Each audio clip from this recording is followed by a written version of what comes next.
Well, good afternoon and a warm welcome to our coverage here on Lancs TV and the BBC Sport website and app with the National Counties Showcase game between Cumbria and Lancashire. Well, I think it is actually technically Lancashire's home match, so we should put it the other way around.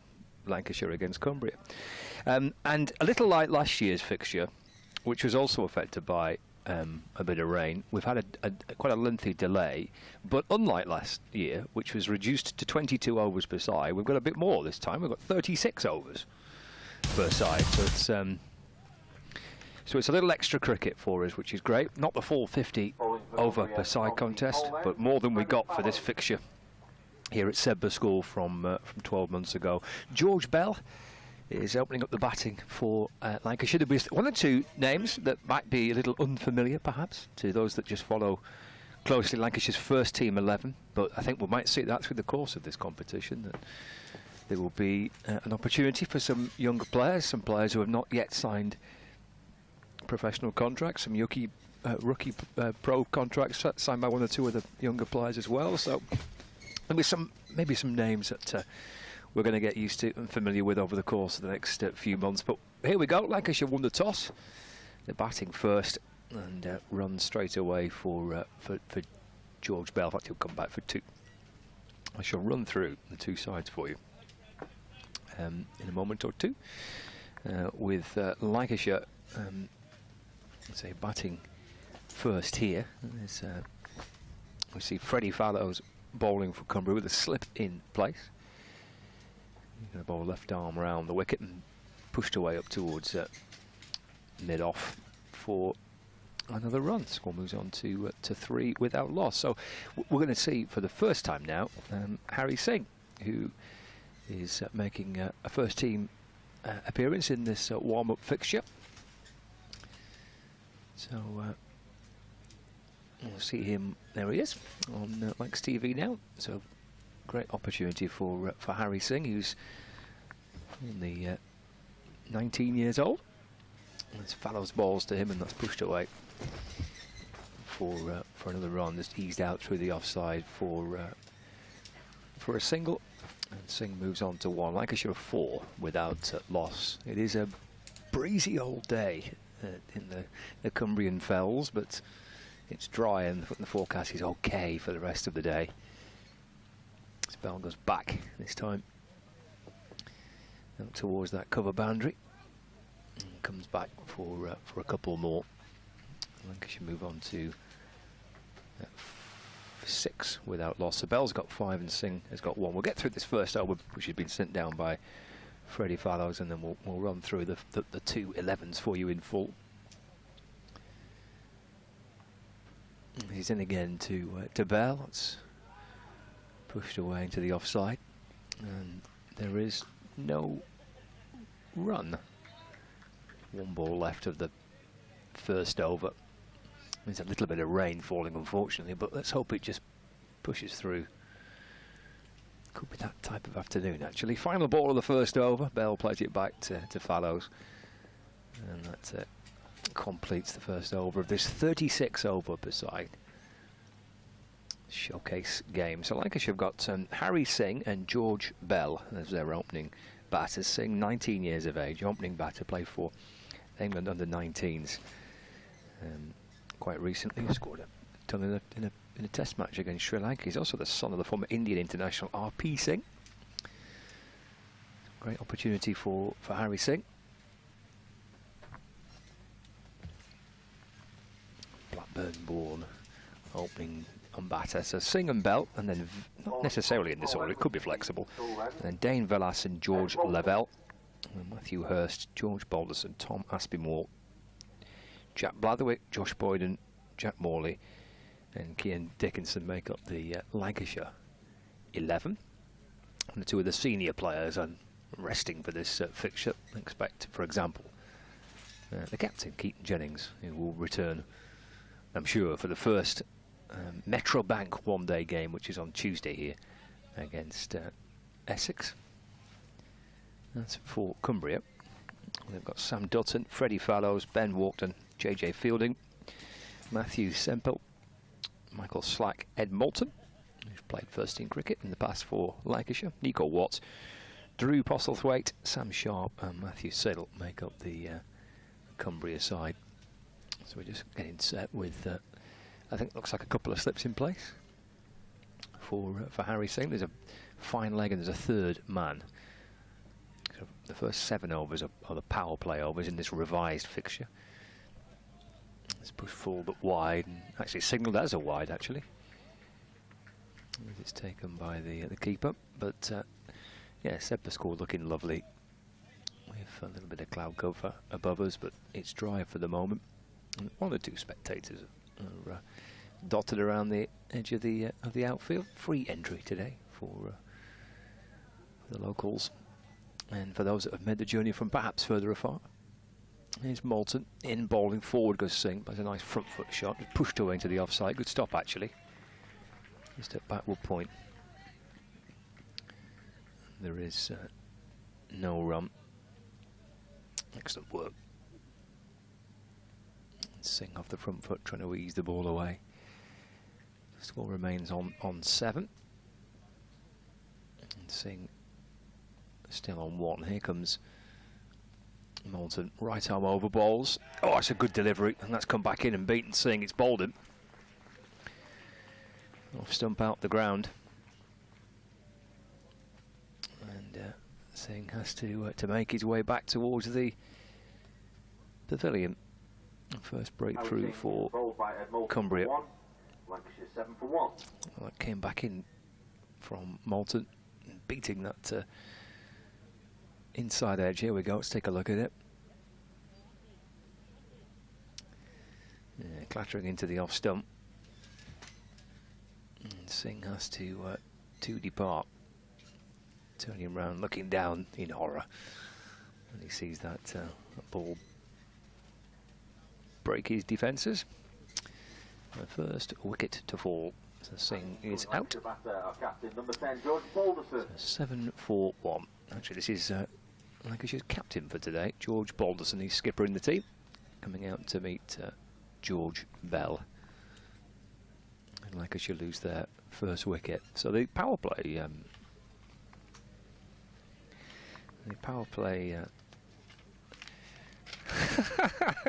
The power play overs are 1 to 7, 8 to 29, and 30 to 36. So we've got fielding restrictions in place for the first 7 overs. 2 allowed outside the circle. Then it's 4 for the middle section, and then it's 5 overs for the final 7 overs. So it's 7 for 1.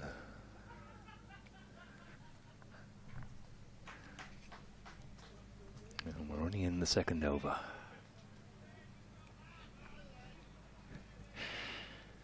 So Captain Balderson is out there now, joining Bell. Here comes Moulton around the wicket bowls.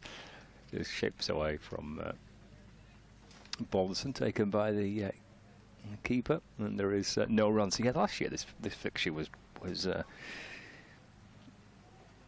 interrupted due to well, I think it was mainly overnight rain last year. I was staying locally last year in the Dalesman pub, and then it was absolutely belting it down the night before. So I think that was just a kind of a wet outfield last year that got the delay. We did have quite a bit of rain this morning. Let's push back down to the ball, and there's no run. So there was, but the outfield seemed to dry pretty quickly. They were obviously quite happy that as soon as it stopped raining, and they're out to inspect that we got the game underway at 1 o'clock for 36 overs aside. But I was just looking at this fixture last year between these two sides. Yeah, down to 22 overs. Overnight rain that got the delay. It's clipped out towards backward square leg by Balderson for a single, so he gets his first run. And it's 8 for 1. Lancashire winning the fixture here by 44 runs last season. And there's 1 or 2 players that are featuring again. So George Balderson played for Lancashire in the game here last year. George Lavelle, George Bell, and Jack Morley and Jack Blatherwick all played, and all those players are playing again this year, as well as 1 or 2 names from being given a chance from the second team, and it's down the leg side by Moulton. Good stop by the keeper. It's the end of the over. I don't quite know why that's not a wide, but it hasn't been signalled as a wide. That's 2 overs gone. 8 for 1. Bell on 5 and Balderson on 1. So yeah, the Lancashire team last year was George Balderson, Luke Wells, Josh Bohannon, Rob Jones, George Lavelle, Daniel Lamb, George Bell, Keaton Jennings, Jack Morley, Liam Hurt and Jack Blatherwick. And the Cumbria team last year Their captain didn't play, I don't think. I can remember Michael Slack being injured. He had broken foot or maybe broken toe or something like that, the Cumbria captain, so he didn't play last year in this fixture. They were skippered by Matthew Semple. We had Ian even Williams, Nathan Waterson, JJ Fielding last year, Ben Walkton played last year. It's turned into the onside. Picked up at mid-wicket, there's no run. Matthew Siddle played last year, so there's a few. It's quite a young team, I seem to recall, from last year for Cumbria. Fallows continues again, second over for him, played down towards Freddie Fallows off his own bowling, and there's no run. Okay, single here, just pushed down into the offside. Bottleson gets through for 1, so he moves on to 2. Lancashire move on to 9 for 1, halfway through the third over. Yeah, so it's a pretty young Cumbria side that played against Lancashire in the showcase game last year. It's worked out to the leg side by Bell. Score moves on to 10 for 1. Daniel Lamb got a 50 in that match last year, and Josh Bohannon got a 51 not out as well for Lancashire, and that's a total of 186 for 6 from their 22 overs. Bottleson off the back foot. Heated the ball away into the onside.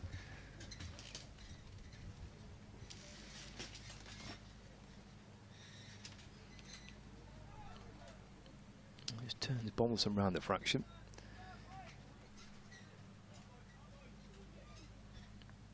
And that is the end of the over.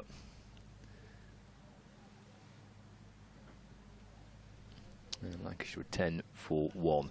Yeah, so half centuries for Josh Bohannon and Danny Lamb in that total of 186 for 6. A couple of wickets for Matthew Siddle, a couple for Ben Walkton, 1 for Josh Sterling for Cumbria last year, and then Cumbria 142 for 5 with a 42 for JJ Fielding. And that total of 142 for 5 from 22. Nice looking shot by George Bell. Clipped out through the leg side, out towards deep mid-wicket for a single. 4 more for Bell. He moves on to 10. And Lancashire move on to 14 for 1. Great chance for Bell at the top of the order for Lancashire, in the batting. A couple of slips in place. And an appeal for LBW. Not out, says the umpire.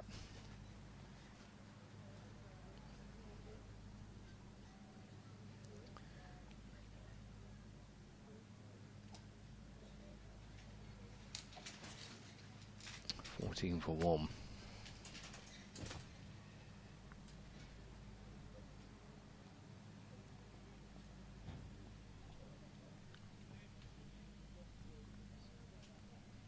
Here's Moulton in again.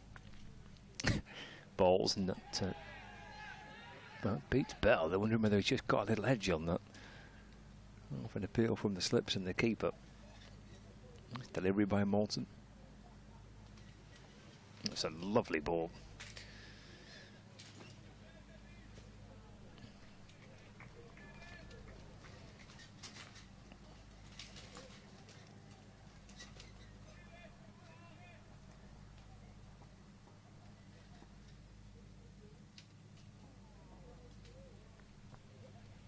And again to Bell.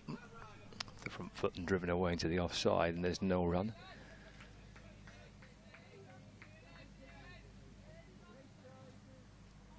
Yeah, Ed Moulton playing in for Lancashire. His debut coming in the 2020 season. The game at Worcestershire. And Lancashire took on Leicestershire the first fixture of that shortened season. Again, Bell drives, holds the poles, and why not? Admires a shot. Lovely shot for 4.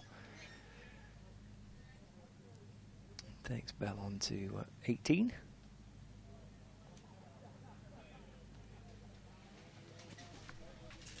Sorry, Bell on to 14. The score moves on to 18 for 1.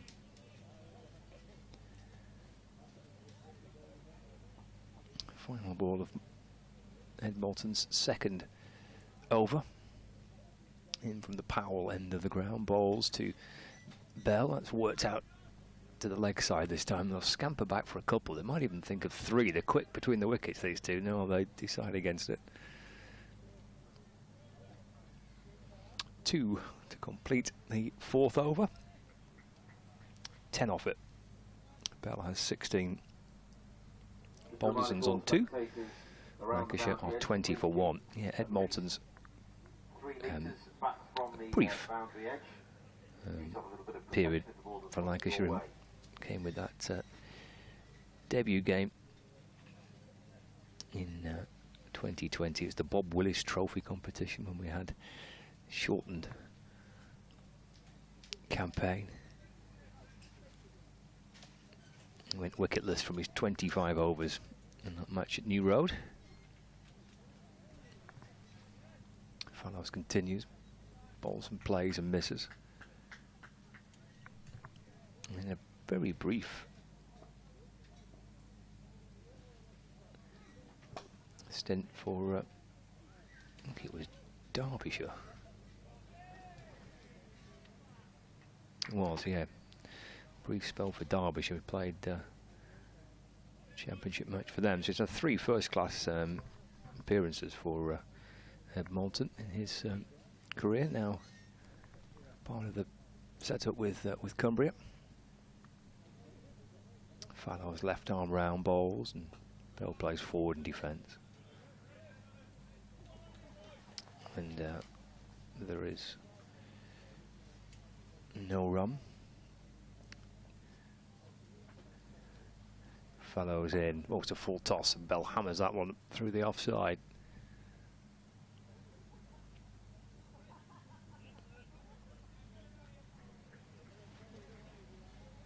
Good work in the field. Comes Fallows again to Bell. Seized up to mid-on for a single. Bell moves on to 17. Score to 22 for 1. Brings Balderson back on strike.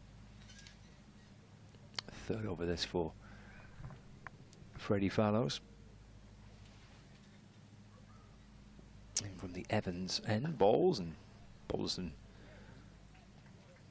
works it through mid-on for a single. Score ticks along to 23 for 1. And completes the 5th over, so 5 overs gone of this 36 over per side. One-day warm-up match for Lancashire, the national county side Cumbria. Invited to field first. Lancashire winning the toss. That man George Balderson, captain in Lancashire.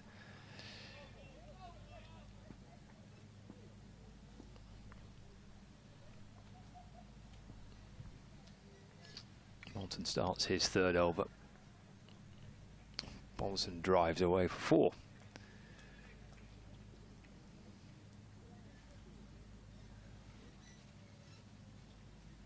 Driven out through the offside, just in front of square for 4 runs. Graham Onions to the left of on your screen there, chatting to Lancashire's Director of Cricket, Mark Johnson. Graham Onions in charge of Lancashire's one-day team this season. Will be helped by Carl Cricken and by Stephen Croft as well. So actually, I think Stephen's going to join us for a little bit shortly, so we'll be able to catch up with Stephen and have a chat to him about his role in this setup. Driven back down the pitch by Balderson. Moulton tries to flick it back onto the stumps at the non-striker's end. A great opportunity for Graham Onions to take charge of this one-day competition for Lancashire. With the help of Carl Cricket, those two in charge last year as well, because Lancashire reached the final of the one-day cup 12 months ago. It's jumped away into the offside by Balderson for a single. He moves on to 9. The score moves on to 28 for 1.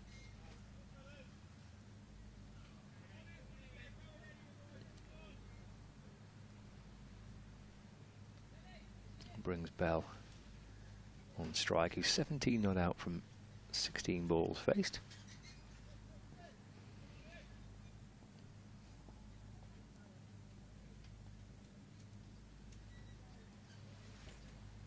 Moulton to Bell. He's shaping to work it away to the leg side. Just deflects off his pad. It's a leg by signal by the umpire. So Bell remains on 17. Score moves on to 29 for 1. 2 balls left of the 6th over.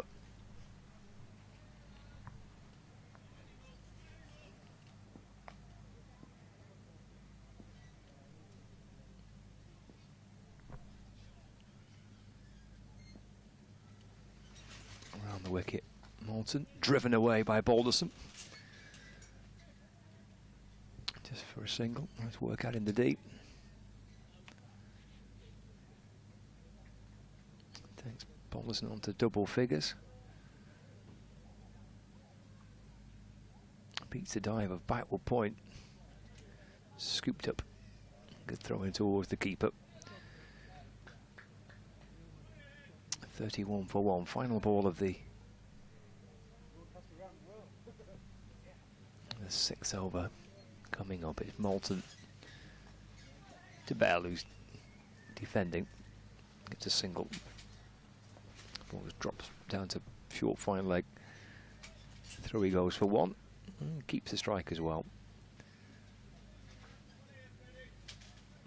It's a 31 for 1. 6 overs gone. So 1 over left of the initial power play.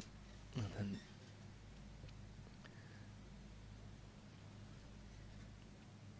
there'll be an extra couple of fielders allowed outside the fielding circle for Cumbria at the end of this 7th over. Just 2 allowed outside the circle at the minute. A deep square leg and long off.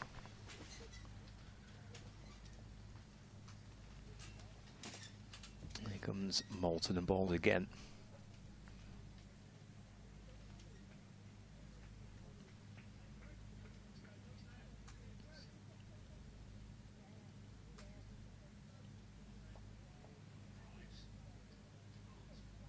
Fallows balls and forward was Bell, drives. And again, there is no run.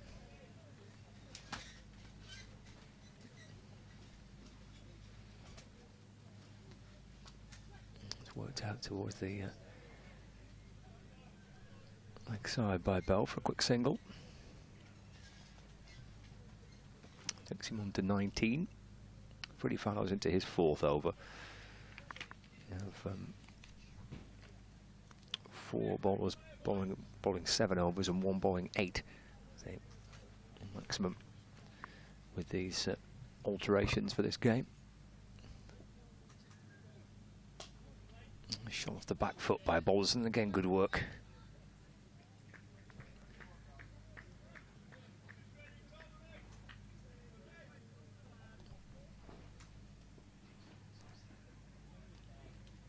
Fallows to Balderson forward and defends.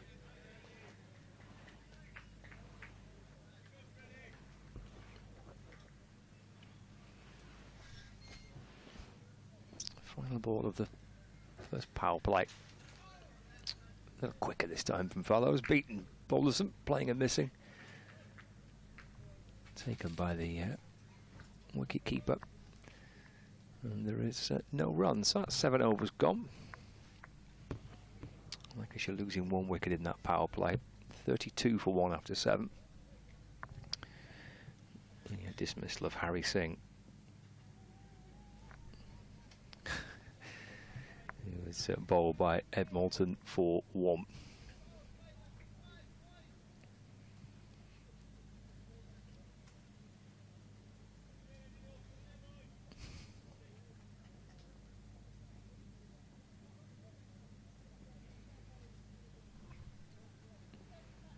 Moulton then driven away.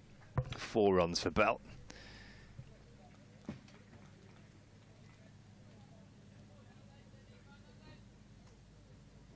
Hammered out through extra cover for 4 runs. Takes Bell on to 23 now. 36 for 1.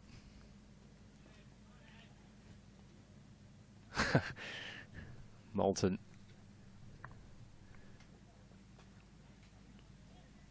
to Bell, eased away off his hip down towards backward square leg, and he'll shuffle back and run 2. 25 not out now, George Bell.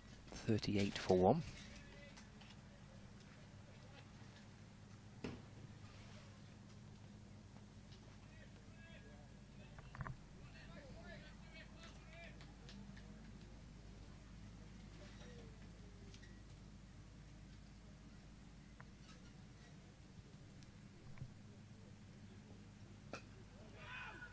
Turned out towards mid-wicket this time by Bell, and there is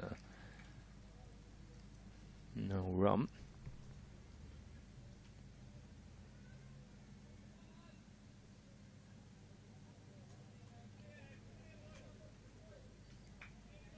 Fourth over on the spin this for Ed Moulton as well in this power play.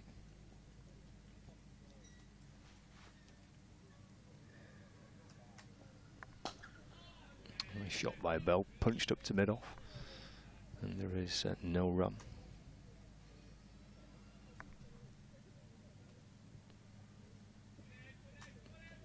Of course, this competition last year, breakthrough year really for George Bell.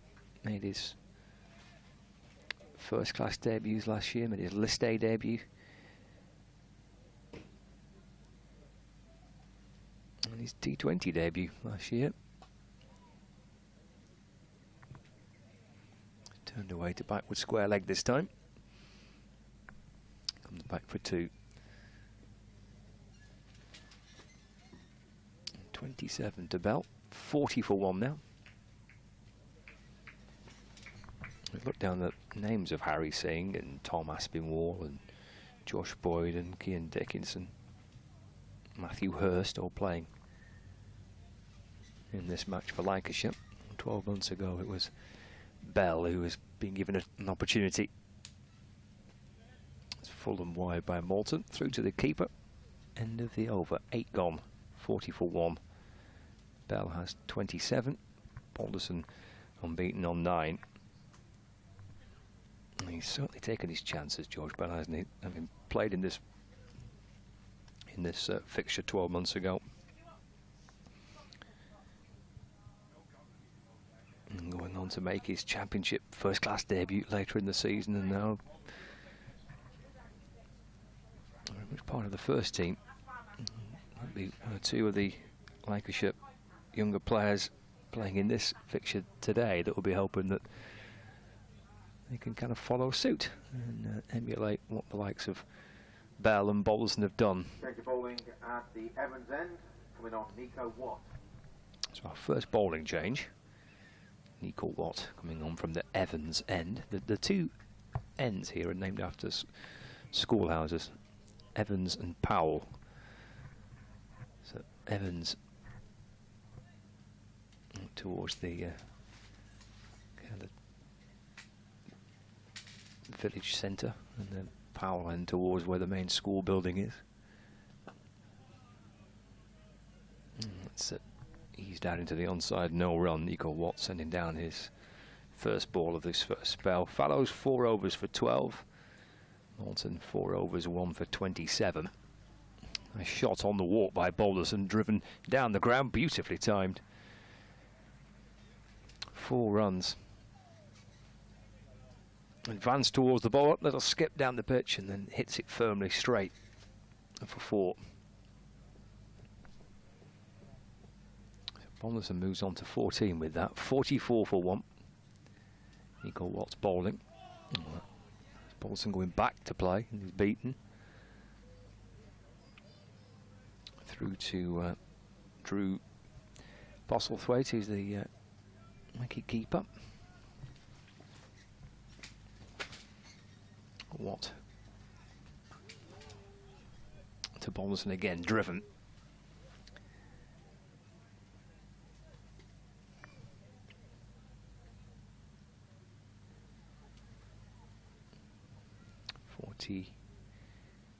Five for 1 now. Bonderson moves on to 15.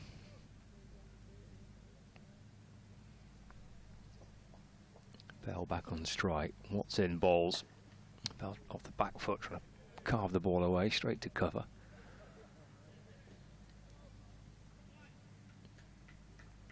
And there is no run. Into Bell, plays forward and works the ball through the leg side for a single. 46 for 1. Bell moves on to 28 now. That's the end of the over. So that's Watt's first over. Nico Watt gone for 6 from his first over. 46 for 1. 9 overs gone. Here on Lancs TV and the BBC Sport website and app, live from the delightful Sedbergh School. First of 2 games here, back on Tuesday for the Metro Bank One-Day Cup fixture, the opening game of the one-day competition. Let's hope we get a bit of good luck with the weather, because the fixtures here last year were pretty badly affected, weren't they? They mentioned that this game was reduced down to 22 overs last year, and the first one-day cup fixture last year, which was also against Essex, it was completely abandoned. Didn't get a single ball bowled last year in the game against Essex. Let's hope that the weather improves 12 months on, and we get some. We've got some cricket today, and likewise we get some cricket tomorrow on Tuesday as well. It's a double bowling change. Just pushed away into the offside by Bell for a single. Sam Sharp comes into the attack. Score moves on to 47 for 1. Bell 29. Balderson on 15. I mentioned Balderson, captain of Lancashire today.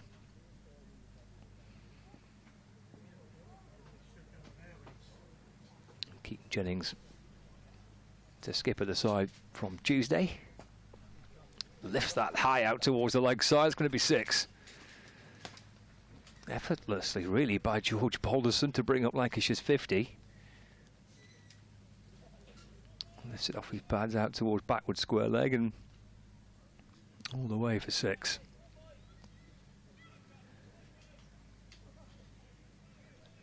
Takes Lancashire on to 53 for 1 with that.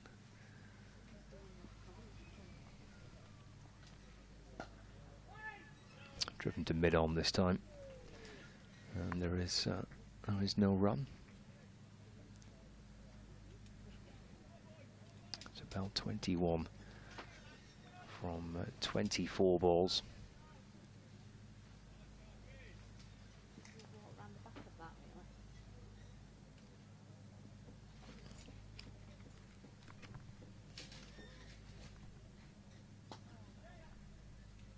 Takes a single this time.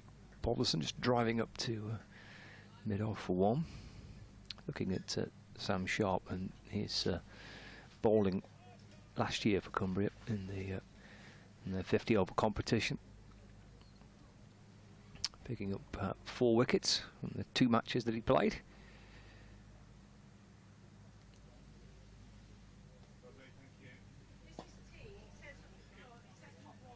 And there's no run this time. Bell guides the ball away into the offside.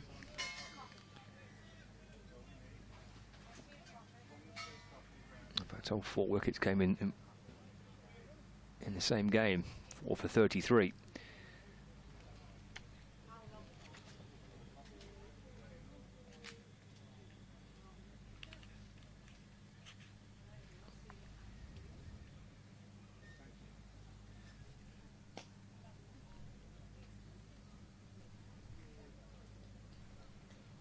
Single for Bell here.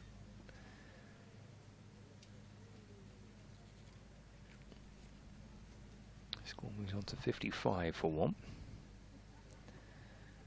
Partnership is worth 48.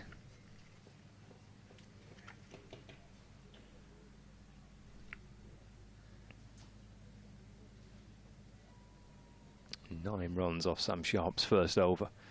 It's a 10 gone. Bell's on 30. And Balderson is on 22.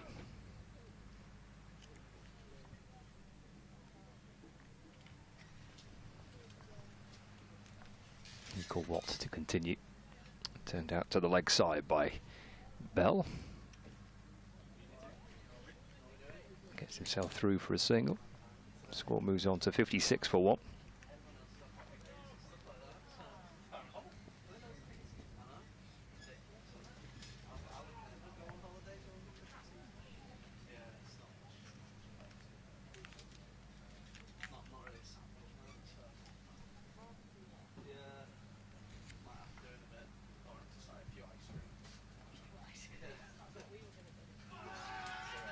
Bringing Balderson forward, playing and missing.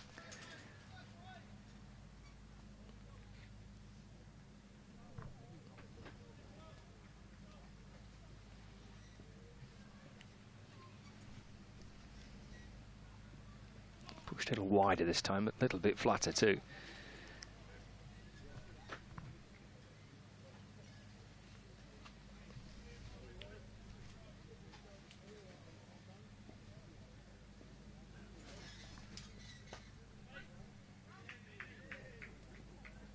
Back foot and chopped away into the offside, no run. Equal Watt had a good year last year as well for Cumbria, picking up 12 wickets in the trophy competition. And they come back for a second. Throw comes in towards the keeper's end. And, pretty comfortable too in the end. 58 for 1. 11 overs gone. Bell on 31. Balderson on 24.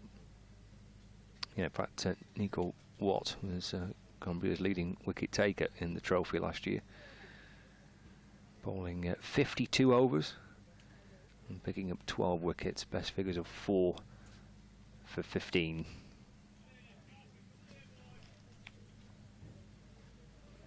So we've had 11 overs.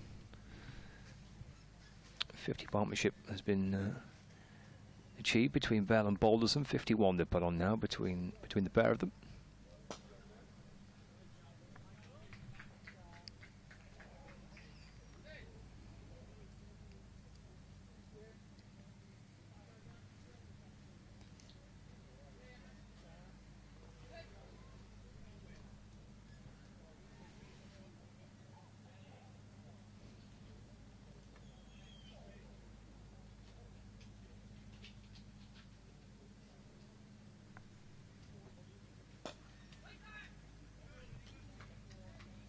Again, Bell can't get it past the infield. A couple of dot balls to start the 12th over.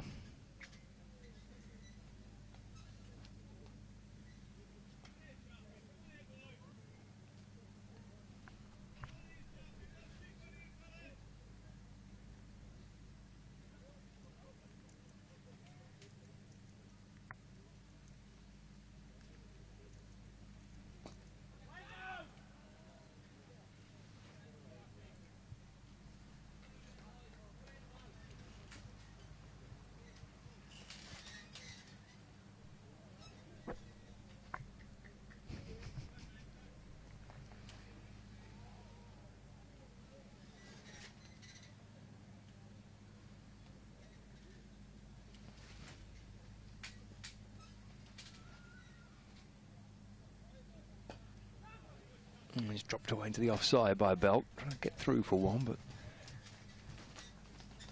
4 dot balls for Sam Sharp for his second over. First went for 9.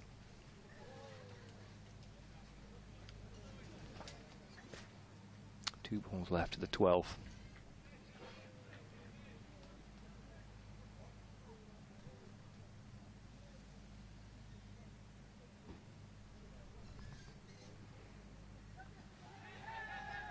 Oh, that's been given out, caught down the leg side. Bell has to go for 31. Sam Sharp with the second breakthrough for Cumbria. Good catch by the keeper. Postlethwaite doing excellent work away to his left.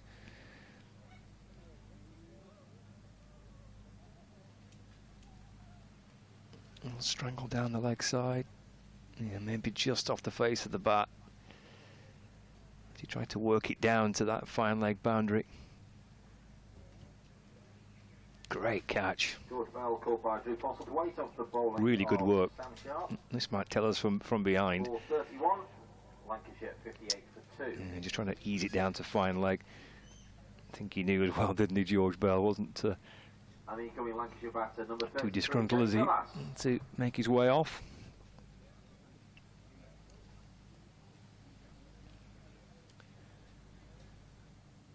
And partnership 51 between Bell and Balderson.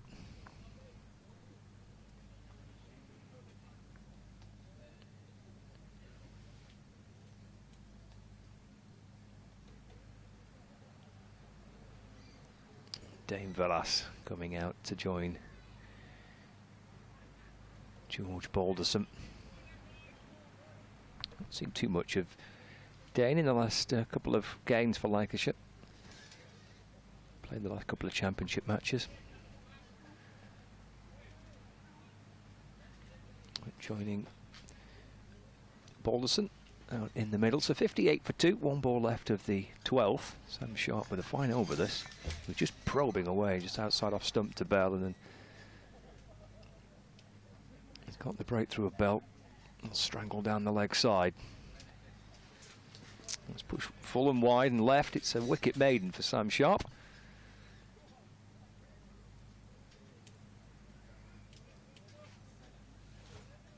12 overs gone, 58 for 2.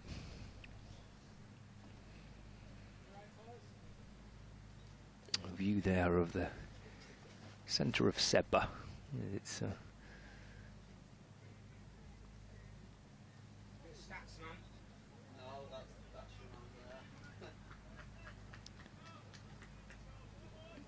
Bell and Balderson doing the bulk of the work so far. Equal lot to continue. Play and a miss by George Balderson through to the keeper, no run.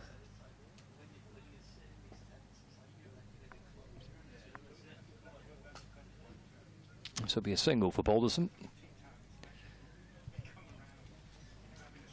Just ease that away through the mid-off region for 1. It's 59 for 2.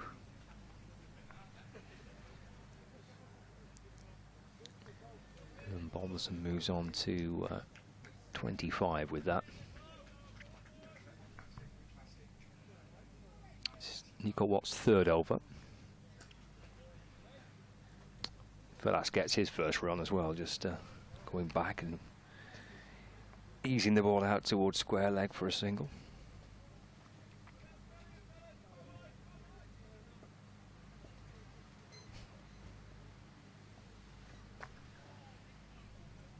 And then again, another run for Balderson. That's worked up towards long on. 61 for 2.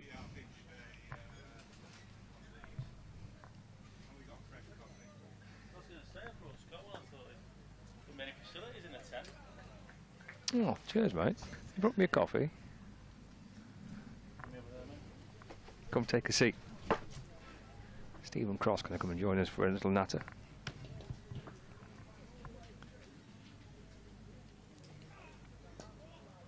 Velas takes a single this time, just playing it through the offside for 1.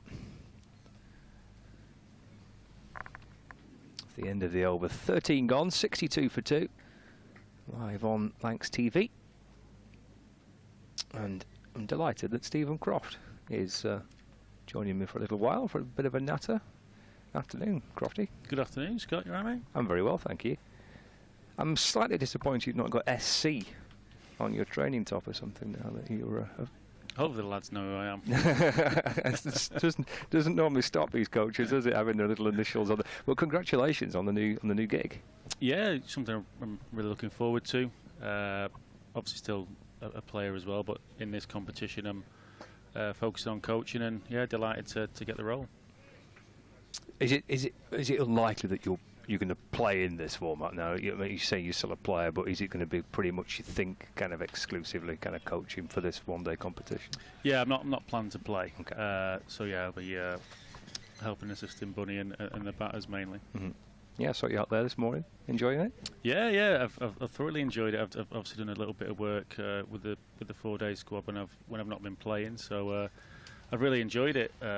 Always sort of loved getting involved in coaching and try and make the most of it when I can during the season. It's been a great opportunity to do so the last few weeks. Because you have been getting involved with some of the kind of younger guys, haven't you, the age group level? Is that right? Yeah, so I've in the Winchester probably the last sort of 8 or 9 years now, but I've been working with the academy. It's been nice to see the likes of like Baldy and Aspie and Belly come through and coach them in the winters, and then great to see him and actually play with him as well on the field. Yeah, it must be a bit surreal, I guess, isn't it? Yeah, especially when they tell me the date of birth and Yeah. when I left school. I think I've said this before. I don't think George Bell was born, was he, when you made your debut? I'm not sure. It's probably definitely not my A-list debut. That was in 2003. But yeah, I remember when I played at Blackpool. I think my thigh pad was the same age as him. I was just saying before, it was 12 months ago, obviously, George playing in this showcase game, and obviously has since gone on. He's made his first class debut at the end of last season. He played list A cricket last season, made his T20 debut last season. He's a great example, isn't it? Obviously both the Bell, who's just got out, and Boulderson of been given the chance and taking it, really.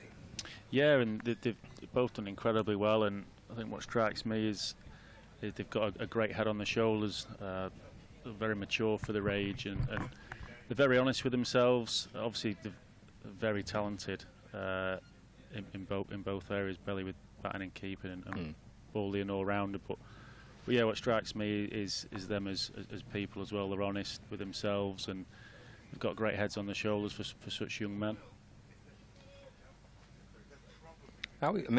How important is that to have that kind of? I mean, not everyone's the same characters, are they? And people, I guess, obviously develop as they get older and they grow and feel more comfortable in their surroundings. But if you've got a young guy that's pretty level-headed at quite a young age, that must be kind of pretty perfect. Yeah, and obviously, yeah, from a coaching point of view, the great people to work with, those people who sort of figure it out quicker, and not just from a coaching aspect, really, from knowing your own game. I feel that's the important part of the game, trying to figure out your strengths as soon as possible, really. And yes, the coaches can assist with that, but I think those players who seem to get to the top relatively quick figure out their own game by themselves relatively quick, rather than it being sort of coach-led. And obviously being a strong individual and strong-minded obviously helps and goes and speeds that process up.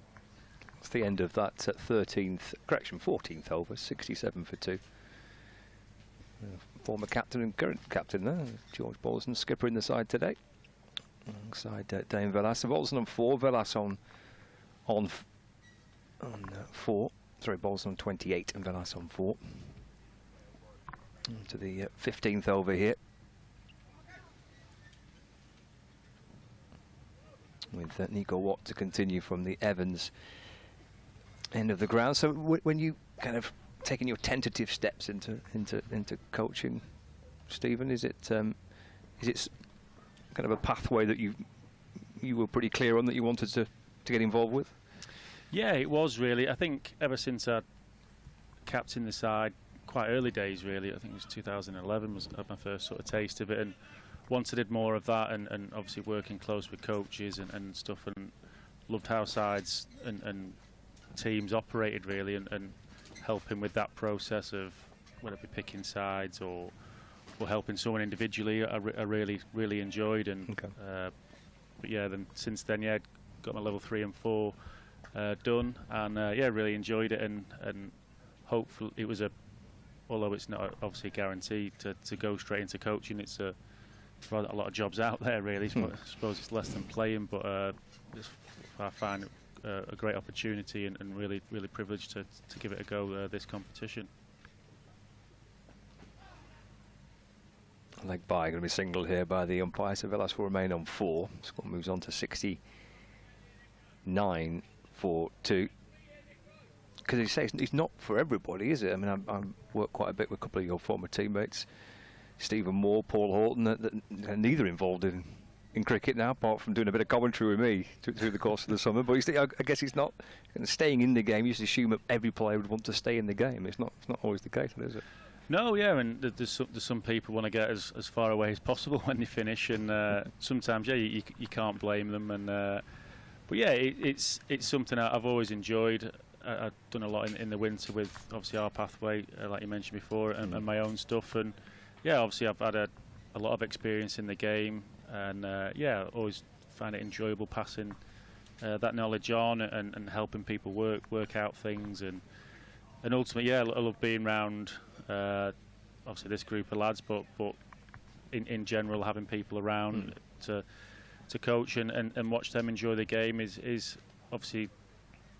I don't think it's anything like playing the game, but I think coaching is second best for me as well. So it's you're going to have to hang the boots up one day, and I think that's the next best thing for me. I don't think you're allowed to hang your boots up, are you? Have you received permission from someone to do this? Yeah, I'll still say player coach. I'm still want to play next year, but you're still enjoying it then, still loving it? Yeah, thoroughly, and yeah, I'm one of those. I'm highly competitive, like probably most people will know, and yeah, I still want to do well, and I think once I'm not performing, I'll probably happily step aside, but I still think I've got still a bit left in the tank, and hopefully, yeah, we can win something next year, and I feel like we are close as a side. We keep getting to these knockout stages and playing some great cricket in the 4-day stuff as well. I don't think we're a million miles off, and yeah, if I could contribute to help win another trophy for Lancs, it would be a great sort of back end of the career, really. I've been thinking about how many seasons now I've been chatting to you. We've been kind of flirting around the subject of retirement. It seems like it's been a while, doesn't it? But I mean, how much do you think you're playing better last few years?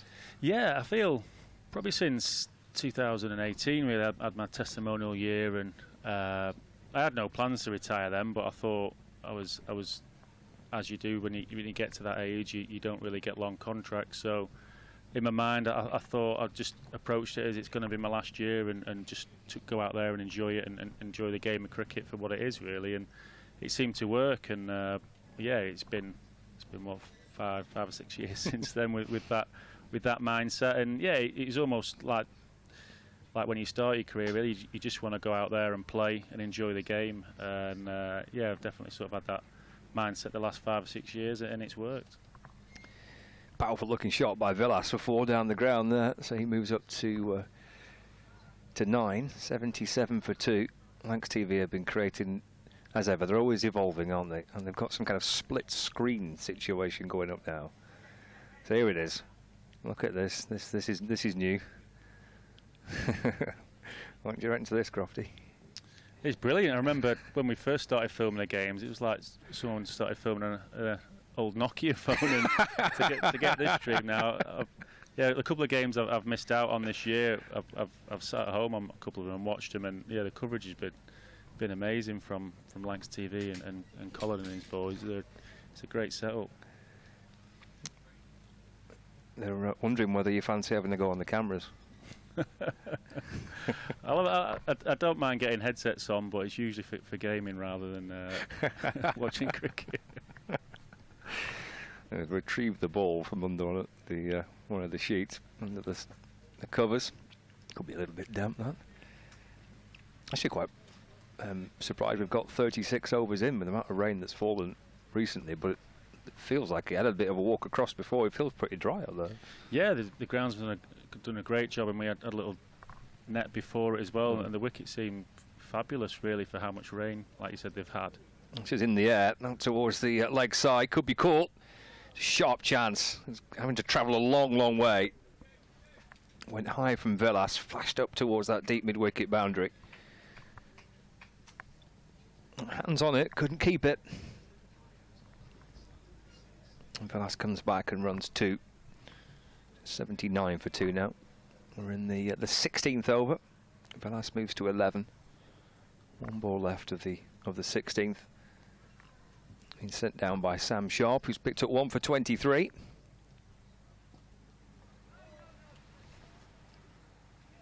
And completes the signalled as a wide actually by the umpire. Score moves on to 80 for 2.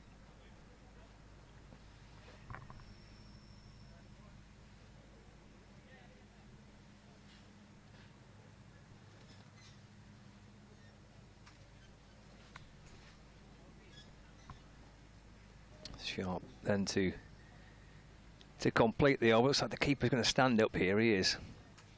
Drew Postlethwaite's going to stand up behind the stumps.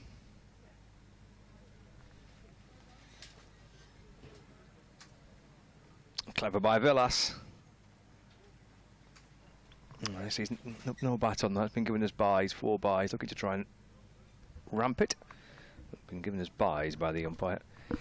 It's the end of the over. 84 for 2. We've had 16 overs here at Sedbergh School for this National Counties Showcase game. The warm-up to the Metro Bank One Day Cup, which gets underway on Tuesday against Essex, all the way to the final last year, Stephen, for Lancs in the One Day Cup. It was a good competition, wasn't it? Yeah, I've really enjoyed as a player the last few years. It's been a great competition. We've obviously had a great mix in our team of the youth and experience, and yeah, it was heartbreaking not to get over the line in the final last year. We played some excellent cricket, and probably not our best day. We took it close, but I think if we're honest, we were a little bit short on the day. But yeah, it was a thoroughly great campaign, and saw some great youngsters and some people put up their hands up and put some great performances in. So it was really enjoyable to be a part of last year. Did you call it a lads and dads competition? I've got that in my mind that you said to me last year. It's like a bit like a lads and dads competition. It wouldn't have been me because I'm one of the dads. So I'm a lad in my head, but reality is yeah, very much a dad.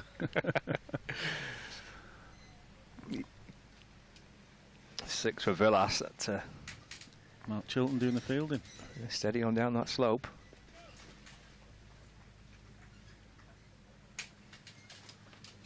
But yeah, I still feel, even with Essex coming here in a couple of days, Dane's at Hill and Height. Caught this time. For 17, 3rd wicket to fall, 91 for 3 in the 17th. Villas out for 17 off the bowling of Nico Watt. Yeah, I still think that there's a lot of strong players and sides in the competition. Obviously, the majority has gone to the 100, but the likes of Essex could be facing someone like Harmer on Tuesday, and Alistair Cook if he's playing the competition. And yeah, and like ourselves, we can put out a team that a lot of them have played international cricket. So it's a great format for those lads coming into our side and our squad to see what it's about, and it's a great opportunity for them as well. Is it just kind of accepted that at the minute the month of August is kind of the headline is the 100, isn't it? And this competition is unfortunately a couple of years ago was referred to as being like a bit of a development competition and that type of thing. I think tried to steer away from that now, haven't they, a little bit more, but clearly represents a great opportunity to improve your list A scores. It's a competition to be won, isn't it? It's professional cricket. As Keaton Jennings said to me the other day. Yeah, massively, and obviously if you win it, you get a trophy at the end of it. And I think we're a highly competitive group, and we want to win. We obviously don't just want to show up, and obviously we'll plug some youngsters along the way.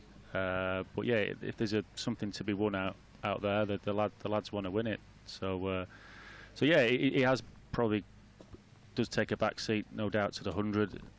Obviously being on terrestrial TV is great for the game, and but yeah, it goes a little bit unheard of and under the radar a bit. But there's some brilliant cricket being played in it, and a little bit disappointing it's not at Lords anymore. That always was growing up. You always look forward to go to Lords and get a Lords final and hopefully get a new suit. Only went to one as a 12th man, unfortunately missed out. But it was a great day and a great experience. But yeah, there's still some great games of cricket to be had out there in this comp, and unearth some gems, no doubt. Well, each club's trying to progress and develop players, aren't they? And this certainly this next month represents a great chance. For some players, I was just saying when we came on air, Stephen, that for Lancashire supporters over the next month or so, they'll be potentially introduced to some new names and watch some new players, which is great. Yeah, and like I said earlier, got to have a chance to see some of them in the winters, and it'd be nice to see them in games. Obviously, it's not ideal seeing them just in winter sometimes, and it's actually hard to make a call on a player just seeing them practice and watching them net. But yeah, to see him in games will be great, and obviously great from the club. We've always had a strong academy sort of line of players coming through for the last sort of nearly 20 years now. We blood a lot of young local players, and yeah, that doesn't seem to be stopping. We're going to hopefully see some new faces in this competition as well. Is it the only real chance you have to properly learn about a player? Is in a proper game? You can watch them in the nets, you can watch them through winter, you can coach them on a one-to-one basis, but until they get out and play, is that the only way you can work out about players? Yeah, I wouldn't say it's the only way. There's obviously with even you go back to your school days or club cricket, it always happens. You get some lads who are brilliant netters and then can't convert that into a game, and you get some lads who struggle in the nets, but once you put them in a competitive situation, they're totally different. And yeah, it's hard just to make judgments on nets. And even listening to Ricky Ponton the other day, really interesting. He talked about some of the Australian batters were quite bad in the nets, really, and I found that really interesting. Really, because they've got an unbelievable batting lineup, and to hear him say that they don't get it right in the nets and they're not great netters well, it was a bit of maybe a relief for some of those players who do struggle in the nets, really, because sometimes it can be you don't always get a great surface, and if you get facing bowlers as well steaming in, it always feels a yard or two quicker in the nets when there's a cage around you, and generally they usually bowl no balls, and they all bowl with a new ball as well. So it tends to come at you really fast, really. But yeah, it was really interesting to hear him say that, and yeah, going back to the original point, it is hard to make a real call on indoors, but I suppose it's all we've got in the winter, really. But it's nice to see him when they get out on the field. George Lavelle and George Balderson together at the minute for Lancashire. Halfway through the 18th over, 94 for 3. With Lancashire winning the toss and electing to have a bat first. George Bell for 31, Harry Singh for 1, Dane Velas for 17. The 3 wickets to fall. We've got a bit of sunshine. Goodness. It's quite nice. Lavelle's on strike at the minute. It's 94 for 3. So would you find it quite easy to switch from kind of player to coach? And yeah, I think so, with the sort of captain experience as well. Yeah, I don't see it too hard personally. The only sort of, I feel like the only slight tricky bit is you don't want to be almost perceived as someone different. I'd try and sort of stay quite level, really. Okay. yeah, I won't be sort of bossing the lads around or anything like that. Try and stay as level as possible, really. But yeah, I suppose with experience as well, and you tend to know what you're doing when you're an older player. And yeah, don't find it too hard. Then we have to pick the bat up like this week. Yeah, I felt really good with the bat in the 4-day stuff, having not played for a 4-day game for 2 months or so. I was a little bit stiff, mind, in more ways than one. Got a few bumps and bruises, but yeah, a few days in the field. It was a bit tiring on the leg really, after not playing for a while. Yeah. On a pitch that was 8 days old and still looked like a belter. Yeah, it was one of those frustrating ones when we were all really excited to play on it. Obviously, the prospect of a result, really. We obviously knew there was a bit of rain around, so it made a decision to play on that even better, really. But yeah, we even thought with the amount of overs we got in, we could force a result. But yeah, it sort of stayed intact, really. Might have to have another game on it. Good pictures, aren't they? Yeah, very good. Balderson moves his total on to 36. Lancashire edging towards 3 figures. 97 now, 4-3 in the 19th over. Nico Watts 6th over on the bounce. We bowl a maximum of 7.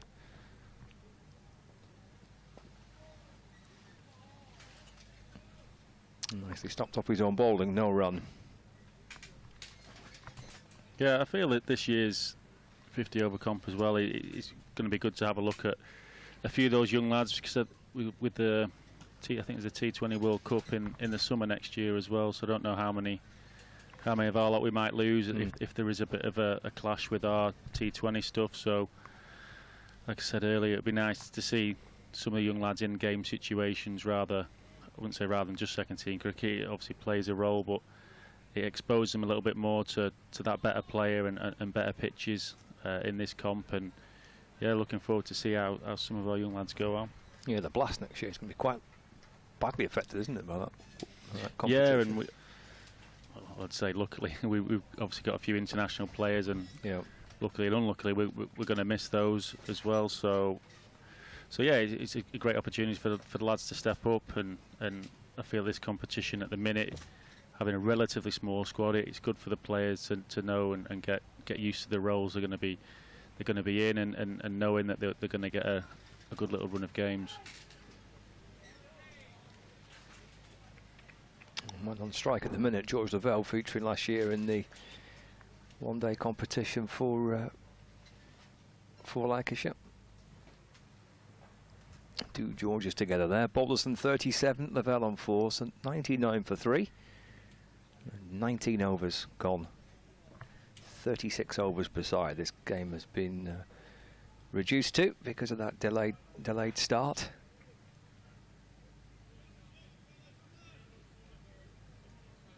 But fingers crossed, no interruption since we got underway.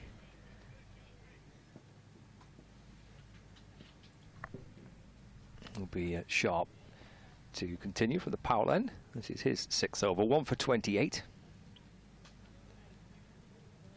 Balderson moves on to 38, and that does bring up the 3 figures for Lancashire. It's 100 for 3 as we start the 20th over of the Lancashire innings. Brings Lavelle back on strike. There's a little trip around some outgrounds as well in the one-day cup this year for Lancashire. Back here on Tuesday for the start of the competition, and then off to Scarborough on Thursday to take on Yorkshire. Quick single here by Lavelle. Moves to 5, 101 for 3 now. Game at your hometown as well in a week or so's time. And do tend to get quite good crowds, don't they, as well? I remember the Roses fixture in this competition last year at York, and I was pretty much sold out. And Thursday should be great at Scarborough. Yeah, I'm really looking forward to Scarborough. I've not, I think, played there since I was 15, really.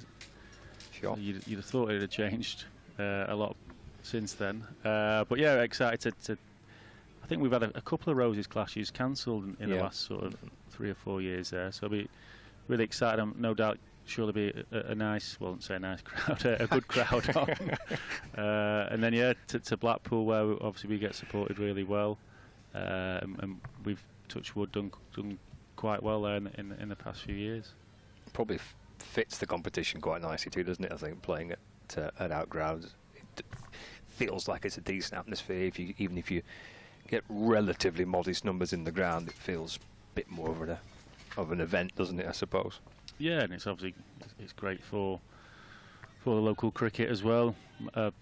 My first experience of county cricket was obviously at Blackpool and outgrounds, and I'm sure a lot of kids watching out there as well. It was their first time they've seen Lancashire at outgrounds as well. It's a great to go back to these league grounds that you grew up and played as a youngster, and can feel surreal when you get to play for your county on them.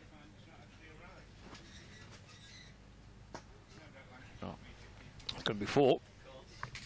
Hammered away off the back foot by Lavelle. The score moves on to 112 for 3. For someone like George Lavelle, he's been waiting a little while, hasn't he, this summer to try and get some cricket?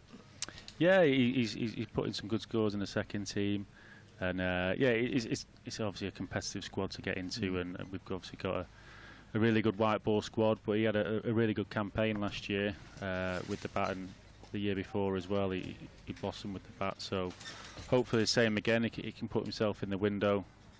Like I said, next year there might be a couple more spots up for grabs. So yeah, I'm pretty sure him and other lads want to put themselves in the shop window really.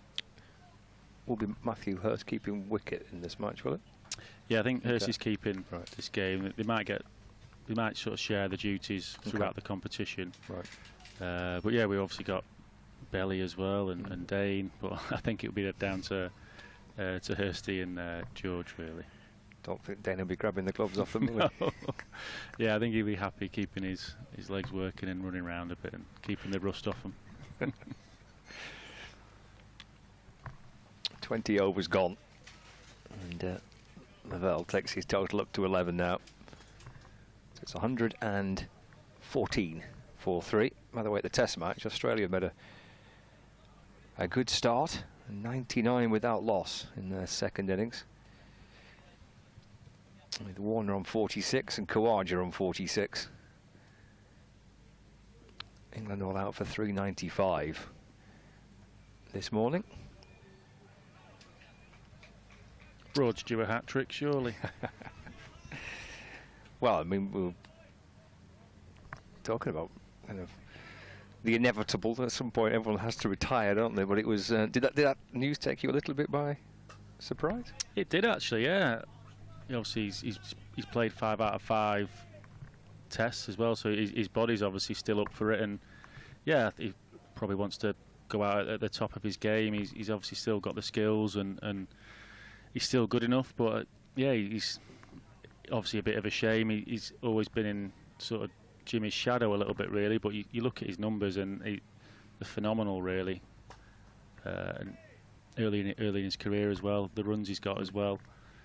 Not just wickets. He's been a pivotal part of England's last 15 years, really.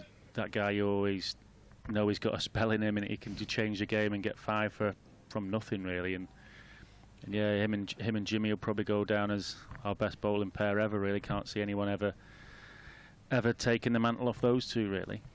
It's quite nice this morning. Australia gave them gave Stuart Broad a guard of honour, and probably quite fitting he was walking out to bat with Jimmy, actually. Yeah, and those two played against each other a few months back now, and yeah, they've got a great relationship, and yeah, the wickets they've taken together, the unbelievable amount, and I think they've helped each other as well, really, not just from a competitive edge, really. I think they're great mates and formed a formidable bowling partnership, but it's always nice as well to someone that keeps pushing you along, especially when you get to sort of the latter stages as well. Yeah, I don't think we'll ever see a pairing like that ever again for England. Australia brought up a 100 for the first wicket as well. 104 without loss. We'll keep an eye on that through the course of the next couple of hours. 50 for Usman Khawaja, 47 for David Warner. Very pleasant around Sedbergh, isn't it? Goodness, looks lovely. Yeah, it's always nice coming up here. We obviously got a few days up here with us playing today and then on Tuesday, so it's a lovely spot, and we're always welcome very well. And facilities are amazing, really. The net wickets, and do a good lunch and tea as well. So it always helps. Gonna get the priorities in. Yeah, I'm not playing this month as well. I can probably have an extra dessert, I think. You'll fill your boots, can't you? Yeah, I'll try. I've still got a flick, so I have to be able to move at some point.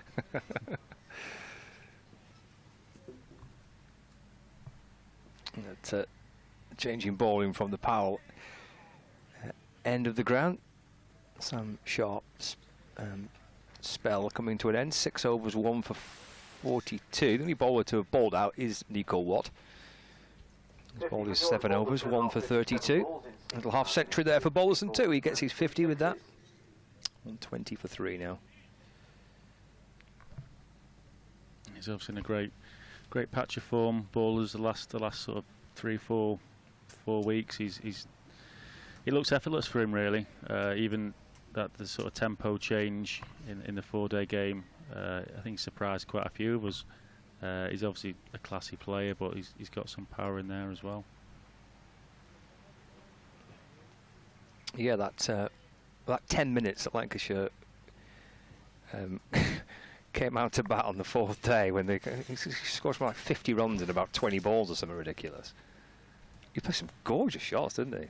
Oh, brilliant. Like I say, he's obviously quite a classy player. He's got a high elbow, and he just didn't expect some of those shots out the rough against the spin and the front foot pulling. It was amazing to watch, and it's one of those. We had a little chat in the morning, and we had sort of the ideal scenario, and obviously it's nice when it comes together, but we didn't think that was possible in that short amount of time. And yeah, him and Tommy Hartley have struck the ball really well. He's fresh recently from his first class century for Lancashire. Another lovely shot, wonderful use of the feet, beautiful drive back over the bowler's head. 6 more for Balderson. Yeah, he's got a great tempo. Even looking at the replay there, he just has a nice smooth swing. Doesn't have to overhit the ball. He's quite slight, really. There's not much on him. He's quite lean, but he relies a lot on his timing, and he still hits the ball really hard. 131 for 3. Balderson, we got to 50 and raced up to 60. 60 from 60 balls for Balderson. I was chatting to him after the game at Edgbaston, where he got that century against Warwickshire in the championship. And obviously you've been there and done it, and you remember getting your first class century. He's kind of hoping that is quite a pivotal moment in his career, that having got over the line, got to the 3 figures, that he reckons that could make a difference for him now. I mean, he's been in great form all summer, hasn't he? But he reckons just getting that first century under his belt isn't going to make a big difference. Yeah, it's one of those little things that it shouldn't really matter in the big scheme of things, but it always plays on your mind, just getting that first notch in that for the 100 column. It's a massive thing, really, and it's almost you sort of belong in that side. Sort of, so that's what you feel like mentally. But you can perform at this level, and obviously he's had multiple other performances, but once you get that first one, it really is a weight off your mind, really. So hopefully, yeah, he can keep going from strength to strength, and obviously he's got a lot of class with the ball as well. He's I wouldn't say broad-esque, but he's got a golden arm, and he has spells where saw at Essex last year when he took that hat trick, that he can just get wickets out of nowhere, really. Quite handy to have that little habit, isn't it, I guess? It is, yeah. And yeah, he's one of those as well. He can open the bat anywhere in your top 7 and be your 3rd or 4th seamer in a 4-day game. And so he's a massive asset to the club. And like I said earlier, he's got a great head on his shoulders. He's captained this game and obviously done a little bit for England under 19s, and he's matured into a superb cricketer. 137 for 3. And the 23rd over on the Lancashire innings. 2 players and umpire looking up towards the sky behind us here. We can't see it, but hopefully there's nothing too sinister on our way. It's just a slightly nervous glance over the shoulder of the umpire at square leg just a few moments ago, which always makes you think, oh, don't dear. Well, we've had our part now. Yeah. Yeah. Lavelle takes a single through mid-on, so 138 for 3. I don't know what can bowl. Yeah, one ball can bowl 8 overs. Apologies for that. Yeah, this will be Watt's final over.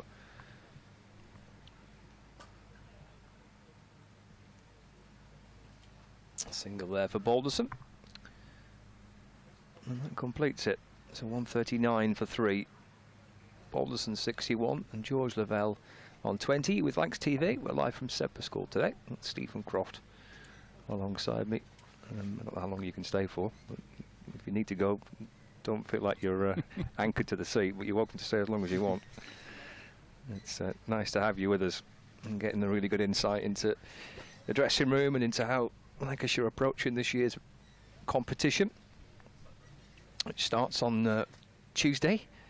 I'm not certain we're going to see Sir Alistair Cook here on Tuesday, but you never know. Yeah, well, I wouldn't say similar to myself. He's done a lot more than me, but yeah, you sort of get into that stage. You might want to have a look at Sedbergh before he does hang him up, maybe. Well, he's done Blackpool. He must do Sedbergh now, hasn't he? Yeah. Settle in. Again, Balderson with a beautiful use of the feet. Down the pitch he comes towards that long off boundary. I think 1 bounce and 4. It is.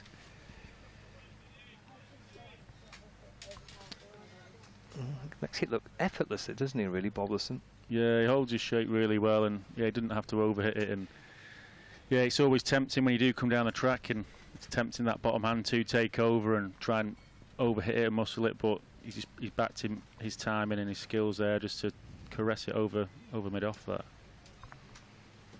Second noble for Matthew Sedless. It's raining a bit. Oh dear. Let's hope it's just a bit of a passing shower. It's been a bit of a rotten month, hasn't it, with the weather? It seemed to get a bit of a break, really.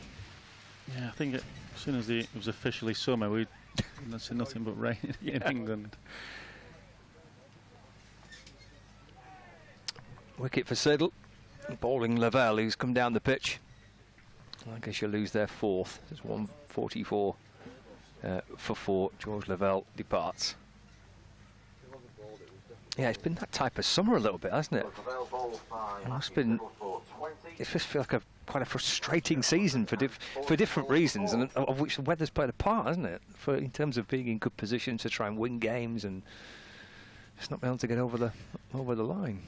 Yeah, it's been really frustrating. Yeah, there's quite a few occasions really we've been in a really good, strong position, and then once we lose that a little bit of time out of the game, it makes it even harder, really. So it's been very frustrating, and yeah, we've obviously only lost the 1 game, but at Blackpool, which we took it really close. But yeah, we felt like we've had a few wins snatched away from us, really.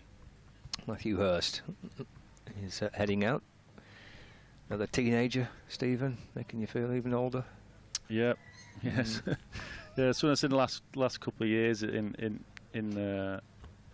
the winter net. So it'd be nice to see him out there. He obviously played a little bit for second team cricket, but I've not got a chance to look at him really yet. But yeah, really exciting cricketer. Another keeper batter who we seems to reduce lots of, really. And yeah, he's a confident lad, and as you saw, he got on the field a few times for England and did some fielding. He's got a good pair of hands as well, so he's a bright prospect. Played in the under-19 Ashes, a couple of Test matches against Australia in the winter, 3 one-day games as well. Batted at 4 in the Test matches, top score of 55. And he took the gloves in the one-day games as well, batting at 3. And Matthew Hurst. It was one of the real highlights of last season and the year before, actually. Seeing some different names around the county circuit, some different players that you've not seen before. Yeah, he's another one of those versatile cricketers, really. He'd probably got the ability to open as well in white ball cricket and find a spot in the middle or the latter ends as well. So it'll be a good experience for him here. Not just today, hopefully in the competition, to see how he goes against some good first-class cricketers. End of the over that. Wicket for Matthew Sedbergh. What have we had now? 24 gone. 144 for 4. 66 to Balderson. And just been joined by Matthew Hurst. I've had 4 overs for Freddie Fallows, 4 for Ed Moulton, 8 for Nico Watt, 1 for 40. Sam Sharp 6 overs, 1 for 42, and Matthew Sedbergh 2 overs, 1 for 17. Ben Walkden coming in from the Evans end of the ground to replace Nico Watt. And the wickets to fall for Lancashire: 31 to Bell, 17 for Dane Velas, 20 for George Lavelle. Harry Singh first to go for 1. With Balderson and Hurst together now. Thankfully that shower seems to have blown through, which is good. Our gazebo is still rocking a little bit. The media tent blowing in the wind. We almost took off in Blackpool, and then when the wind picked up. Is that when you had power? Yes. 1 or 2 issues with that. Yep. It's down the leg side to Balderson. Yeah, we had to hot foot it across to the pavilion right towards the end of the game. Struggling a little bit for power. Colin, who apparently is in charge of the production, was quickly frantically trying to plug us in and get us going from the pavilion. Yeah, Ben Walkden was an ex-academy lad, I think. There's a couple out there, JJ Fielding as well. Yeah, just looking at the team sheet there and having 8 or 9 people that have come through our academy. It's great to see those names on that list when you obviously see them in the winters as well, and great to see the production line is working really, and obviously doing some things right, and great to see them when they get out there with the sort of the names on the back and get an opportunity. Hurst looking for his first run. Defending away to the onside, no run. I guess having those connections, I think it's probably one of the reasons why Lancashire are keen to try and play some cricket here at Sedbergh School, to strengthen that kind of connection with Cumbria as well, isn't it? And important, that, isn't it? That counties do that, I think. Yeah, and we have in the winter as well. We have a couple of integrated sessions as well with Cumbria and Cheshire, and good for those Lancashire lads as well to see the competition around, and also as well to see if there's any, obviously just to spread the net and far as wide as you can really, to try and unearth some good local talent. And but yeah, it's great for obviously cricket all around, and you want to try and get the best players in the game really. And yeah, it's always nice to play against these boys. They're always a really competitive group, and they do really well in the competition. Of course, this is being replicated across the country today. Takes a quick single up to mid-off as Balderson moves on to 68. So the first-class counties playing their neighbouring national counties. So Berkshire playing Middlesex, and Northamptonshire at Cambridgeshire this week. Yorkshire playing Cheshire. Somerset taking on Devon. Hampshire taking on Dorset. Kent against Hertfordshire. Derbyshire at Lincolnshire. Nottinghamshire against Norfolk. Durham against Northumberland. Worcestershire against Shropshire. Surrey up against Suffolk. Leicestershire taking on Staffordshire. Warwickshire taking on the entire country of Wales. And Essex against Bedfordshire. Unfortunately, the Warwickshire Wales game has been abandoned without a ball being bowled, but there's quite a few rain delays around the country in these showcase games. This is Hurst with a run, doubles his total, moves to 2. Yeah, I think I'm right in thinking when I first started in the C&G, you used to get a few minor counties make it through to the. I don't know if it was the 3rd round like the FA Cup, but it was I remember like a knockout stage, wasn't it? Yeah, I remember Lancashire actually playing Lancashire Cricket Board in that. But yeah, it was a nice competition, really. Suggestion that might at some point down the line, with whatever cricket merges into, that they might kind of reintroduce that a little bit. If there was a report in the Times the other week about the 100 and the T20 coming together, some kind of competition down the line, and might involve bringing in the national counties in kind of a knockout round. 26 over this of Lancashire's innings. Chance put down by Matthew Siddle off his own bowling.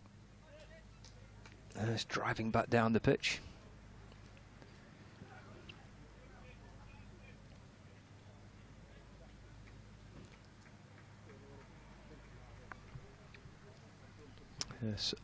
Survives. 149 for 4. Caught and bolt chance put down by Matthew Siddle. You thought he hit it hard and he did then. Quite surprised. Picked up a couple of wickets here in the game last year. 2 for 24 from 5 overs.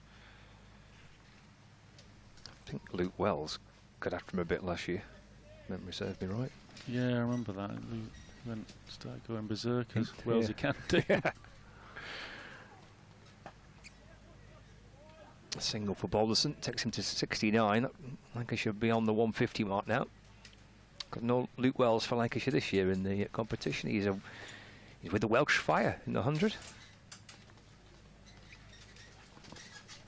Yeah, thoroughly deserved. He's worked hard on his white ball stuff the last sort of 2 years, and especially his bowling. Yeah, he's worked really hard on that, and when he gets it right, he's really hard to get hold of. Obviously, he can bowl relatively fast for a leg spinner, and he's obviously got quite a lot of height as well, so he's hard to really get after. And obviously his main strength as well. He's great with the bat as well. He got that 100 in the warm-up game, and similar, he can slot in at the top, or obviously he's worked on his power hitting down the order now as well. So it'll be great to see him get a game for the Welsh Fire, and along with the other lads as well who are spread around a little bit. But yeah, it's great to see so many of our lads get in that competition. I don't know who to support, but well, a spectacular effort at mid-wicket. This gets through for another single. I think it was JJ Fielding. It was a great effort. Right out of your draw, that, isn't it? Yeah. Maybe 10 years ago. Oh, okay. Well, 154 for 4. 26 gone. So Balderson on 70 and Hurst on 5. Here on Lancs TV from Sedbergh School, albeit it does say live from Emirates Old Trafford. It's Colin's now frantically trying to change the graphic on the screen. Live from Emirates Sedbergh.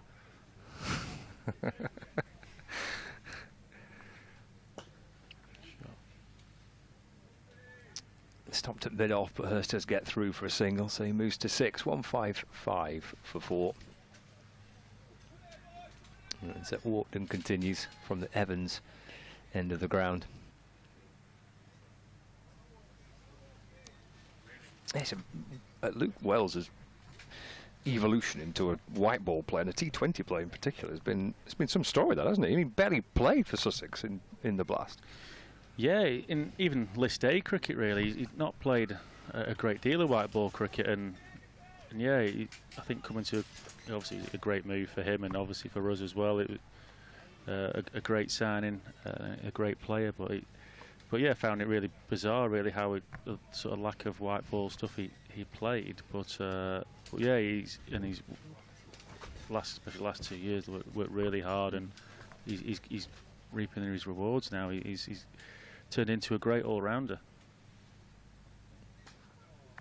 Right towards the leg side, 1 bounce and 4 for Hurst.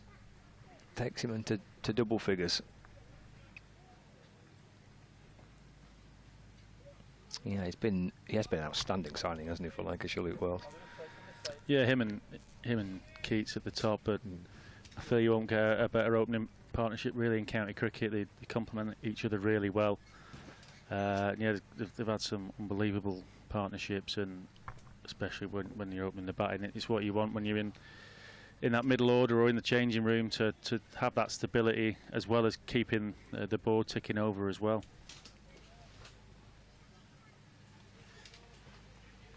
He's got his innings up and running here, up to 10, Bobbleson on 71.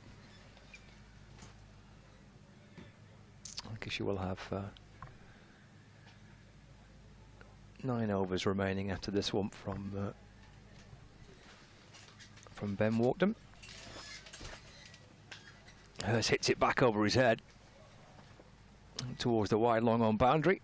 A couple of bounces, spins over the rope.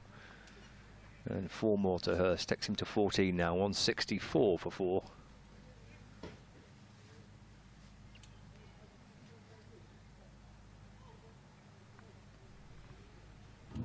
He's got away this over, Hurst. He's really good to see him hit the fence a couple of times. That'll give him some great confidence, so it's nice to get those first couple of boundaries away, settle the nerves a bit, especially when you're in the middle towards the latter end as well.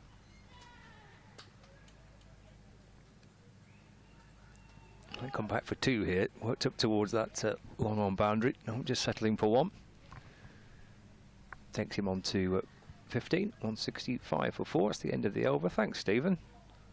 No worries. Yeah, we'll get into hopefully the fireworks stage now. I'll talk to the couple of lads down there. I think Aspie might be next. It's his old stomping ground. He went to school here, so he should know it well. But yeah, hopefully we'll have a strong finish, and then lads can start well with the ball. But thanks for having me, Scott. No, pleasure. Cheers, Crofty. Thanks for joining us. Stephen Croft, who's part of Lancashire's coaching team for this one-day competition this year here on Lancs TV. Joining us, really nice to hear from Stephen. Get a great insight into what's going on, and a view from the kind of the dressing room, and looking at some of the players as well. And a new role for Stephen. He's not hanging up the boots just yet.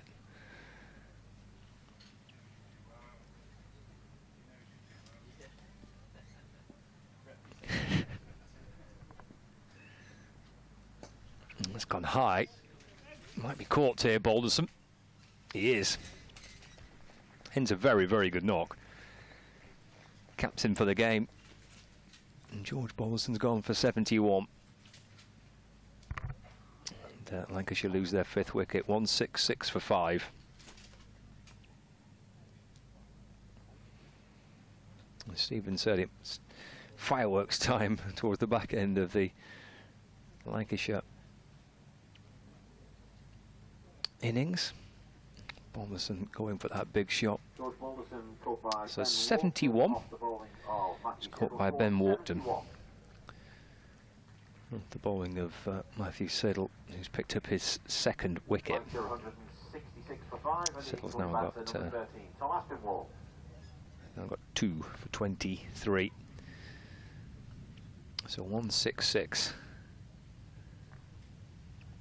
for 5, and Tom Aspinwall is the new batter to join Matthew Hurst. Take a little look at the Test match score as well, where Australia off to a flyer, 126. In fact, it's now 132 without loss. Warner 58, Khawaja on 67. Australia requiring a further 252 runs to beat England. It's day 4 of that Test match. I mentioned that there's a whole stack of these showcase games involving first-class counties and the neighbouring national counties side.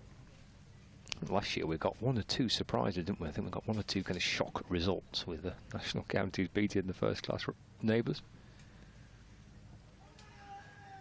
He's gone back there, Aspinwall. First ball faced by the Siddle continues. Off an appeal by the bowler. 166 for 5.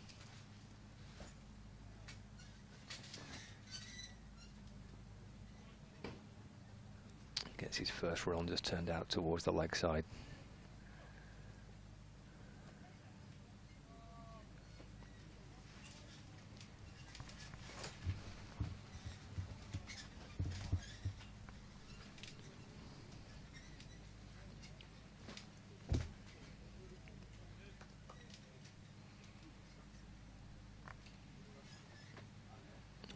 That Yorkshire are playing Cheshire this week.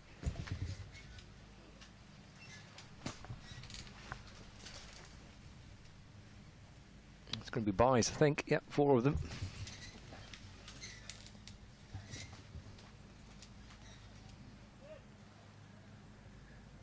$172 for 5.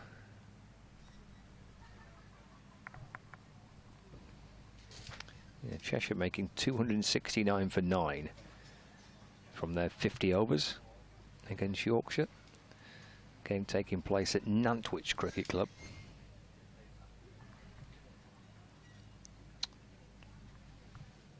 Should be a strong Yorkshire team, that.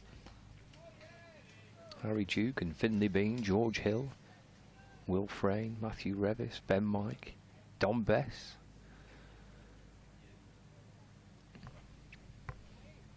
It's the end of the over here, so 8 remaining, 172 for 5.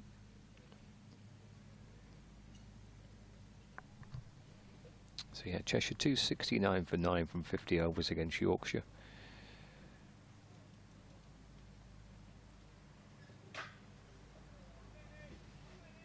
Northumberland have been taking on Durham. They've finished their 50 overs. Northumberland 290 for 8. In the match against Durham. Leicestershire taking on Staffordshire. Leicestershire 304 for 7. Surrey have battered 50 overs in their match against Suffolk, making 216 for 9.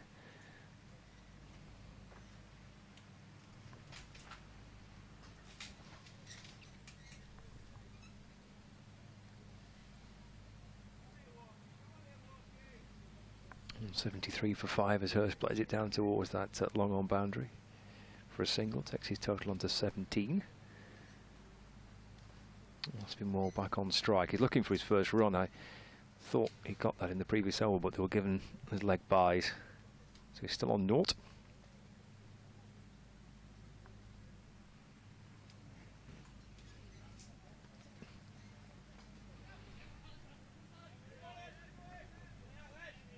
I'm going to come back for a second. Throw comes in towards the keeper's end.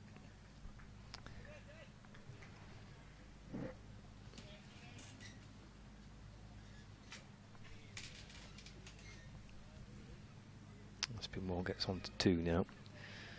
175 for 7.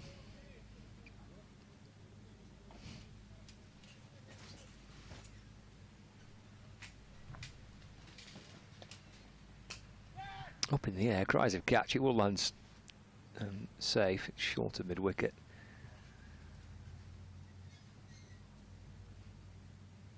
$176 for 5.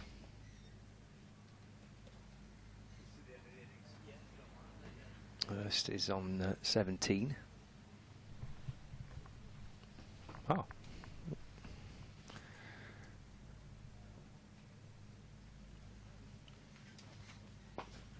Big shot back over the bowler's head.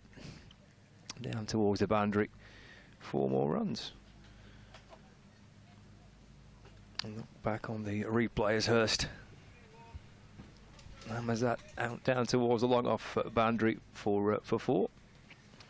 And delighted to say that Lancashire's Director of Cricket Performance, Mark Chilton, joins me. Good afternoon. Hi Scott, how are you? I'm all right. How are you? Good. I'm better for seeing a bit of cricket. Aye. Again, down the pitch comes Hurst. through to the keeper, no run. It did look a little bit like it might be a repeat of last year, didn't it? But I mean, last year was a shortened game for this warm-up match, but we're actually potentially going to get more cricket than we managed last year. Yeah, I mean, I came up this morning, came through some pretty heavy rain, so I was a bit despondent. And when I saw the forecast, but Martin, the groundsman here, and his team have done a brilliant job. Ground looks a picture as usual. I think I was in them similar showers on the motorway as you were, thinking the same thing. Drilled away through the offside, just for one. And that completes the over. 29 gone. 181 for 5. Hurst on 22. Aspinwall on through. Yeah, it looks lovely now. The ground looks great. A few clouds above us, but a bit of sunshine, and it's nice and dry, and hopefully a decent game of cricket. And kind of where does this kind of game fit in then? This kind of showcase, friendly warm-up match type thing. It's perfect for us, really. Is it? Okay. It's perfect for a number of reasons. Firstly, you get a run out before the competition starts, but you know, I think I've said a couple of times in interviews recently that the relationships with Cheshire and Cumbria in particular, our neighbouring sort of national counties, are very important for us, and I think to be able to get this fixture on in this way at such a beautiful venue it's ideal for us. Yeah. It is a lovely venue, isn't it? It's pretty stunning, isn't it? It's right up there. I think it's definitely in the top 5 most picturesque grounds I've ever been to.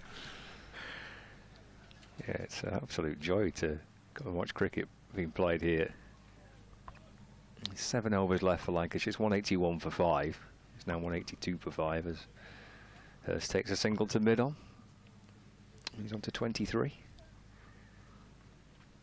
Brings Aspinwall back on strike. Siddle bowling from the Powell end of the ground.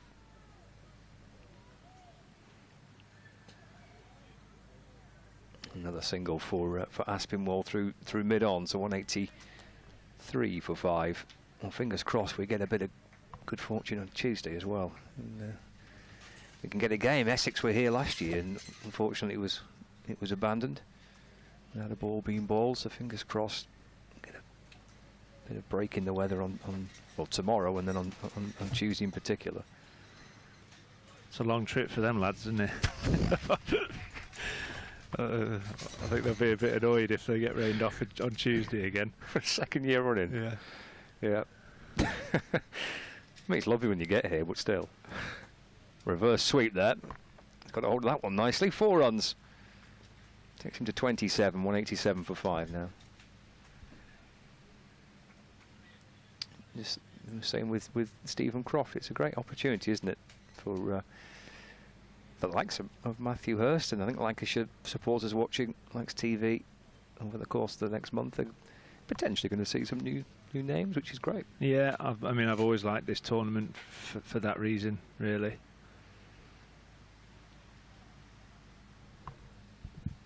It allows you to, you know, we do feel like we've got a competitive squad. We've had good numbers in that squad this year, and I think one of the strategy sort of options we have for this competition is to just have one eye on the future whilst also trying to compete. And I think we're confident that we've got a strength of team that can still compete strongly, and as you saw last year we got to the final, but also you're giving less experienced players that opportunity to develop. And if we move fast forward to next year, then you know, ideally we're going to see 1, 2, 3 of these guys start forcing their way into first team white ball and red ball cricket.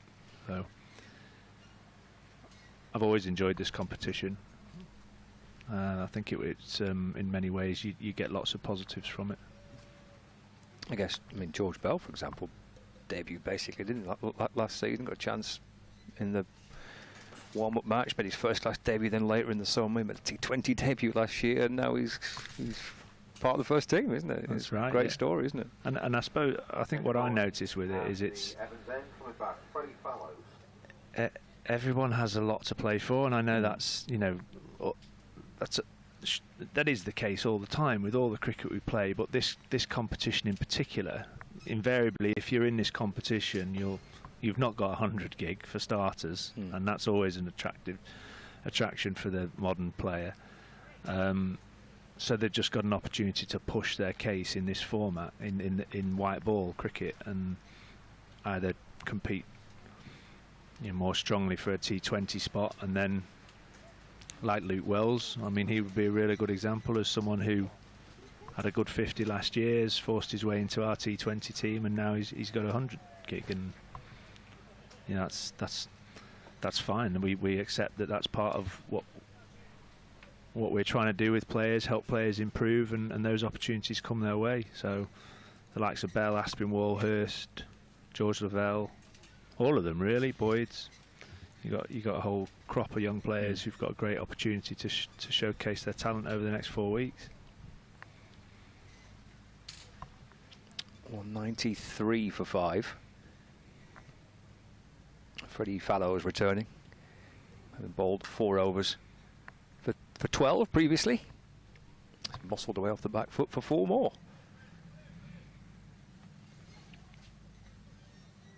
For Tom Aspinwall out towards that deep mid-wicket boundary.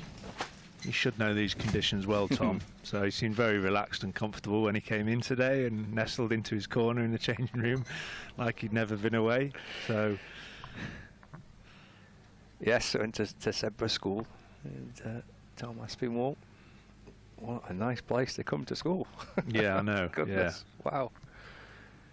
It is a picture, isn't it? Especially this view you've got, Scott. Yeah, we're spoiled.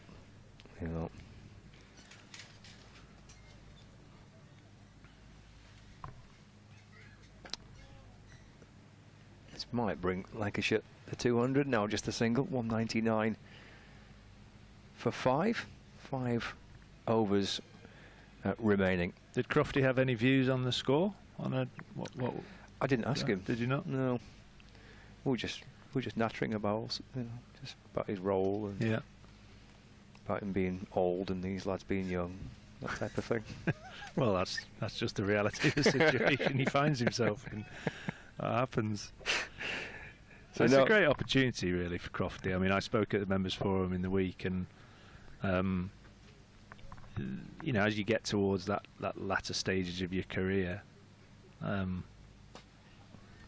I think it's important just to have one eye on the future, and it's great to be able to, the way things have worked out, we can offer that opportunity to develop his coaching, which he's worked very hard on. He's done a lot of coaching for us in the winters over the last 3 or 4 years in the academy. He's done all his qualifications, so and then you do see the game from another side, really. When you actually step back from the playing side of it, he'll see different things and hear different things, and he'll be a good learner for him as well. What type of things do you see differently then? Give us a little insight. Having gone from a player, as he's doing slowly, kind of going from a player to a coach. What do you see that's different to playing? Well, possibly you'll see the same things. Sorry, but you'll think about how you communicate to people differently, I guess. So when it's a player-to-player relationship, it's very in the moment. Okay. You're talking together about how you can get through the next passage of play, and whereas when you're a coach, you've got to step back from that, and you've got to think carefully about what you say and when you say it and how you say it. I think that would be my first instinct, is that when you're playing and you're batting together, you're just very much here and now. What are we focused on? Mm-hmm. Whereas as a coach, you've got to sort of step back from that, and it's not just a case of telling a player what they should do, really. That tends to be the easy bit with coaching. We'll see something and we'll think it should be done another way. The real art of coaching is being able to influence and developing a relationship with a player that they're prepared to take that feedback on, really. So and also, you're just not one of the troops anymore, are you? I heard that on the TMS driving home last night about Stuart Broad, and Michael Vaughan was saying very quickly, he'll finish this after this game, and he's out of the changing room then, and it's a very different feeling. And in some ways, Crofty will just get to experience that over the next month and see it from a slightly different perspective. Would it help the fact, I mean, obviously you captained the team as well, that having been the kind of captaincy role, in that, so you're in that kind of management level, aren't you? Does that help with the progression? Oh, I would think so, okay. Yeah. I mean, obviously, as captain, you've already been exposed to some leadership experience about how you have to deal with different individuals at different times, how your messaging has to just be able to flex to the situation. So he's already got some of that experience, and he's played a critical role in the group over the last 2 or 3 years since he's not been captain as well, in that space as well. So I think what we know about Stephen is he's hugely committed to the cause, and you know, he's a Lancashire lad through and through, and I've seen his approach to his cricket over the last 20 years, and he's never given anything than 100% for the county, and I'm sure he'll continue to do that in his role as a coach over the coming month. Are you quite clear when you were at the end of your career as to how you saw your post-playing career pan out, or not? Because you've obviously had a couple of roles, haven't you? You haven't gone away from the club to teach and then coaching, and now your new role here. Yeah, it's a good question. Not massively. Okay. No. I reckon I went through a period early in that 2011 season where you do carry a degree of insecurity about what you're going to do. You've got responsibilities, you've got mortgages, you've got kids, a wife to look after, and all that sort of stuff. And it is quite a difficult period. And I think with those guys in the squad who are sort of coming to that stage, I've tried to be as honest and open as upfront as we can do with those conversations, because you have to front it up at the end of the day. You can't just ignore it, because it is coming. The actual when, we never quite know, but it is coming. And I suppose I made peace with it probably in about the July, I think when it became clear. That's quite early then. Yeah, but it became clear I think I got left out, and I just remember thinking I'm not good enough to carry on here, and I'd sort of made peace in my own head that it was coming to an end. And in some ways, I think if you can get to that point, it probably helps you a little bit. It probably just helps you just reason with it and accept that, okay, this period of my life is coming, and now it's coming to an end, and I've got a lot to look forward to. I think if you can still balance the two, it's an ideal scenario, but it doesn't happen for many. And presumably quite a significant step to actually, you know, speak to the captain, speak to the coach, actually say it. You know, this is it. I'm done. Yeah, no, it's very hard to get to that point, which is why, you know, in my position now, all I ever wanted at the back end of my career was some honesty. I just wanted to know where I stood, whether it was good or bad, or indifferent. And I suppose I've tried to take that view and be as honest and fair as I can with players who are at that stage. They can carry on, they can choose to go and play in other places, but let's not shy away from the conversation that if when you get to those stages of your career, your performance is not strong enough to keep you in as a regular first team player, then that conversation has to be had, and you can't hide away from that. And I suppose, you know, as difficult as those conversations are sometimes, and for people to actually accept the reality, you're better off just fronting it up. And you know, Crofty might still play next year. That decision hasn't been made, but all I know is that, you know, this was a great opportunity for him to develop his coaching. When we talked it through, he was very positive about it. Wow, what's gone out the ground? Yeah, Tom Aspinwall off the back foot, muscling it out towards the leg side, and it's a big hit for 6. He got that cleanly, didn't he?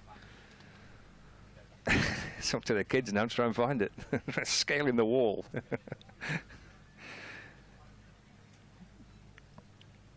But, 3, well, there'll be 2 overs left after this one. There's a little break here while the ball is retrieved. I think to go back to the planning side of it,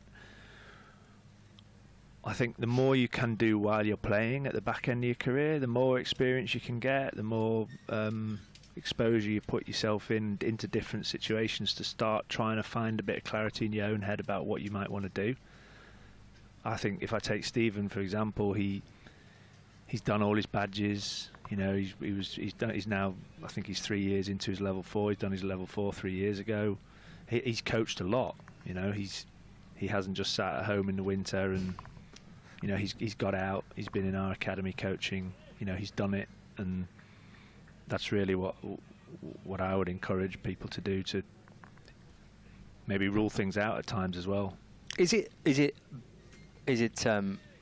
I say easy is probably the wrong word, but is there a better structure in place now? I remember speaking to Tom Smith, when obviously, unfortunately, his career was curtailed because of the injury, and he wasn't sure which way he was going and what he wanted to do, and I got the impression he didn't feel like there was an awful lot, not from the club, but from cricket, from the other networks around cricket. It wasn't sometimes there wasn't enough maybe help for cricketers. Is that improved, you think, for those that kind of look beyond play? Sure.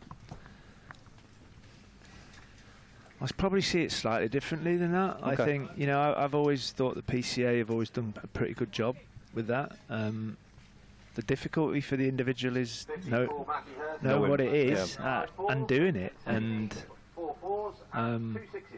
but ultimately you'll be the person who drives that, really. No one's going to present a job on a plate for you, very rarely. You just got to the PCA do offer a service where they try and help you work through what you're good at and your strengths and weaknesses, and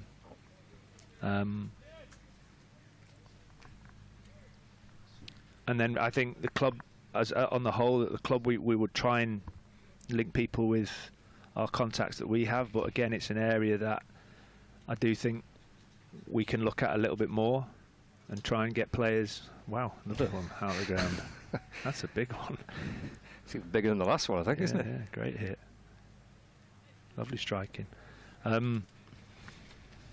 Yeah, I think the club have a role to play as well. Okay. You know, use our network as best we can, and we try and, you know, I have to do appraisals with players, minimum of 2 or 3 a year, and at every appraisal you're asking those questions, and you're trying to chivvy the player along to just give it a bit of thought. It's pretty hard when they sign their first contract. And they're 19. Yeah. Think of what you're going to do when you retire. Exactly, yeah. 2 overs left here. This has got to his 50. 50 off 37. Aspinwall's 30 off 20. So having a thrash at the back end of the innings. 2 overs left. 240 for 5. I think 250 was in my head about 15 overs ago. So we've done pretty well to get there. Yeah. I thought if we played well, we get to 250. Partnership is worth 74 between these two. There's clearly a fast-scoring ground there if you get going on it.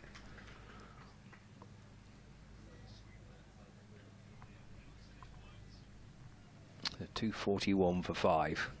We're heading towards the end of the Lancashire innings.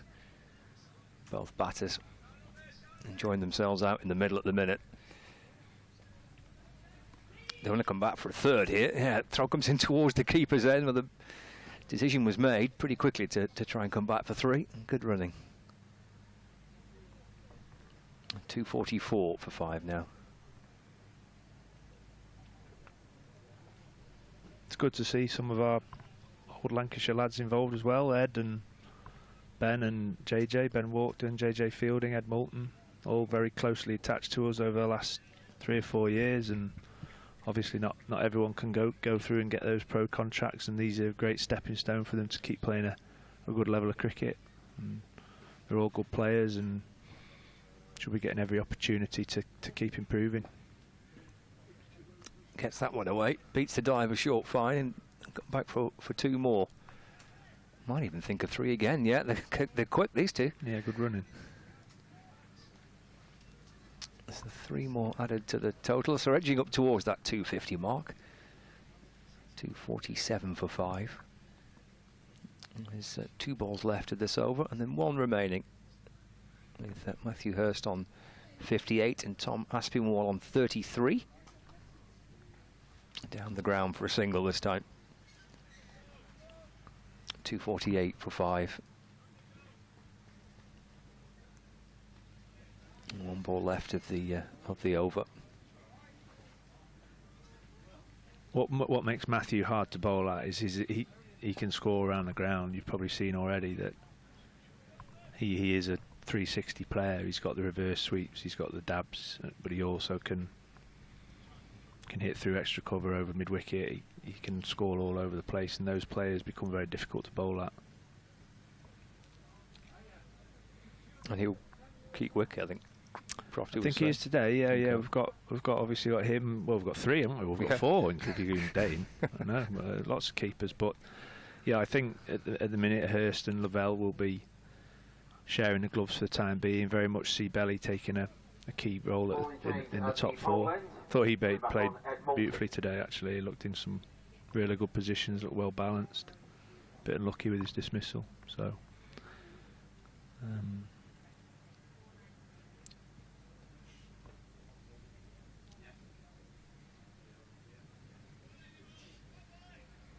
31 for George Bell.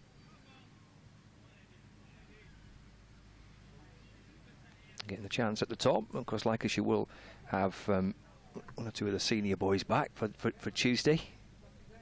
I think they deserve a well-earned rest after struggling on to get those wickets again. When they all came off the field on Friday, they were pretty despondent and exhausted with it. Tried very hard on that pitch, but couldn't force the win, which was a shame. I thought if we could have just nicked one of those wickets, if we'd have got Luke out with an hour to go, we could have put them under pressure. It was a bit frustrating for everybody again. Final over of the innings. First ball's hammered down the ground for 4 more. For Aspinwall, takes him to 38. It's 254 for 5.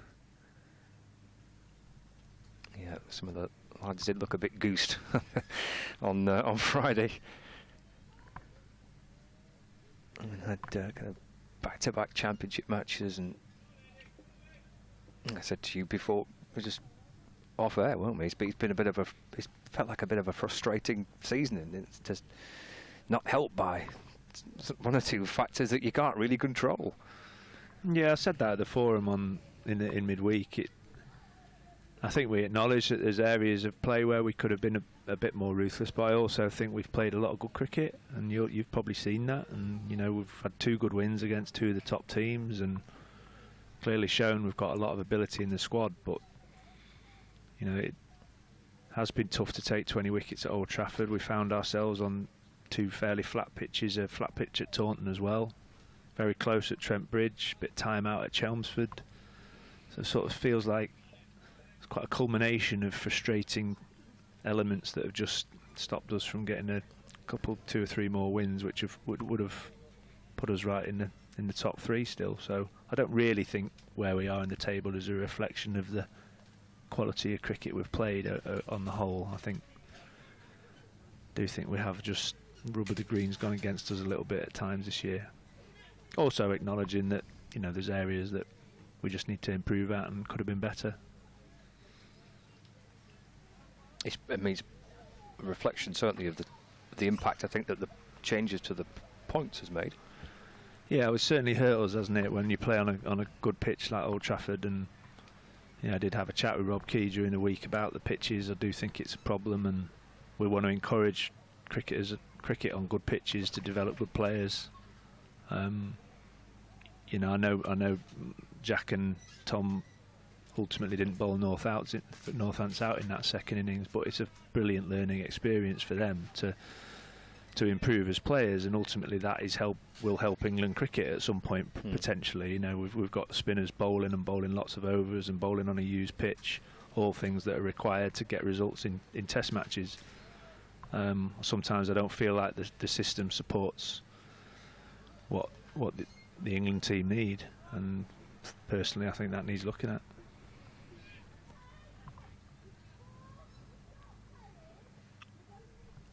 Got 3 balls left. A couple of wides sent down there by Ed Moulton, so the score's moved on to 259 for 5. Hurst on 60. It's a lovely shot towards the mid-wicket boundary. 1 bounce and 4 runs to Hurst. Takes him to 64. While we're on that point, while I've got the opportunity, I do think that come off a long run here. Well, a little bit, yeah. Right, well, steady on. Because I do think the wickets we play on, they are hard work for the guys, but they develop good cricketers, and the system isn't supporting that. You know, the change in the point system has it's almost gone totally against what Rob Key and his England performance team are trying to work towards. He knows it.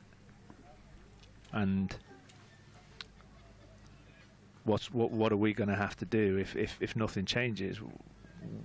We try and get a competitive advantage by leaving 20 millimetres of grass on the pitch, and that's not really. How's that going to help Jack Morley and Tom Hartley in the future and develop people who can bat long periods of time? It's not. End of. Yeah. Final ball this, and down towards long on.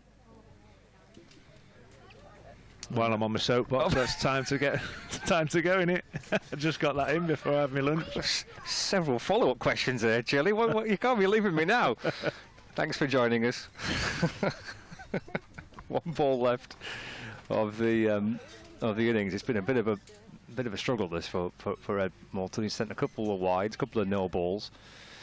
273 for 5, so it's the over that's going on. Can you get through it here? Might end with a wicket. It is. Oh no. Nice. That is the that for Lancashire. Run out chance. Fumbled probably sums up what was a pretty untidy final over in truth for Ed Moulton. So Lancashire finish on. What did they finish on? 270, I think it is. No, 275. 275 for 5 from 36 overs. Aspinwall 42. Hurst on 71. Just before you disappear, just your kind of thoughts on what you've seen. That's 100 century partnership as well between those two. Right at the end of the innings. 53 to Hurst and 42 to Aspinwall in that century partnership. It's an excellent way for those 2 young players to get Lancashire to a very good score, it would seem. Yeah, absolutely. You know, you've got seven lads having a hit out. That's obviously good to get a few boys out there. Everyone's had. I thought George played. Both the Georges at the top looked in good order. They've been moving well. George Balderson been moving well for a while now. His footwork looks excellent, getting some really good positions.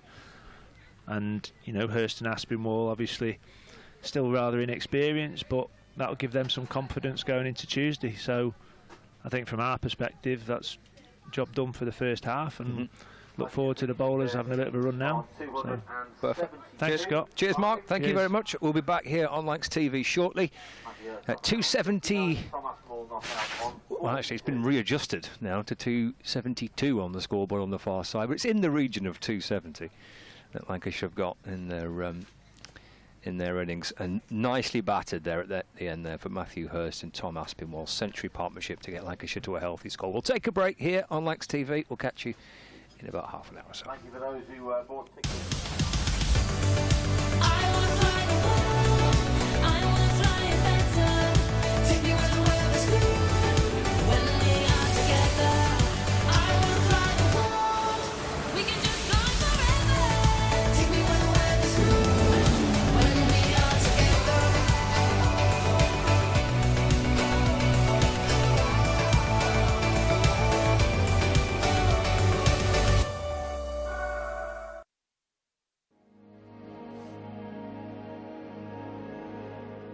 Welcome along to another edition of Beyond the Boundary with myself, Paul Allett, and today I'm delighted to have the greatest left arm quick bowler in the history of the game alongside me.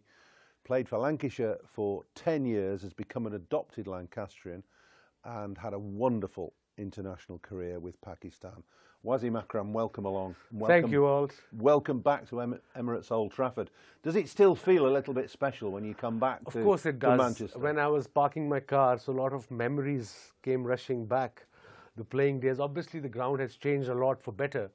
But yeah, every time I come here, last time I was there about 3 years ago when there was a COVID test, so we were in a bubble in the hotel. Yeah. But over and all, playing for Lancashire has been the highlight of my cricketing career. You know, I'm writing my book, it's almost ready, it'll be out in November. Okay. So a lot of positive stuff of Lancashire. For me, playing for Pakistan and coming to Lancashire was like a little oasis. Everything was comfortable, you guys just played cricket. And we had 3 senior players, Paul Allett, Michael Watkinson, and Graham Fowler. They used to make fun of all the junior players. Haha. It was a tough school at times, I agree. It was. But it's great that you hold Lancashire in such reverence and such esteem. But tell us a little bit about how you came to come to Lancashire in the first place, because you were a very raw international cricketer in the late 80s and 88. Yeah. You hadn't much experience of Western culture. None. I don't think you had much experience of playing over here at all, had you? Not at all. I think in '86, the great Imran sent me to play league cricket up north in Durham. Okay. I played for a club called Burnup Field. Yes. Boundary was about 25 yards one side. And it was tough for me, you know, as a kid from Pakistan coming to this weather and this country. But the idea was '87 we were touring. So just get the idea how the wickets work, how the weather works. So I enjoyed it. We used to end up every night at that nightclub on, you know, on the Newcastle River, on a ship. the River Tyne. Yes, yes. Yeah. I bet, and the fog on the Tyne was and all then, yours. yes, coming back to your question, 87, I think, or 88, 87, we were playing in Sharjah. Yeah. And Neil Fair brother was playing for England. He got picked up. And Laurie Brown, a physio, great guy, one of the best physios I worked with, great human being too. They got hold of me there. They said, would you like to play for Lancashire? And remember those days, Lancashire, county cricket was, you got to be #1 player in the world. Only one overseas was allowed to play in playing 11 and you can only register 2. That's right. So I thought they were talking about Lancashire League. I said, yeah, sure, I'm ready for Lancashire League. They said, no, county. I said, really? So yeah, that was my first experience that I found out. And you knew nothing about county cricket, presumably? No idea. None. Nothing about it? Nothing about county cricket. I only read about it in Urdu magazines, cricketing Urdu magazines, that's how it works. But when I arrived here, I remember in 1988, but before that in '87, there was a test match here at Old Trafford. And our chairman, Bob Bennett at the time, Lancashire think tank, they got my family here. Yeah. For my birthday surprise. They called everyone, my 2 brothers, my younger sister, my dad and mom, to celebrate my birthday here. I think it was on 4th of June, if I remember correctly. But that was the first experience of me of, you know, Lancastrian hospitality. So the club embraced you right from the word go, and Yeah, you they in did. turn embraced the club. It was actually David Hughes and Alan Ormrod who were running the cricket department at the time, and they must have been the 2 that instigated your first appearances for Yes, for probably. And I remember both of them, David Hughes, Yoza and Alan, has been a great influence early on as a 20-year-old kid coming from a different culture altogether and mixing up with, you know, Western culture, and they really helped me a lot. Remember the first time we met, we was a Forte Post House in Nottingham, that hotel on the 1st floor. Yes. And Alan told me to come to team meeting at 6 o'clock in the evening, day before the game. I said, okay. He said, it's in the bar. Okay, I said, that's different. I come from you're not a drinking culture. Yours. Exactly. But again, you guys, the minute I arrived, walked into that wine at the bar, you guys all shook hand and said, welcome to Lancashire. So that gave me a bit of confidence. And remember, the next day there was a game against Nottingham, and I was sitting in the corner right somewhere, because huge seniors, I think, I don't know if it still happens or not, the senior players, they have their certain spots in each dressing room, and they go and sit there. So you as a junior, you have to wait that everybody is comfortable, then you pick up your spot, if you get a spot.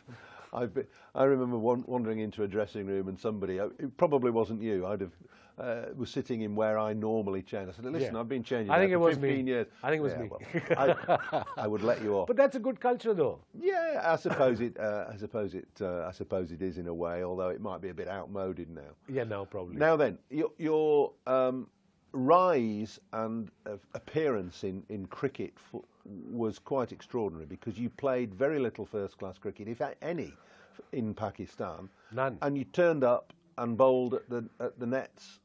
Yeah, it was a camp. Of a Pakistan camp. It was a camp for 100 kids, young kids, and I did, well for my club, Ludhiana Gymkhana in Pakistan. So they, said this guy is good. So my name was in that in particular camp, and I remember first 4 days there were 100 kids, and including Ramiz Raja, who played a Test cricket by then, one Test, and Mohsin Kamal, another Test cricketer, and top first-class performers were there as well. So nobody gave me the cricket ball to bowl, so I got a bit down, depressed. So I went back to my captain in the club, Sadiq Khan. I said, look, there's no point in me going. I've been standing there for 4 days. He said, no, you go tomorrow. I'll have a word with the camp commander, and he'll give you the ball. So the next day, 3 or 4 batters to go, he gave me the old ball. I impressed him for some odd reason. Agha Saadat Ali, another late Test cricketer. And then the next day, he gave me the new cherry. And you see, I used to bowl big in-swingers then. And I troubled almost everyone. In-swingers to the right-hander? To the right-hander. Good ball from a left-arm quick. Good ball. Yeah, so, I impressed everyone there. And then Javed Miandad was the captain of Pakistan squad. So he came to practice. So Gaddafi Stadium is a huge ground. Yeah. So one side was our camp and his net was the other side. So he wanted some bowlers. So the camp commander said, you want to bowl at Javed Miandad? I said, what? Javed Miandad? I had a poster of him in my room. I would love to. Well, one of the best Pakistan batsmen ever. Ever. And one of the best in the world. In the world. So I went to bowl at him for a couple of days and he got impressed by me, and then New Zealand was touring Pakistan. And suddenly my name came in to play against New Zealand team, first 3-day game, President 11 versus the New Zealand side in Rawalpindi. I was over the moon, so was my family. Javed Miandad, Sarfaraz Nawaz, Tahir Nakash, all these tests, Ramiz Raja, Salim Malik, all these guys were in the squad. And Javed dropped, I think, Tahir Nakash or Sarfaraz to have me in playing 11. That was my first-class game. How on earth did you feel playing international cricket from straight out of club cricket? How on earth? Because that would it would cause issues for an awful lot of guys when you were 17, 18? I was 17. 17. Yeah, 18. So how did you feel? I think probably too young to I even was bother too about young it. to even bother about. Absolutely spot on. It was blessing in disguise. I didn't know probably half the team of New Zealand. I knew Martin Crowe, Jeff Crowe, Jeff Harwood, John Reed, Jeremy Conning, the big names there, cricketing names. And they were a good team. Great team at the time. Yeah. So I got 7 for 50 in first innings. I don't know how. And second inning, 2 for 50. I was just running in and ball, and I didn't know at the reverse swing at the time, but it was just happening. I know how. How? Because you're a good bowler. Were you quick? And presumably you were raw then, as you say. Raw. You say I don't know how, but you did swing the ball. You swung the new ball, and you had this. You had this very quick arm. Pindi wicket was like a road. You know how Pakistani flat, no bounce, no grass, no bounce. But I've got. I think before lunch I got John Wright caught in second slip, and then from there onwards, just everybody walked in. I would just start bowling full, and everybody was getting leg before bowled. So yeah, I think I was too young and naive. It was blessing in disguise that I didn't know who the players were. And you didn't have time to worry about it, no. Presumably. So what about your development then? Because you're set into the world stage straight away. Yeah. And you've got this natural raw talent. Were you allowed just to carry on doing that, or was there some pressure on you to change what you were doing? Oh, there was no pressure. I had very good mentors in Javed Miandad, and then Mudassar Nazar, who still lives in Manchester. He does, yeah. Well-travelled person in India. Yeah, well-travelled, who also helped me off the field. And then that was on New Zealand tour. And then Imran was joining us. He was playing for New South Wales.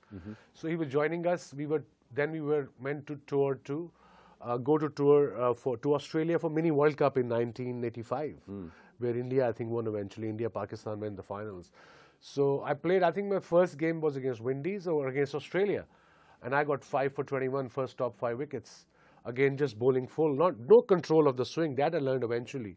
But in the beginning, just come and bowl and hit the right areas, and that's what I did. And Imran was standing at mid-on, telling me every delivery what to do.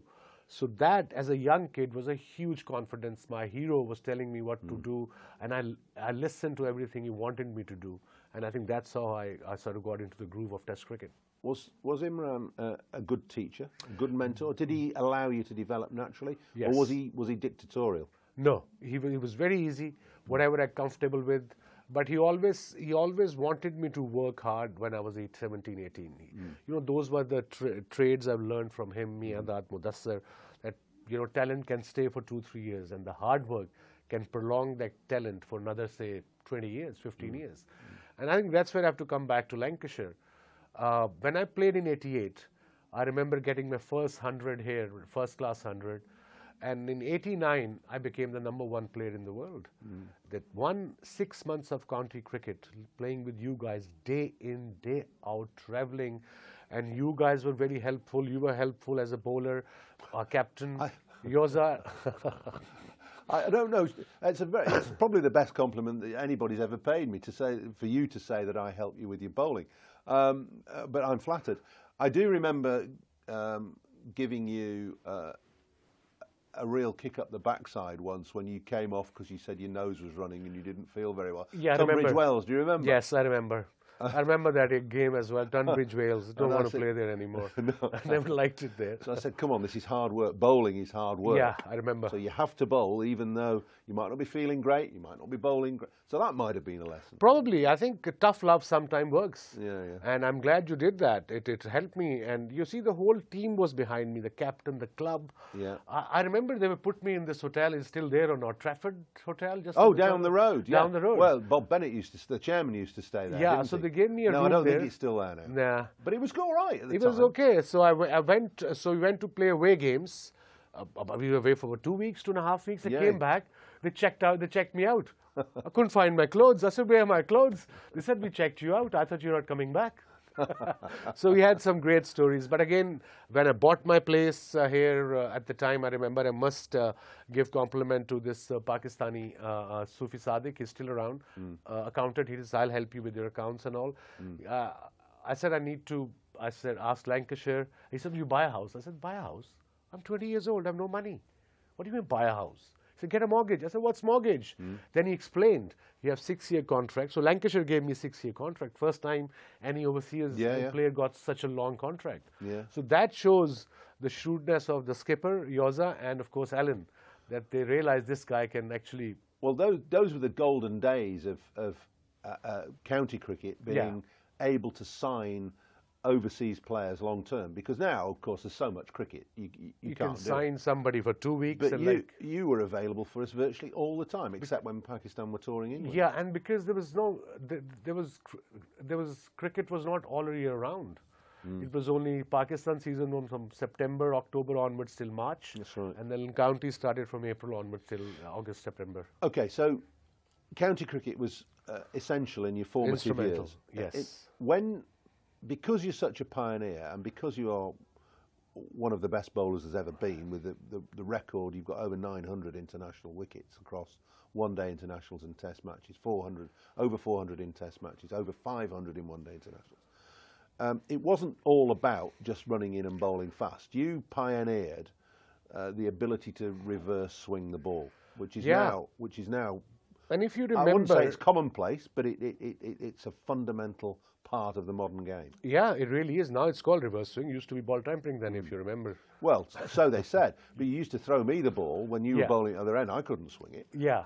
You used to bowl without swing, and suddenly the ball is going towards next side. A little bit. And then eventually you got the hang of it. You said, okay, if it's going in, I'm going to just pitch outside off stump. And I remember the first year when there used to be rain, I used to take Gehan Mendes at nets. Yes. And you got me, Paul got me on the side and said, Vaz, listen, I know you're young. There's 6 months to go. So just take it easy. Because you used to roar in, didn't you? In the Yeah. nets. Nobody wanted to face you in the nets because you were unplayable. But I think nowadays, obviously, mindset has changed. The more you bowl, a lot of youngsters ask me, how should I increase my pace? What to do? It's a very simple answer. The more you bowl, the quicker you'll become, because your bowling muscle gets strong. And bowling muscle is not just one particular muscle, it's everything in your body. And I think nowadays you bowl 6 deliveries, 8 deliveries, and say 12 deliveries, say, okay, I'm done. Okay, thank you very much. So probably cricket is too much, but mindset has changed over the years, sure. But reverse swing didn't just happen.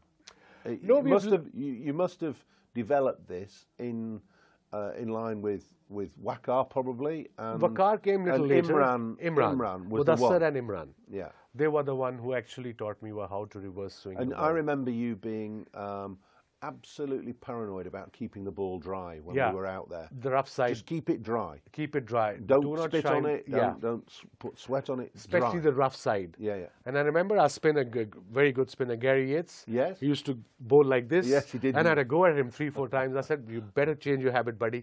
Because the rough side, if it gets soft, then it won't reverse. The rough side has to be rough and shiny side has to be shiny. And we had at Lancashire, we had a wonderful 10 years when you were 88 incredible. to 98. We won all those one-day games. And you were actually constant in that team, but there were actually 2 teams because the old guard, like myself, Graham Fowler, Guillaume Mendes, moved on in about 91, 92. Yes. And then you had another crop of lads with the Athertons and the Fairbrother was there as well. Crawley. Peter Marin came in. Chappell, Peter Martin came in. Chappie came in a little later. Then Bumble, Junior Bumble. Ian Austin, the great man. Yeah. What a performer he had been for Lancashire in shorter format. Who was the guys that stuck out most for you in Lancashire? Who were the guys that you really either admired or got on with or whatever? I mean, you guys were seniors. I had always admired you as a senior players. But of course, Harvey Neil Fairbrother is a very good friend of mine. Still, we are in touch. Ian Austin I was very close to. Yeah. I believe he's got a bar now in wherever he's living. Beautiful wine bar. I think he has. Yeah, and he's a granddad. He is, and he sells beer as well. Oh, on top brilliant. Of that, which he was always destined to do. Destined to do, absolutely. No, but everyone, I mean, it's difficult to name any, but everyone was so helpful. Yeah. And it was fun for me to coming to Lancashire. It was like coming back home, no political thing, no politics in cricket. You come, you play, you go home, you have a good laugh, and the next day you start again. You said earlier on, right at the start of this was your happiest time. Yeah. When you were here, when you were playing here, you probably felt the pressure was off a little bit and you enjoyed playing in county cricket. But surely winning the World Cup in '92 must have been the pinnacle. Oh yeah, absolutely. I think for every sportsman is basically idea is to represent your country's team in a World Cup and then winning it. And then, of course, being man of the match, and that too against the mighty England side at the time. They were the most experienced team in the world as far as one-day cricket concerned. But yeah, that was one of the best moments, in fact, the best moment of my life. What did it feel like? Because there was this aura about you. I remember standing next to Warren Hegg at slip. Warren was his name. Warren keeping wicket to you, and he must have been one of the best keepers you ever bowled. Absolutely. I can't remember him dropping a catch off you. No, and very rare. You bowled 90 miles an hour and swung it and hooped it round. He was corners. one of the best keepers, I think, who kept on my bowling. He was phenomenal and a great guy as well off the field. Yeah, Still, he's very helpful, very easygoing, hard worker. But getting back to you, you had this aura about you, and I know, standing at slip 20 yards back, watching you run in, there was a fear and a trepidation in the batsman facing you because they didn't know whether you were going to hit them on the toe or on the nose. On the nose. I think that's what I've learned in county cricket. That's why the experience matters. Playing under different condition matters, and every ground is different in England. Weather is always nice. It's not, I mean, if it's 26 degrees in England, you say it's a heat wave. No, it's not. Heat wave is in Pakistan. Right now it's 41 degrees. Yeah. So that also helped. And remember, we used to have a playing deck as well. And the next deck, next pitch, each side used to be dry as well without the grass. That boys can throw one bounce as well because the reverse swing. So that helped a lot as well. I think I mean, even in my book is coming out in November, the Lancashire stories are quite funny and memorable and happy times. Brian Lara, Ricky Ponting, and Viv Richards have all gone on record to say that you were the best bowler they ever faced. Wow. That's pretty serious. That's huge, coming from the greats of the game. Yeah. And I think it was because of my quick arm action, maybe. And my You were run very difficult to pick up. Yeah. You had this scampering run. And I learned, quick run. And I learned things as well. I was the only left-hander who went around the wicket, if you remember. Well, you started this. Yeah, I started this trend. You did. And I used to run. From Behind the behind the umpire. umpire. I said, why not? And then leap out. Yeah, nowadays I see bowlers, even T20 format, they're getting hammered every ball. They don't change anything. No. So as a bowler, what's my job is to create a doubt in batsman's mind. If things are not going well, just have your run up diagonal. Just bowl the same delivery you want to, but do something different. But you were capable of bowling round the wicket and swinging the ball away from the right hand. Yeah. Very difficult thing to do as a left-arm bowler. I think both of these guys, yeah, I mean, nowadays Shaheen Afridi, Yes. and then Mitchell Stark, Yes. Trent Bolt. Yes, yes. These But you were guys the are very pioneer. good. Yeah, I started bowling around the wicket, different angle altogether. And as a right-hander batsman, if I'm bowling around the wicket, if you're batting, you have to, with the angle, you think ball's going to come in. Yeah. And if it just goes across a bit, every chance to take an edge. Waz, we could talk for hours, and hopefully you'll come back and we'll do part 2 of this Sure. at some point. But Sure. just before we go, I talked about the batters who said you were the best. Who was the hardest batsman to bowl at? You see, I played against great Viv Richards, Brian Lara, Sachin Tendulkar, Alan Border, Graham Gooch, Mike Gatting, Alex Stewart. These are the big names. But I think one of the best was who played against me and Vakar against reverse swing was Martin Crowe. He always played us on a front foot. At 93 series, he got 200 out of 3 test matches. Pakistan won 3-0. I got 16 wickets in 2 games. I got injured. Vakar got 30 wickets in 3 test matches. And he got 200s. And then I think in England, who really played both of us well with the new ball was Alex Stewart. Because he realized I have to attack.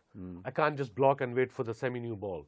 By the time it'll be too late. So yeah, he was also quite difficult, especially. And in one-day cricket, I suppose Brian Lara and all these guys were there, but Gilchrist was the most difficult, especially when there were no bounces.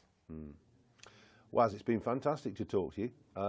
And I hope that you'll come back and talk to us again. You're going to keep coming back to Emirates, Old Trafford, and to Absolutely, any time. I mean, I'm 20 minutes away. Every summer I'm here for a month and a half with my family. My boys are 23 and 21, 24 and 21. They were born here in Wythenshawe Hospital. So they love coming here. They have a lot of memories of their mother as well. So yeah, love coming back, enjoying the weather, enjoying my little town, little Altrincham town. Just walk around, Dunham, Massey. Just love it. Beautiful. Well, we love having you back. Thank you very much. Thank you for everything that you've done for Lancashire, and keep coming back. Absolutely. Thanks a lot. Thank you.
3 to win this National Showcase warm-up fixture.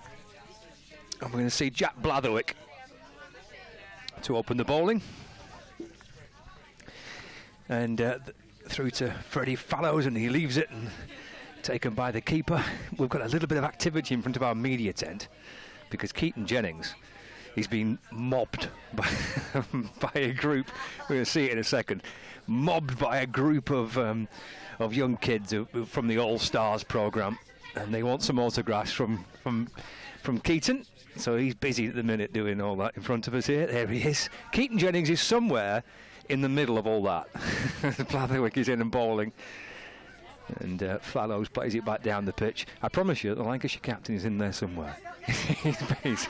he's been surrounded by the kids who've been playing some cricket during the course of the interval, which was really nice actually. Some of the Lancashire players got involved too as well. Watching, we're playing a bit of cricket with the Lancashire lads during the interval. And Blatherwick sets off again. 2 slips waiting, he's over the wicket. Bit of width this time, hammered away.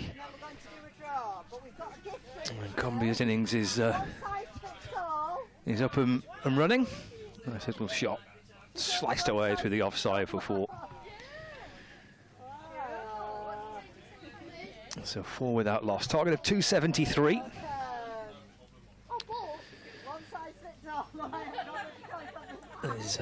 This is what was happening during the course of the interval, actually, that the All-Stars cricket taking place. Kids having a play on the outfield, which is great. And now they're harassing Keaton Jennings. It's all good fun. It's flashed out through the onside. It's going to be another 4, so another handsome-looking shot.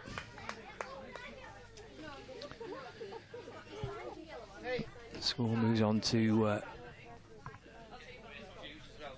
8 without loss. Successive boundaries for Freddie Fallows.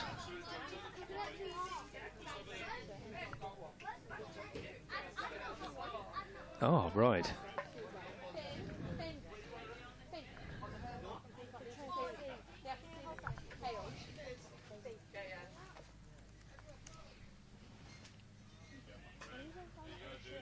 No ball signalled by the umpire.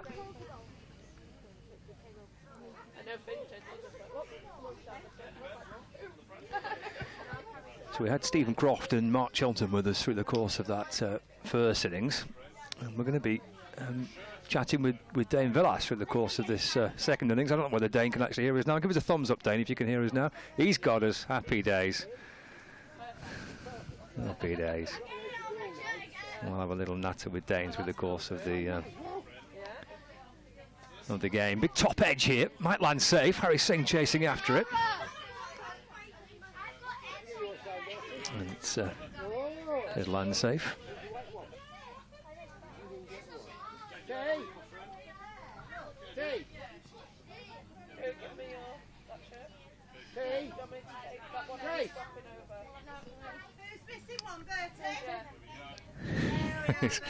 The kids are swamping around Keaton here. They've enjoyed their afternoon, I reckon. I'm getting all their autographs and the shirts signed. Final ball of the first over this.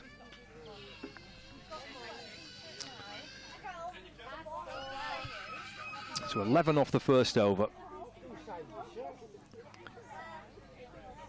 Yeah, there you can see Keaton now for the first time. You know, being swamped by young kids. He's now he's still signing away, still signing shirts. So 11 without loss, 1 over gone, with Fallows on 9. And Josh Boyden it will be, left arm, 19-year-old, medium fast bowler.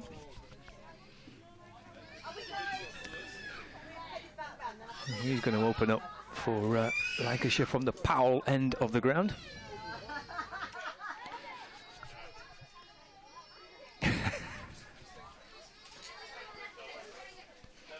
So there's Boyden, flicked high, Blatherwick chasing after it. One bounce and over the rope and 4 runs.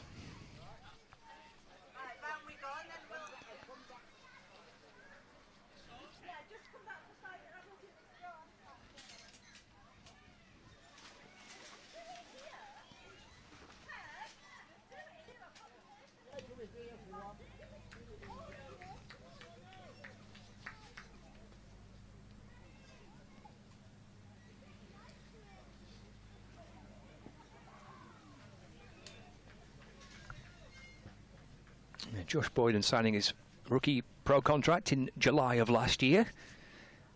One of the stars of the Under-19 World Cup for England. When they reached the final, he picked up 15 wickets through the course of that competition for England, including successive back-to-back 4-wicket hauls.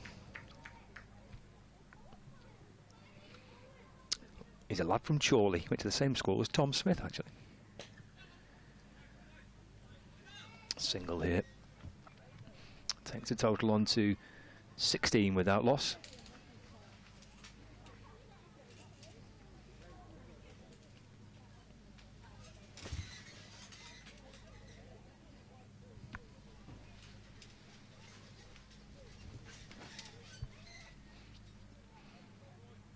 To see Keaton Jennings there, he's having done his mass autograph signing session. He's now having a break by a chat to Graham Onions and to Stephen Croft.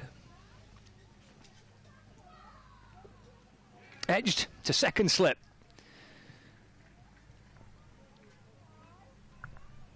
Sam Dutton goes.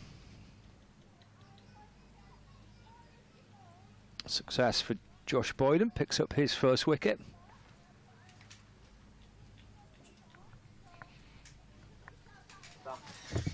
George Lavelle with the catch. George Lavelle off the bowling of Josh Boyden. Cumbria 16 for 1. So breakthrough for Lancashire. Sam Dutton edging to second slip where Lavelle takes the catch. And the incoming Cumbria batter, Ben Walton.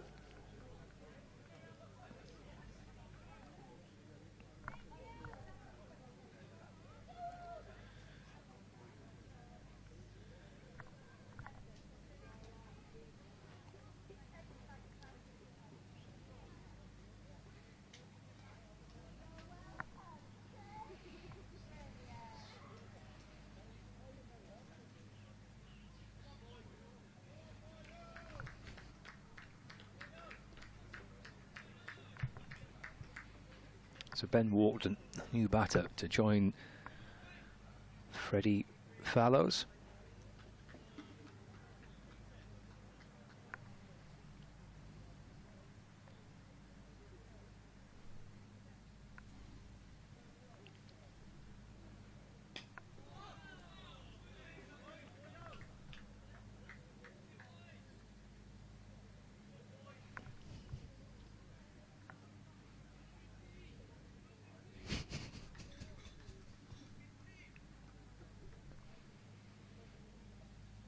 Final ball for Josh Boyden. He's making his senior bow today in this friendly game. Be hoping for his list A debut perhaps at some point through the course of the one-day competition.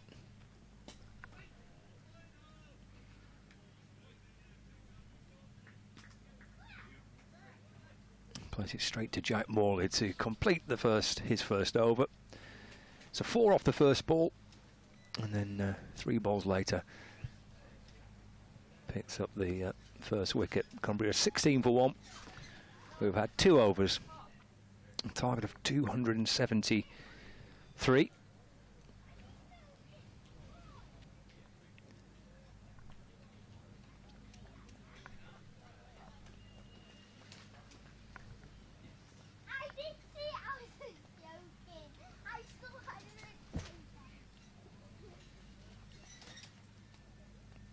Blatherwick starts his second over.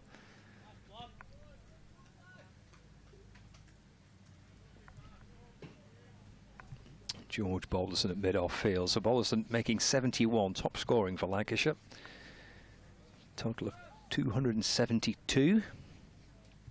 Ended beautifully. Last wicket partnership, or final wicket partnership in the innings of 106 between Hurst and Aspinwall, pushing Lancashire up to and beyond that 250 mark. Mark Chilton was kind of hoping that they'd get somewhere in the region of 250. That was in, he was telling us. Got beyond that. Nice looking shot. 4 runs beating the infield by Fallows. Shuffle back. Eases the ball away through the offside for 4. So it's 20 for 1 now.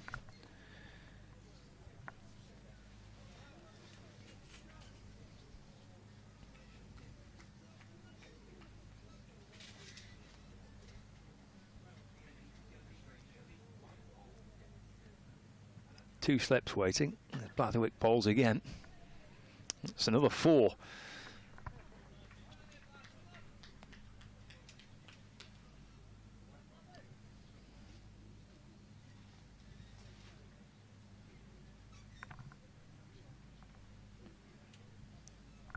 Fallows has set off nicely. 22 from 12 balls. It's 24 for 1.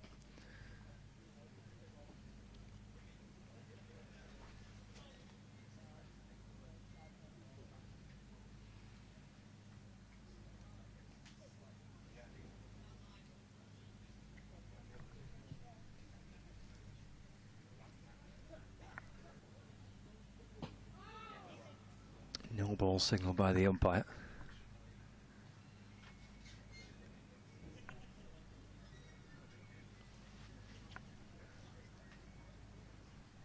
Free hit as well.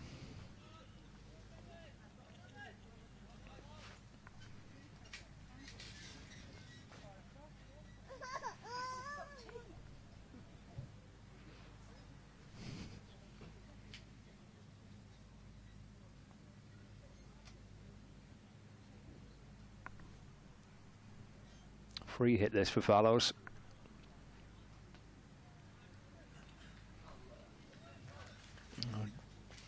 Damage done. Picked up by Dane Villas. Have a little chat with you, Dane, at the end of this over. Happy days. Gives us the thumbs up.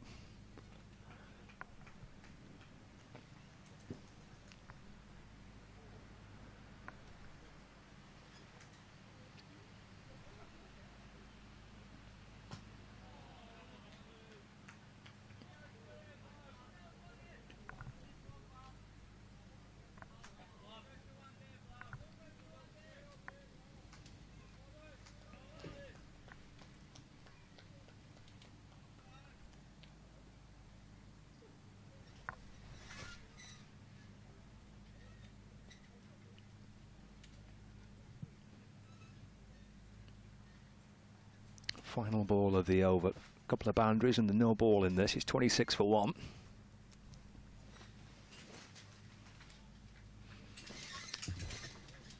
Completes the third over. 26 for 1. Fallows 22. Walkden yet to get off the mark.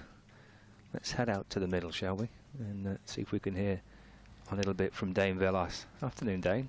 Good afternoon, Scott. You okay? Yeah, very well, thanks. Looks lovely out there. Oh, it's beautiful. I mean, a little bit overcast and a bit windy, but other than that, it's perfect. It's so good to be back here at Sedbergh. It is a beautiful ground, isn't it?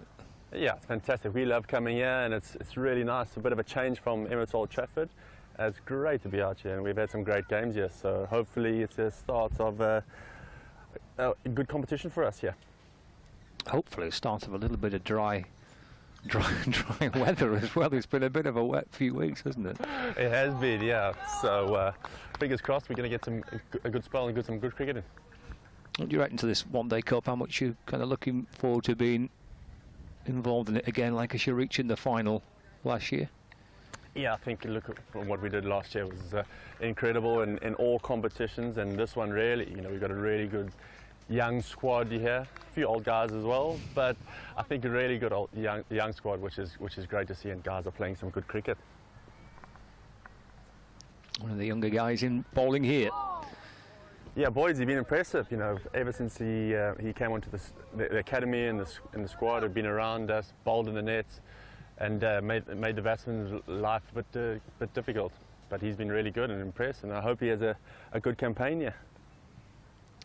Isn't it always quite exciting to be involved in a team that's potentially given potentially full debuts, list A debuts on Tuesday to maybe one or two players? Is that quite exciting to be part of when the dressing room has some new faces around it? Oh, absolutely. It's beautiful. It's brilliant to be part of this and see the young next generation come through. We've got some really good players for Lancs and hopefully further on, but it's so good to see. I think the club's in great shape at the moment with the amount of players we've got coming through and the squads and everything, so it's really good to see and exciting, you know. Still room for the old boys though, Dane, aren't they? Yeah, there's one or two, you know, so not too bad. Hopefully you can pass on a bit of knowledge and do a few things, but now with the younger guys here, to a little bit more work in the field, you know.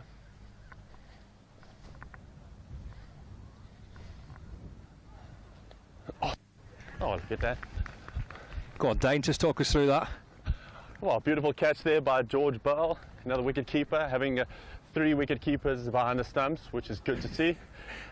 Good catch. But I just think where we bowl, the boys has pitched it up, and every time we have pitched it up, we look dangerous. So very good, and hopefully it continues. Cheers, Dane. We'll leave you for that team huddle. We'll catch up with you again in a bit. Cheers, thanks, man. He's going to enter the little team huddle at the end of that for the wicket. As he says, there's 3 wicket keepers there. There is the keeper, and then there's Lavelle, and there's Bell. So all 3 are wicket keepers. The keeper, the 2 slips. It's lovely to hear from Dane. Catch up with him a little bit later on. Well, we'll keep heading out to it. I think he minds us nattering away to him a little bit. It's 27 for 2. At all times. 273 the target here on Lancs TV, live from Sedbergh School. As there isn't any dedicated point for that on the electronic scoreboard. We're back here on Tuesday for the start of the Metro Bank one-day competition when Essex The last wicket score is more than the current are score. the visitors. Don't get confused, that's actually the current DLS score.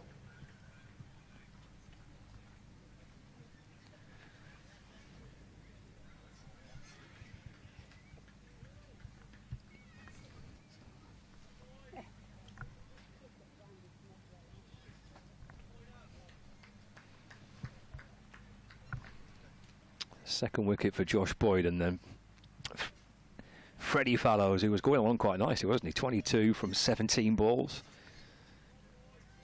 Following Sam Dottam for noughts. A good start by Josh Boyd.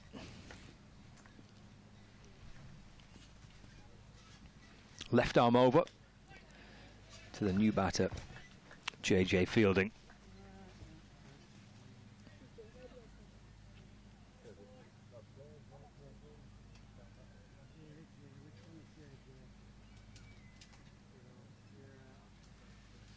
There's Jack Morley, who had a lot of work to do on Friday.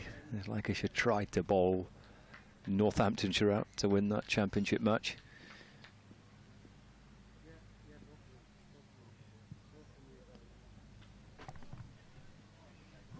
Takes the leading edge down towards Dame Velas.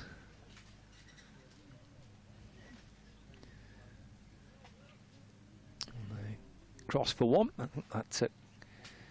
Gets JJ Fielding his first run, it does. Well, it's the end of the over as well. 28 for 2. We've had 4 overs of the Cumbria reply. Target of 273 to win.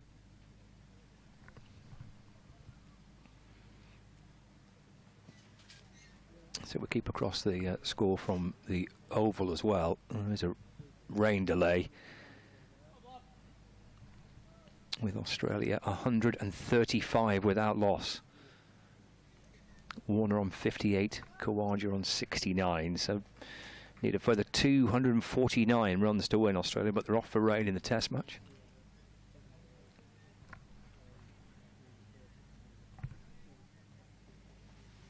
Jack Blatherwick to start his 3rd over of this opening spell.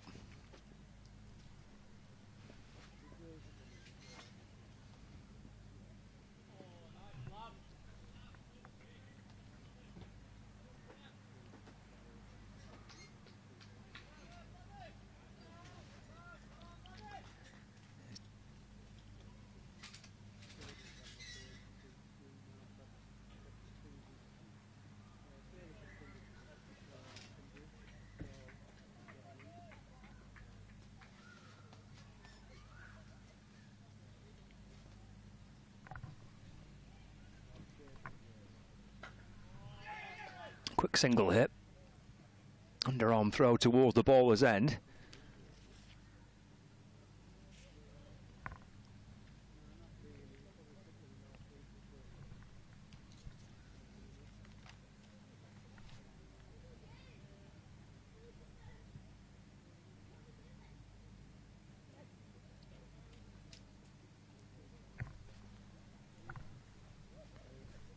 .29 for 1.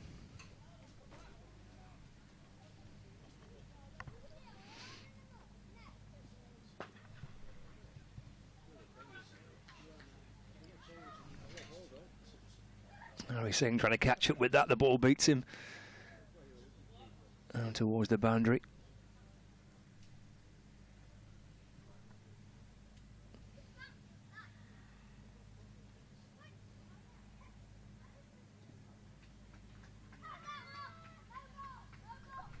Come back for 2. Score ticks along. It's 33 for 2.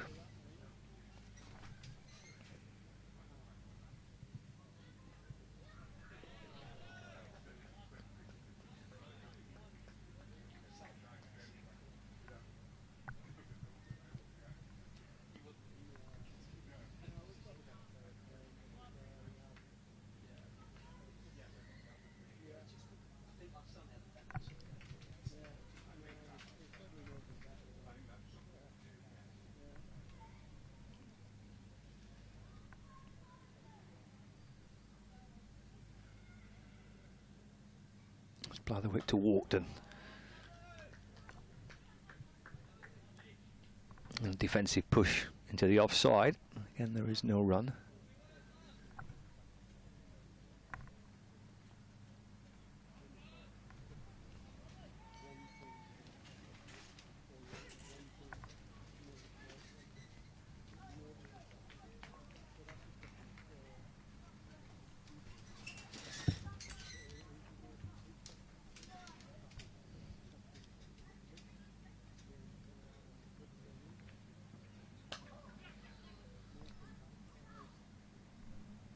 Picture single with the final ball of the over, so 5 gone.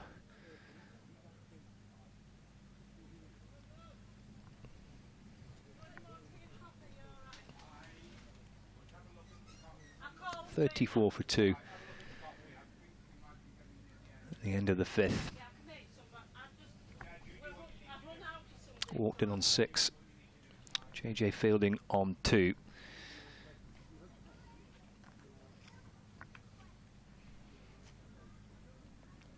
Last year in this friendly, pretty much 12 months ago, wasn't it? Right at the end of July. In fact, he was, yeah. It's the same weekend. Lancashire playing Cumbria in the showcase game. Lancashire winning that match by 44. As Tom Aspinwall just loses his footing. Runs that day for Danny Lamb, who made 50, and Josh Bohannon making 51.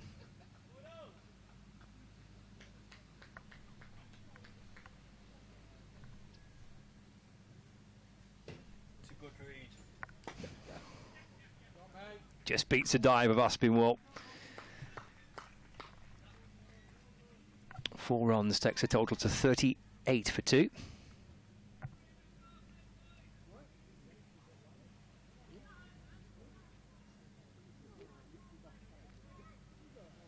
There's 3 wickets in that match last year for Luke Wells, but not playing this year in the competition with his deal in the 100, playing for the Welsh Fire.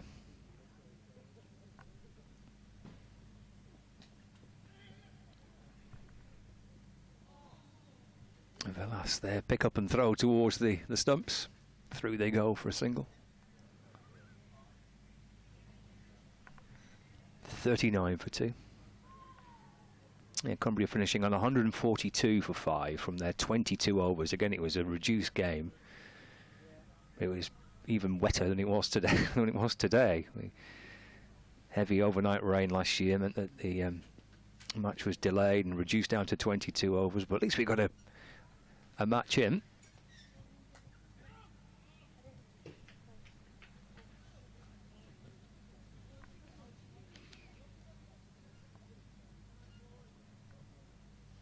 Essex came last year for the first game of that one-day competition, and not a ball bowled.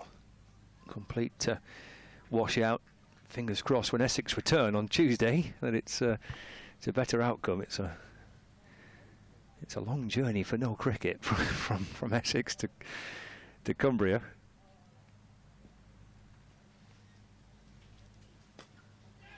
Again, another quick single taken. Running's been good. Score moves on to 40 for 2.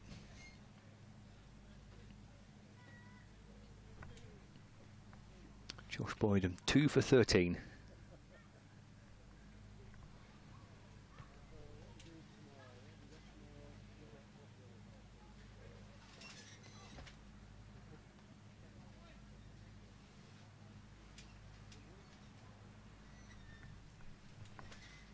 Final ball of the 6th over.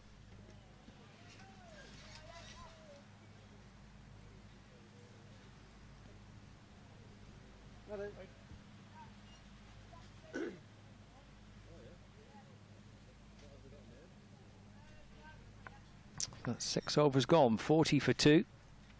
Walkden on 11. Fielding on 3. So 1 over left of the power play, with it being reduced down to 36 overs per side. The first 7 overs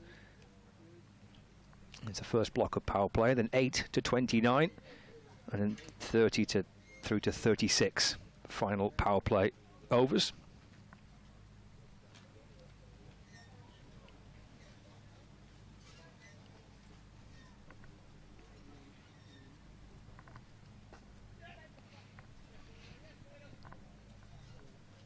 Guided down to 3rd for a single by Fielding.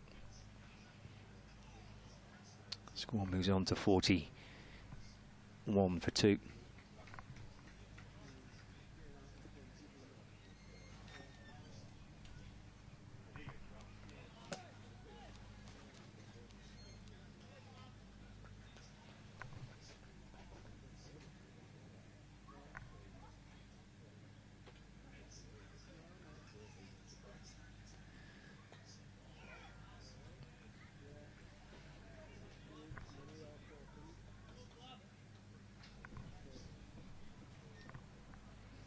Harry Singh, one of a few players that have been given a chance today. Haven't played first-team cricket yet for Lancashire. Singh and Hurst, Aspinwall, Boyden and Dickinson. Players who've played second-team cricket but yet to break into the first team. Given a chance in this in the first team today. I'm sure 1 or 2 will be hoping to make their full Lancashire debuts at some point during the course of the Metro Bank One Day Cup.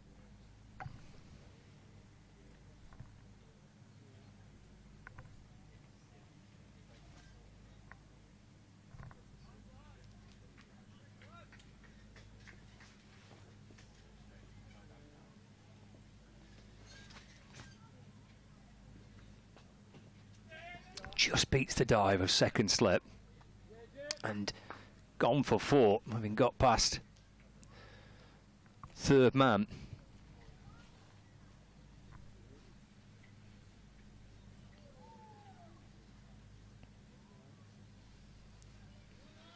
Beating the dive of Lavelle at second slip.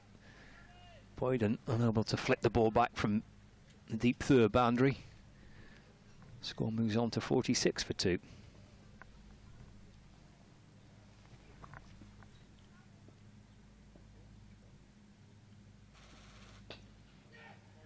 Another quick single. The running's been good. Making the decision early to get through for 1. 47 for 2 now.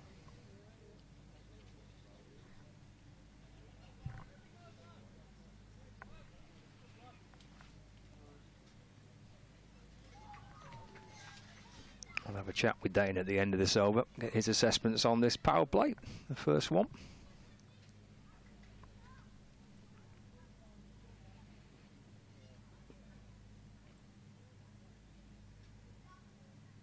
I thought about that for a while and then did to signal the wide.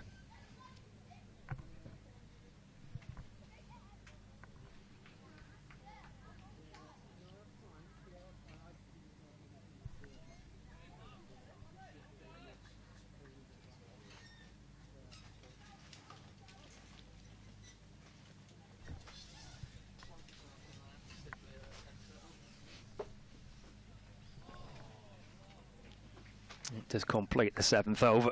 So that's the power play done. 48 for 2. Dane, what do you reckon? 7 overs gone. Yeah, it's okay. I think we would like to take 1 or 2 more wickets and obviously less runs. You know, I think we bowled a little bit short and hit a bit square, but yeah, I think they came out and played quite nicely. What are you kind of, as a team, kind of hoping to get from these kind of showcase warm-up matches? Is it kind of individually, collectively, what would be the kind of aim from these games? We just want time in the middle, playing white ball cricket. So obviously we're T20 and stuff, but getting into 50 overs, trying to get a feel for the game again, just getting out there, really, you know. Just kind of getting back to this style of cricket again, is it? Yeah, exactly. You know, obviously the fast pace of T20 that we had, which is really good, and the 4-day stuff.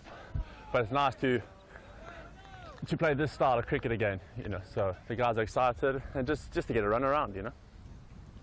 Josh Boyden continuing, he'll be enjoying this, won't he? Yeah, he's been rolling well, you know. He wants to have a good long spell, yeah.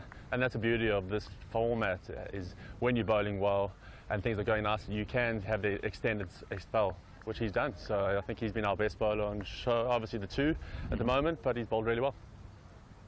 Ask you about facing left arm seam as well, and the challenge of that as fielding comes down the pitch towards Boyden there through to the keeper, no run. How more challenging is it as a batter, Dane, when you've got the left armour, and what makes it more challenging or potentially more challenging? It's just the different angles, just the way you set up on your eye line. So I think the way that he can swing it in, if you've got the one that goes across you, especially as a right hand and at a batter, then it just makes it a bit more difficult, you know. Just he holds his length, which he's done, hard hitting down the ground, so he's always in a threat with the wicket taking options, both edges really. Just run out towards backward point and there's no run.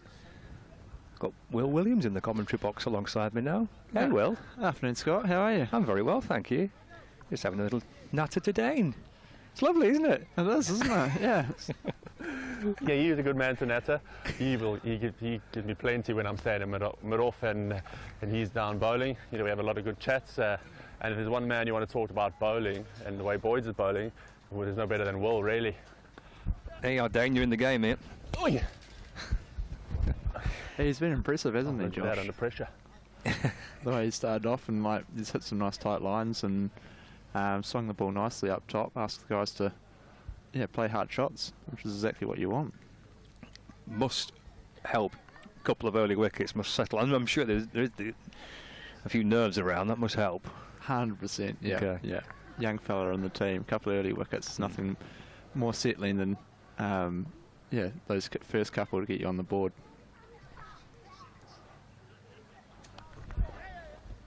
Down to Dane again. Brings up the 50 that for Cumbria, 50 for 2. 12 to Wharton and 10 to Fielding. Dane, we'll leave you for the sec. We'll come back to you a little bit later on. I'm going to have a chat with Will now. I'm being spoilt for choice here. Oh, there you go. Anytime. Leave you in good hands. Cheers, Dane. Cheers, Dane. He's out in the middle. Will Williams is alongside me. 1 ball left of the 2 balls left of the 8th over. Mentioned Josh Boyden for Lancashire. And a single down to backward square leg, and through they go for 1. A little bit of a break then, Will. Well-earned break after a couple of busy championship matches and a tough old day on Friday, I guess. Yes, it was a little bit disappointing Friday. Obviously, we would like to have got the last 5 wickets there, but I mean, as far as what we went into with the plan, like the Tom and George really set the tone in the morning with the way they went out to bat, and then yeah, like full credit to our spinners as well, like the way that Mills and Tommy bowled. They asked good questions all day. They hit the gloves, and unfortunately just balls weren't going to hand, which is the rub of the green sometimes. It looked like a good pitch. Yeah, it was a very good pitch. Yeah, it was one that you sort of felt down the middle there. It was, you were bowling on the M60, and then out towards the edge where the rough was, there was playing a few tricks, but it was almost when they played the tricks that did a lot, so you were beating the bat by considerable margin. But like I said, like the guys bowled well and they executed the plans that they went in with. It's just unfortunate that sometimes, the rub of the green doesn't quite go your way. First bowling change from the Evans end of the ground. That opening spell for Jack Blatherwick coming to an end, and Tom Aspinwall, who had a bit of fun with the bat earlier on today, comes into the attack. Hit a couple of mighty blows for 6. Tom Aspinwall in his 26 ball 43. In that partnership with Matthew Hurst, it's worth over 100 runs to push Lancashire up to and beyond that 250 mark. He's an impressive player, SB, as well. He, he's a good swing bowler of the ball, hits the pitch hard, and obviously you saw with the way he batted that actually he can hit the ball a long way too, and he's an exciting prospect for Lancs. Yeah, another member of that under-19 World Cup team, like Josh Boyden, who took a stack of wickets in the World Cup for England. Yeah, well, I think Aspie's fresh off breaking the twos record for the most wickets in the T20 comp. And saw he was added to a couple of squads at the back end of the season off the back of that form as well. He's got a very good Yorker on him, Aspie. Okay. Yeah. He's not afraid to use it up top as well, so I wouldn't be surprised you see 1 or 2 in this opening spell. 54 for 2. Halfway through the 9th.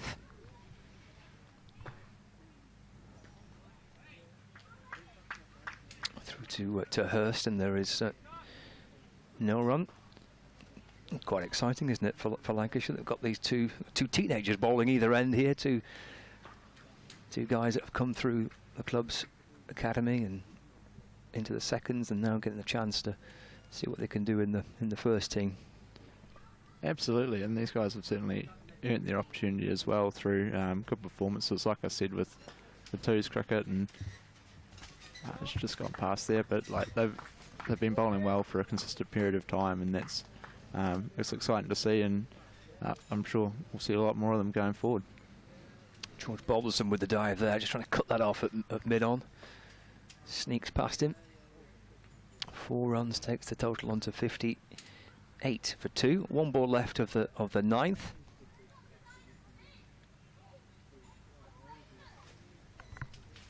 Seven off the over so far for Tom Aspinwall. This is the final ball of his first of this spell. Let's run down to backward point. Harry Singh fields. So that's 9 overs done. 58 for 2. Walked in on 19. Fielding on 12. And a target of 273. And much you're looking forward to the one-day Cup Will in the next month. A break from the 4-day game and new competition. I'm sure excited about it.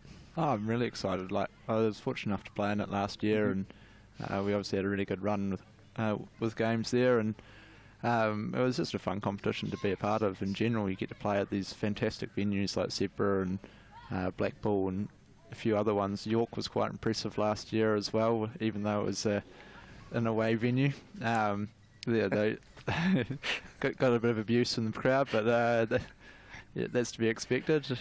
But I mean, it's just a great competition in general, and you get to see essentially some of the next crop of guys coming through, but also some world-class international players like Dane, who I was speaking to before. Wait till you get to Scarborough on Thursday. I've heard. I haven't been there before, but I've heard it's quite vocal. So I'm looking forward to it. Yeah. It is. I think it's quite good for this competition. I think playing at kind of outgrounds, isn't it? There's perhaps more sense of an occasion, even if it's a relatively modest crowd. Let's run down towards Dame Villas at third man for a single. There's a game here. There's Blackpool, as you say. There's Scarborough coming up as well. I think the game at Nottinghamshire is at their outground. So it feels a little bit more of an event, I think, sometimes, that, doesn't it? It does, and like certainly when you're at a ground like this, where the crowd's right on top of you, you can really you can interact with them, but you can also feel the presence of them there. And I mean that's where it's nice to be going well, but also it can help pump you up when things aren't going quite so well, and actually bring a bit of extra energy into the team to help improve things, really, if things aren't going to plan. Speaking of bringing extra energy into the team, I guess that's what some younger players, some new faces can do, can't they? 100%, yeah. And I mean, you've seen what the likes of George Bell's done recently. George Balderson's another one as well. Like, they've both been playing some really good cricket, and the energy that they bring around the group in general is well beyond their years as well, with the heads that they have on their shoulders. Halfway through the 10th over, 60 for 2, a target of 273. How much have you enjoyed your season, Will? How pleased have you been with the way you've been bowling and the way you've been performing, especially your opening partnership with Tom Bailey? It's been great fun to watch. What's it been like to be part of? Yeah, look, I always enjoy bowling with Tom. I think both of us work really well together in terms of what we're seeing and what we're feeling off the pitch, what ways that we're trying to get batsmen out. We can help work sort of plans together around that, and it sort of bounces off each other as well in terms of the ideas that we feel with it. Obviously, we would have liked to have won a couple more games this year, and like we feel like we've actually played some really good cricket, and that probably where we are on the table doesn't reflect actually the cricket that we have played. Certainly been on top of a few games that unfortunately have ended out as draws, but yeah, I mean, all you can really do is follow the process of actually how you're going about it, and the way that we've been going about it, we've been really pleased with, and yeah, you take the enjoyment from that. Do you have a little? I know what Tom's answer is because I asked him this question. But do you have a little competition between the pair of us to who might finish leading wicket taker? Is friendly rivalry or not? Not that I'm aware of. Every now and then we'll put a wee bet on an innings or something, and yeah. But no.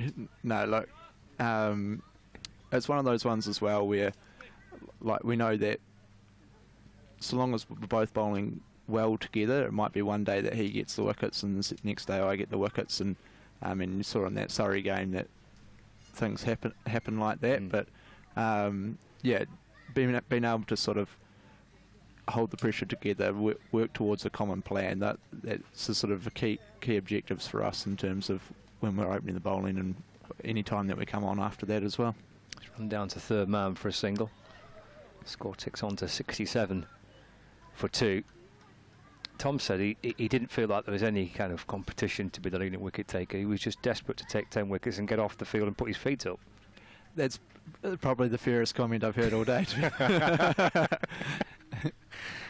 Yeah, no, like, and it is a team game, and that's where the whole team aspect comes into it. And again, it's where you're working towards that common target.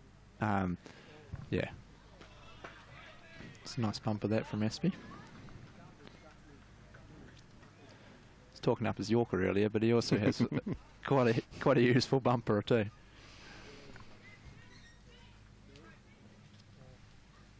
.67 for 2.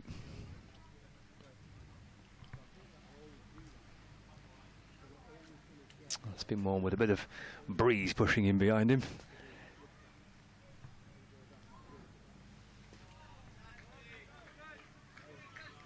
Through to the keeper, and there's no run.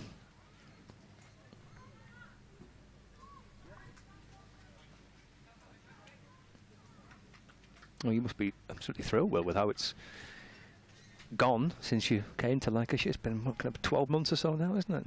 It has 13, 14. Is it 13? Okay. Right. Yeah, it's middle of June. Middle of June, right. Started, so yeah, no, it's a good group of people to play with, and there's some great people in and around the squad as well, in terms of the support staff, that the backroom staff, that they're all good people to work with, which makes it a lot more enjoyable. And you also all competing towards a common goal, which yeah, it makes for an enjoyable environment, and that's ultimately the main reason you play any sort of sport, is to actually go out there and enjoy it. Has it gone pretty much as well as you could have thought? Kind of your debut was at Warwickshire, wasn't it? Edgbaston last year, and I mean, you seem to have taken to life in the county championship like a duck to water. I mean, has it gone beyond what you thought how it might go, or what's your kind of thoughts on that? As cliche as it sounds, when I first signed, it was I said to my partner at the time, I was like, well, look, all I want out of it is to actually enjoy the opportunity and the experience of doing it, and from there I think it takes the weight of expectations off you, and then you can actually go out and enjoy it. And it also, I feel, it allows you to think with a clearer mind when you're put under pressure situations, and it's not necessarily I've come over here and taken that attitude. When I've been playing in New Zealand as well, I try to take that attitude towards every game that I played in, and actually like I said, it allows that clearer thought patterns, and also allows your body to be a bit more relaxed and hopefully perform to the peak of your abilities. First sighting of spin, with Jack Morley coming into the attack to replace Josh Boyden. Started the 12th over this. He walked and defends for no run. So it's almost like a bit of a conscious effort to kind of take a bit of pressure off yourself by saying, let's first and foremost try and just enjoy it and see what happens. 100%. And I mean, it's the nature of probably everyone on this pitch, is we're all competitive guys, and you all want to do well, but actually to be able to consciously take the pressure off yourself is, yeah, it's something that you work with probably with your mental skills coaches, and on how you best do that. And I know for myself, when I'm enjoying the game and I've got a smile on my face, that actually is when things are flowing for me, and I'm in my best mental state. Slip in place with Morley bowling around the wicket to Wharton. Just partially stopped by Aspinwall. Did well low to his right to get something on that. Mopped up by Jack Blatherwick. Score moves on to 68 for 2. And presumably now, well, nice and settled. I mean, obviously you've made that decision to sign the longer term contract to move away from New Zealand, and is it home from home now? Yeah. It is indeed, yeah. Nice. No, the partner, she's come over with me, and yeah, she's found work over here now, and it's all, yeah, like you say, home from home. Feel like at the end of a day's play, when I go back to the apartment, that actually I am going back home rather than to a hotel room, which sometimes it can feel like, but no, certainly. And like, I think the fact that I alluded to before, that you've got a good group around you, it also helps make things feel a bit more homely. It's a no ball that's been signalled as a free hit, this, for JJ Fielding. Free hit coming up, 72 for 2 is Cumbria score, with a target of 273.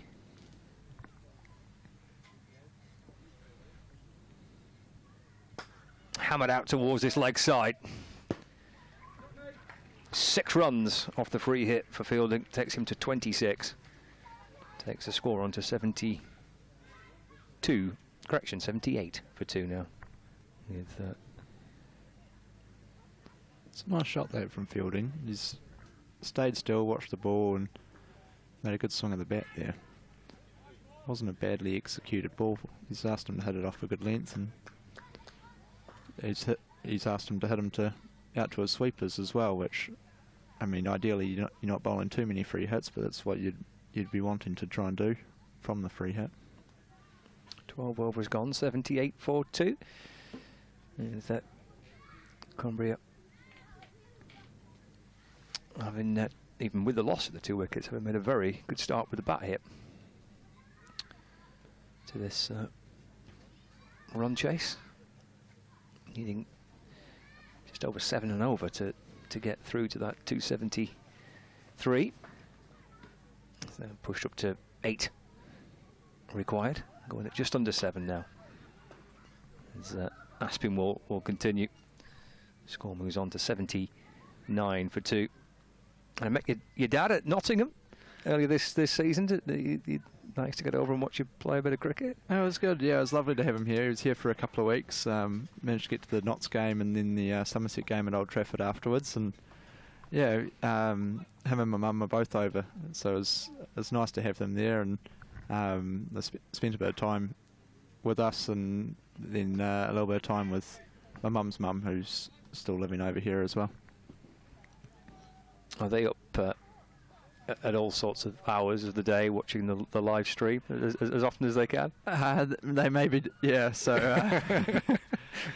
I've had the odd message from Dad at sort of 3, 4 in the morning his time. So yeah, he's certainly still a very keen supporter, and can't thank him enough for that, really. Sure, message of support at 3 in the morning for you as well. Yeah. It wasn't bowl better, son, was it? No, he's generally leaves the criticism for for other people or the appropriate times. Yeah, I see. Yeah. Well, I don't think there'd be too many moments you could be criticised, really. That's very kind. It's gone pretty well, hasn't it? 84 for 2. Good partnership developing here between Walken and Fielding. Yeah, they've just put up 50 on now. 56, I think they've added. Another free hit here.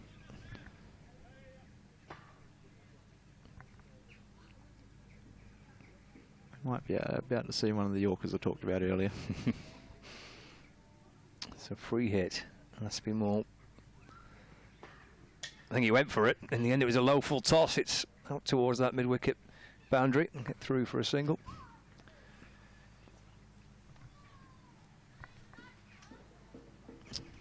$5 for 2 now. And partnership is worth 58 between Ben Walkden and JJ Fielding.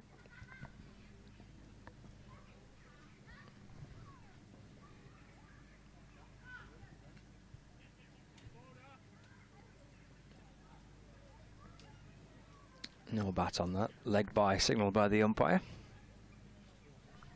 So 86 for 2. We're in this second phase of the power play now, so that extra field is allowed outside the circle.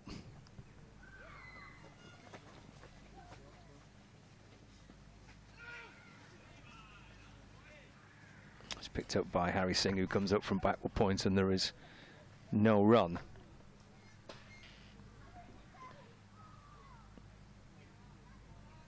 Walkden on 25 and Fielding on 28. 1 ball left of the 13th over. Captain George Balderson today, pondering his next move, perhaps trying to break this partnership. Aspinwall to complete his 3rd over. Through they go for a single. That's 13 gone. It is 87 for 2. Walkden has 26. Fielding has 28. We're live from Sedbergh School in Cumbria on Lancs TV for this showcase game ahead of the start of the one-day competition. You've got some beautiful cricket grounds in New Zealand, Will. This is not bad, is it? It's not bad at all. Yeah, this will be right up there. Yeah.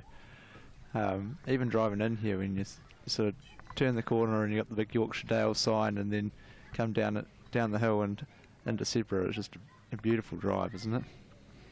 It is. Yeah, it's lovely, isn't it? There's Morley, left arm round. Wharton going back to that, trying to work it to the leg side. We don't quite get the same stonework that you get in the UK and New Zealand. It's something that it probably we look at and go, it's quite beautiful, quite picturesque. Okay. Yeah. And even the bricks in cities, it's just small differences between countries is actually you can make a difference. Yeah, it's very picturesque in a way. Because if you to take away that and you look at kind of the rolling hills and such like, you could easily be in parts of the southern island of New Zealand, couldn't you? You could, yeah. Yeah, probably more the North Island with the rolling hills. The South Island tends to be a bit steeper with the Southern Alpine. So they're more your mountainous ranges. But again, it's just gorgeous, isn't it? Yeah.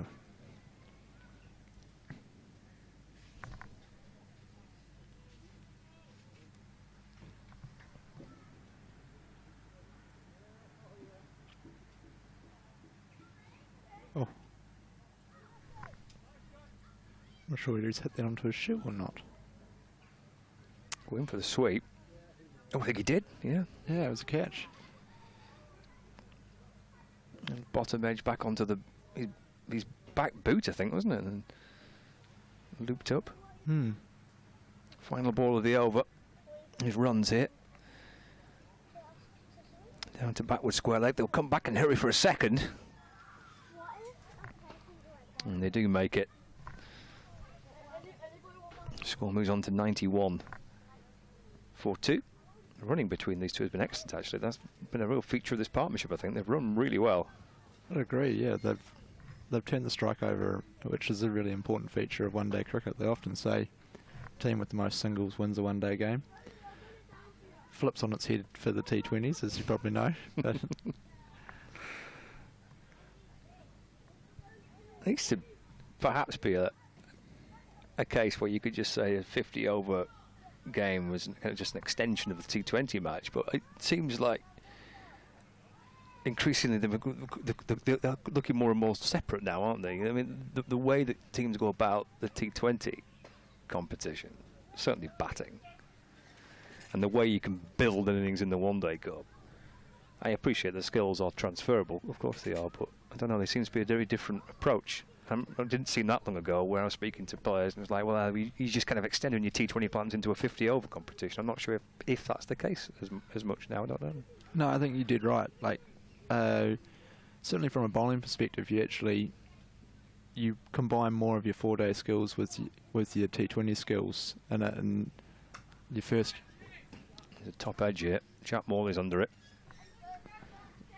Takes a good catch. That's the breakthrough Lancashire were looking for. Ends a very good partnership with 64 runs between Walkden and JJ Fielding. Good catch from Morley, and breakthrough that Lancashire were craving for. Spin well with the breakthrough. He knew, didn't he? He knew straight away. Yeah. Yeah, that's one of those ones that, unfortunately for him, he's hit high on the bat, and you know it's never got enough to get over the fielder. Cumbria 92 for 3. It's a 92 for 3. We're in the 15th over. And breaks a good partnership. They put on 65 from 65 balls, so it's super stuff.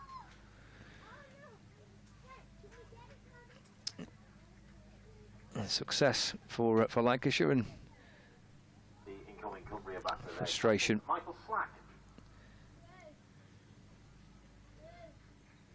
for Walkden. 92 for 3. So yeah, just going back to that kind of point. So you as a bowler, then your plans would be quite different. Yeah, obviously the tempo's changed between 4-day cricket and 1-day cricket, but to a certain extent, your skills and your plans for the first couple of overs are very much similar to a 4-day, the start of a 4-day game, and then from there you actually move more towards your T20 skills, depending on how the opposition is going, how the pitch is playing, how the shape of the ground, those sorts of things. They all come into it, and yeah, and also whether you're batting first or bowling first, and whether you're trying to defend a target, like you can generate pressure in a number of different ways in a 1-day game. Michael Slapp is the new batter for Cumbria as well. He's their captain, just coming out to join JJ Fielding.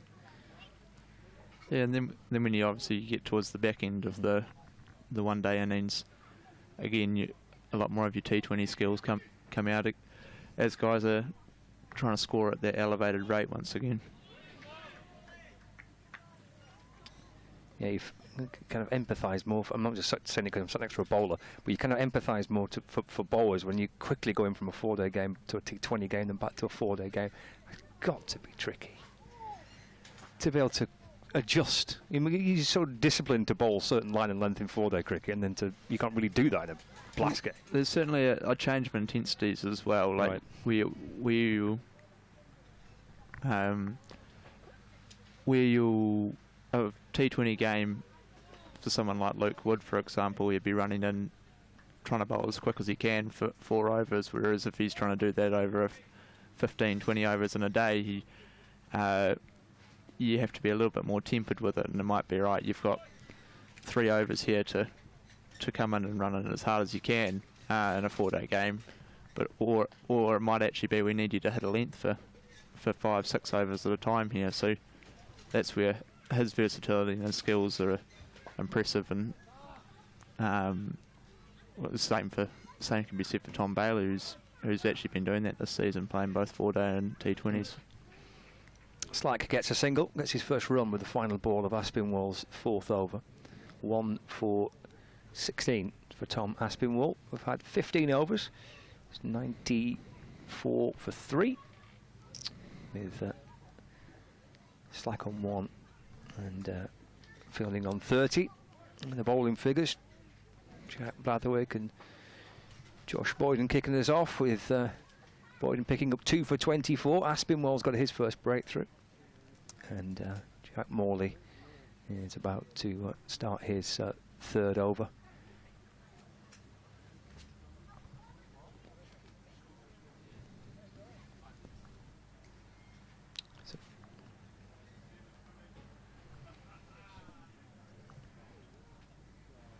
So Morley, left arm spin, having twirled his way through quite a lot of overs last week. Big shot out towards the leg side. He's going to go all the way for 6, is that? That thing may have banged somewhere on the Lancs TV van, I think, by the looks of it. Yeah, it did make a good bang there, didn't it? It did, yeah. I'd imagine Jack was quite stiff yesterday, actually, after close to 30 overs on the Friday. Yeah, it's a fair old stint, that, wasn't it, for Jack and for Tom on Friday bowling. Spoke to Tom this morning, and he said the same thing, that the body was aware that it had bowled a few overs.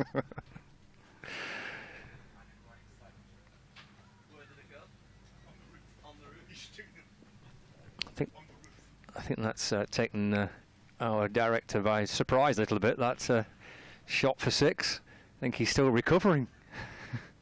It's hit the roof of his van. It's brought up the 3 figures, that, for Cumbria as well. 100 for 3.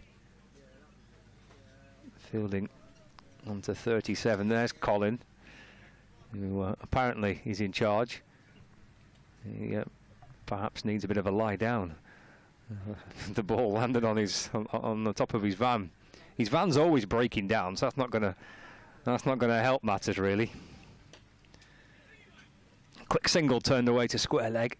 Through they go for one. Harry Singh picking the ball up. It's 101 for 3. Halfway through the 16th over. Yeah. A bit of damage done maybe on the van, the roof of the van. I think off one of Tom Aspinwall's sixes. Reports are we heard a bit of a crash, sounded like shattered glass. So I'm not sure if one of the cars on the road or something was on the receiving end of it. But as told you in the interval, it sounded a lot like there was a bit of a sound of glass smashing. Oh dear. I hope I've parked my car far enough away. Yeah, it's never quite far enough these days, is it, with the distance that these guys can hit it? Oh, it's impressive, some of them, isn't it? Yeah, just a bit. I've got to ask you about being in the dressing room on Thursday, wasn't it, when Phil Salt was going bananas, and what that must have been like, and to watch and to be in and amongst your teammates while he was doing his stuff on Thursday. It was a sensational spell of batting, wasn't it? Oh, so impressive. To be fair to Luke and Josh, they both batted impressively well to start with, and then the way Phil struck the ball was phenomenal, to be honest. Like, some of the shots where he was walking down the wicket and hitting length balls over, well, back down into the sight screen. It was just, yeah, it was very special. Did you have any empathy towards the bowlers? Yes. Yeah, I certainly had a little bit of empathy towards them. I was very happy to see Phil do it, but yeah. You were just pleased it wasn't off your bowling. Correct. Yeah. I mean, how difficult is that for a bowler? When someone's hitting it as well as he was, and as being as aggressive as he was, as we start the 17th over here, single just rolled out towards point, 103 for 3. What can you do as a bowler? How do you kind of keep a clear mind in all that? Well, I think you touched on it before, where you sort of said the crossing over on the one-day game between T20 and 4-day. Well, I think we've seen in recent years that even the 4-day game, there's elements of T20 cricket in that, and that's where your T20 skills actually come out. And when someone's going like Phil was going the other day, actually shutting them down for a few overs, getting them off strike, how you do that will depend on the ground and the wicket, obviously, and the player. But utilising your T20 skills just to slow someone down for a period of time, because guys do get hot, and I mean, that was certainly one of those days where he was striking it clean. Yeah, he was pretty hot then, wasn't he? Yeah, goodness. You don't see championship games of cricket like that too often, do you? I mean, Lancashire scored 380 runs in 2 sessions. It was ridiculous. Yeah, hats off to the guys. Like we spoke about it morning of day 2, how we were going to win the game, and the first part was to take those five wickets on the morning of day 2, and then from there it was another good bumper. That the next part was to actually bat with some good positive intent, and that's where Luke and Josh's innings are important, because they set the game up in order for Phil to come out and bat the way that he did as well. And then it's not to be understated the way that Crofty and Bally came out and selflessly put the team first and really helped push the scoring rate along as well. Yeah, it was a kind of bit of baseball when it comes to county cricket, wasn't it?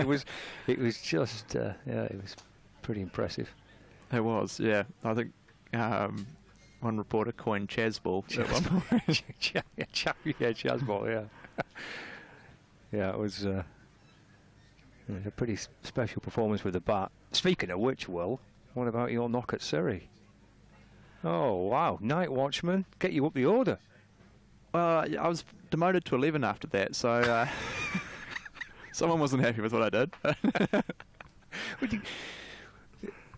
Here comes Aspinwall. Another short ball through to the keeper, no run. Actually been given as a no ball. Umpire spinning round, signaling the no ball. Not a free hit. This no ball. But yeah, that was obviously the damage with yourself and Tom with the ball. But that innings you put on there, coming out to bat and getting some runs on the board for Lancashire. I mean, how much did you enjoy that? Oh, look, I really enjoyed it, to be honest. Like, it's something I work hard on, and I've worked hard on for a number of years, actually, with generally with various coaches, because being a bowler, you don't face too many bowlers in the nets, and I do pride myself on my batting, and to be able to actually help contribute with the bat, I was proud of the performance. Yeah, sure. Yeah. We were looking up what your highest scores were. We're looking at whether you got a first-class century. Well, I was getting very excited in the commentary box. That's very kind of you. I probably need to get out more. I mean, you know, it was terrific. And I guess not. And you must have faced it as a bowler. We're going to see another change in bowling here. Bit of George Bells coming into the attack and replacing Jack Morley. Yeah, here's another one that works really hard in the nets on his bowling. George is always there at the end of trainings, bowling away. He's a talented cricketer, George. He bowls both leg spin and off spin. Starts with a bit of off spin. Does start with a bit of off spin.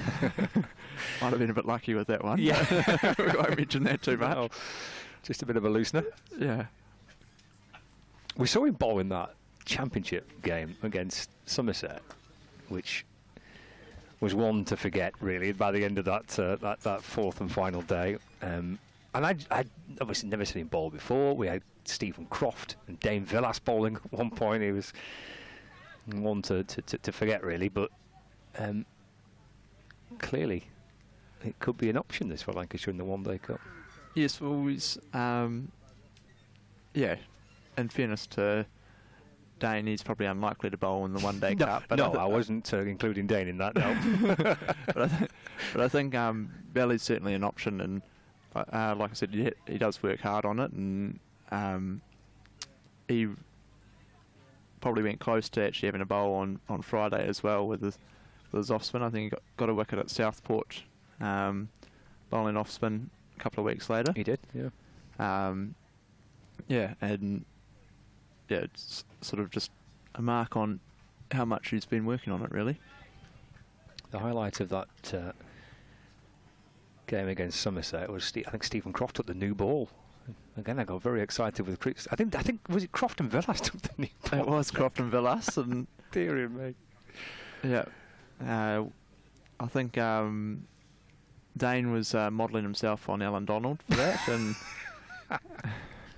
I don't know if Dane's got his mic on, otherwise I'd ask him this. No, he hasn't. Well, rumour has it he, in his younger days, he starred in a movie as Alan Donald, but that's one to ask him for another time. You're going to have to run that by me again. No, I'm being deadly serious. You've been serious? Yeah, that actually he played Alan Donald in a short skit. Yeah. I never knew that. Right, okay. How have I managed to get? He's been captain for 4 years, and I've never known this. I've missed so many opportunities to ask him about this. Well, he was obviously doing his best Alan Donald impression, then, wasn't he, in that game with the new ball? Yeah. No, rumour has it was only one take they needed. He ran in, bowled the ball, hit the top of off, just as required, and the rest is history. Very good. It's Alan Donald. I mean Dane Villas.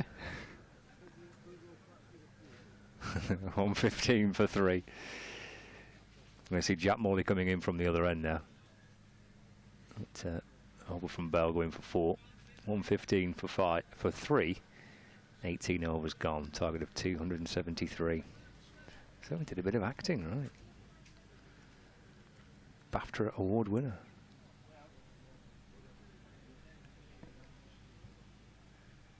Change of bowling at the From Morley. end. We're on narrating Jack Morley. And the 3 overs from the Powell end.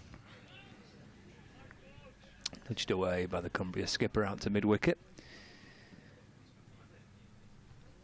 And there is no run.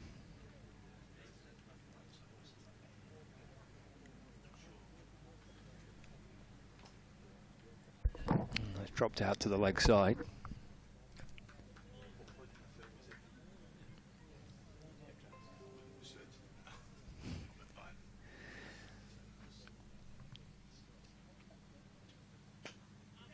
That's a good shot. It's a nice sweep to the left of George Bell. And down towards the boundary for 4 runs. Caught it nicely on the sweep.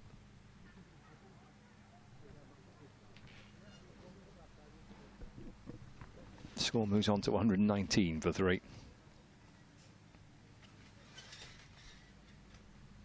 We're halfway through the 19th over.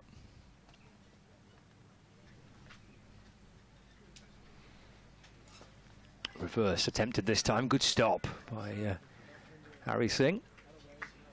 Doing well diving around there, Singy. He's made a couple of good stops today. Sort of saved a couple of short ones, and then he's obviously saved a couple there as well. We'll get through for a single here. Just worked out towards the leg side where Balderson fields. It's 120 for 3. 1 ball left to the 19th over. Got Will Williams with us here in our commentary tent on Lancs TV. Part of this showcase fixture, which should be played across the country. Actually, the first-class counties playing their neighbouring national counties ahead of the one-day competition starting this week. Morley asking for an LBW. Working to try and play it towards the leg side, and there is no run. I'm now looking at YouTube footage of... So that's Dane Villas bowling there? That is Dane Villas bowling. Wow. Yeah. That is outstanding. Sorry, middle stump, not off stump by the look of that. Trying to work out whether or not we're in breach of any copyright if we put it on live stream now, I think. 120 for 3. Well, I never knew. He's kept that quiet. I can't believe he's not offered that information up to me in the back. Amount of interviews I've done with Dane Villas. Hey, you better ask him at the end of today. That's the first thing I'm going to say. I'm hoping he's going to go back on mic at some point. Bell to continue. Toiling in from the Powell end. 121 for 3.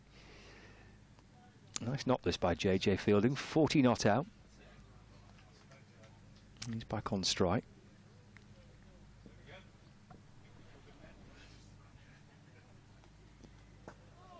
Worked out to square leg. That's been more Fielding. Another single added to the total. A little bit gloomy, a little bit dark and grey. The clouds above us now. Hopefully, there's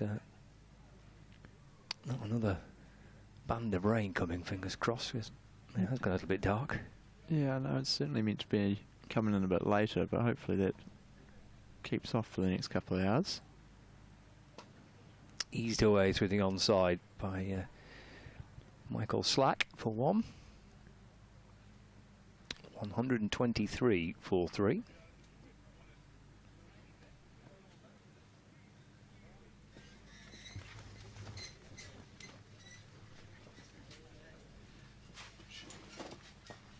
Tossed up by Bell.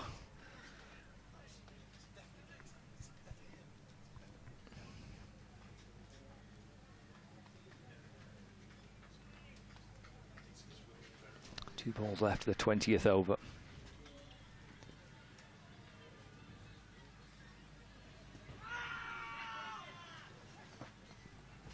Through they go for, suspect a leg by. It is. Score moves on to 124 for 3. Final ball for Bell.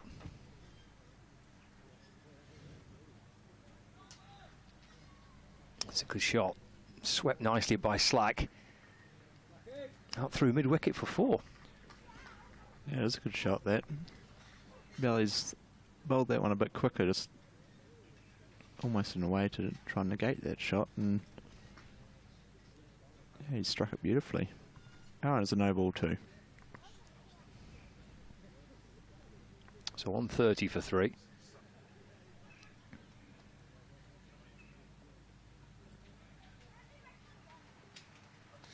That's hammered out from the free hit. Quite had enough to reach the rope for 6. No, one bounce and then 4. That is the end of the over. Score moves on to 134 for 3. Well, they're the clouds that we're a little concerned about, but hopefully we won't produce any rain. Look nice and warm though, sheep.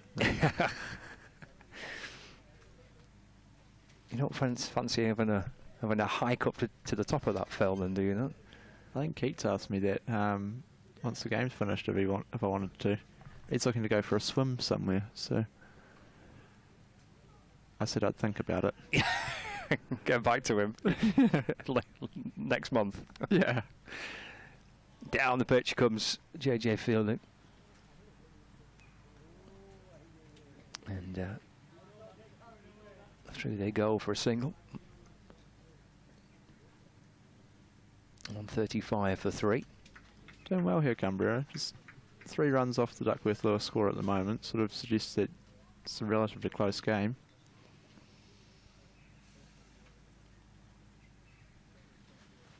And that forward defensive, and there's no run.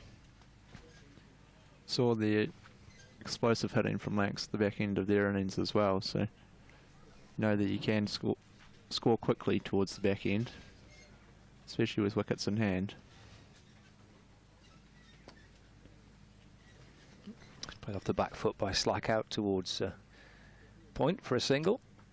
George Lavelle comes up from the boundary. 136 for 3.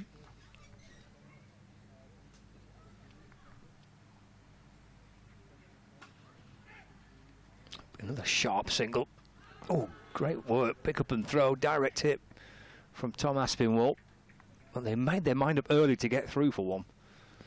That's that running you're talking about before, Scott. It's impressive. He's not once hesitated in that, and yeah, comfortably home in the end. He's had to go quite wide too, hasn't he, to get past Morley, and even with that kind of curve that he's had to put into the back end of his run, he's still got through, but hit it and set off straight away.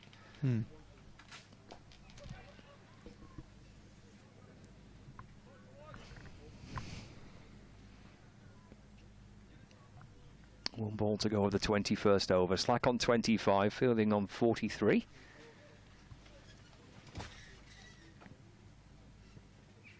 And this partnership is worth 45 from just 40 deliveries.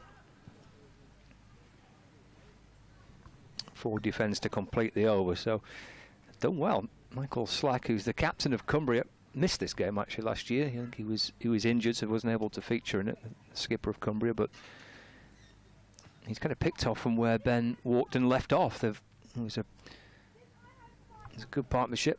And it continues again. Ah, here we go. This is so that for viewers on Lancs TV, that is Dane Velas bowling then. That is Dane Velas, yep. Hence, if you recall the Somerset game where he had the white paint on his face as well, that was the white lightning impression. Brilliant. Love that.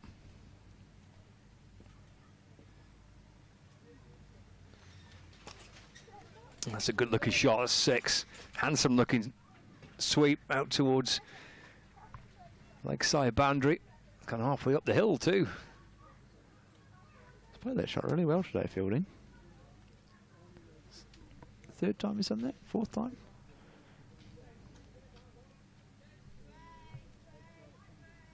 Third. Yeah.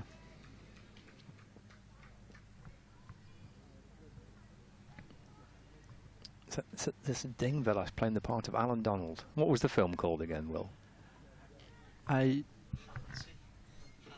Hansi. Okay. Terrific. Does he regale his acting glory quite a few times to you boys? Is he always talking about, if he gets to kind of Oscar time, is he always talking about how good an actor he is? No, to That's be a honest, good 52 by Fielding, by the way. We must acknowledge that. He's 50 not out from 48. it is a terrific 50. He's done well there. To answer your question, no. To be honest, I only heard about it actually from that day where he was bowling. So Okay, right. yeah, I didn't know about it either. So he's a modest man, Dane. Keeps it quiet. Oh, the ground suffer moving. It's never a good sign. Dave's going to his blotter. 146 for 3. Ground suffer starting to move around. Maybe there's a little bit of rain coming. 146 for 3. And again goes, hammers it away, another 6. Fourth for Field, that might be the biggest of the lot.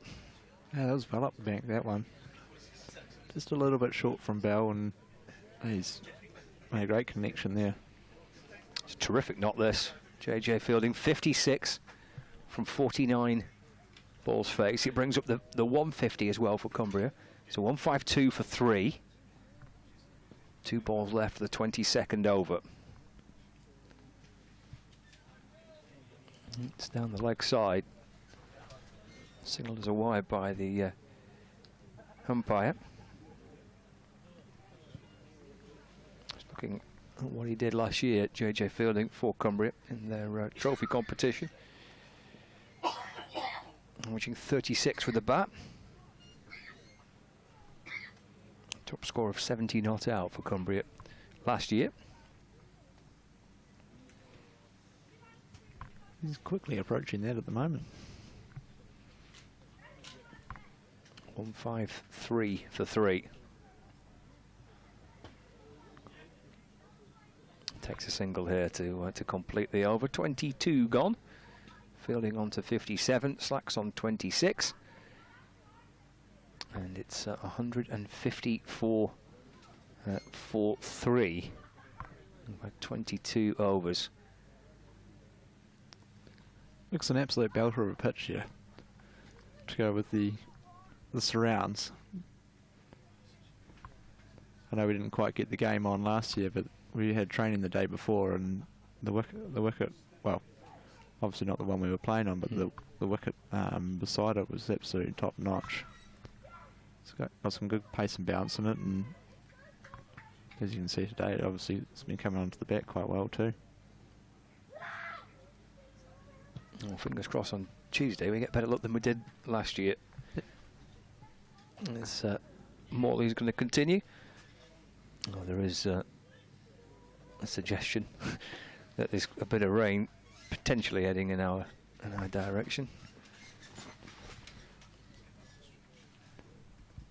Might have accounted for the acceleration perhaps from Cumbria if they're going to get ahead of that DLS score, and should rain arrive.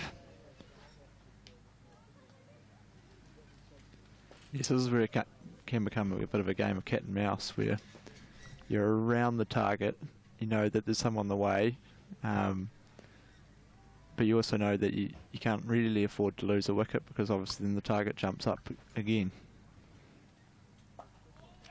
Swept out towards square leg where Blatherwick fields. Through the goal for a single. They're playing this really well. Slack and Fielding here though. They're taking the score over nicely and taking the risks that they feel's most appropriate for them.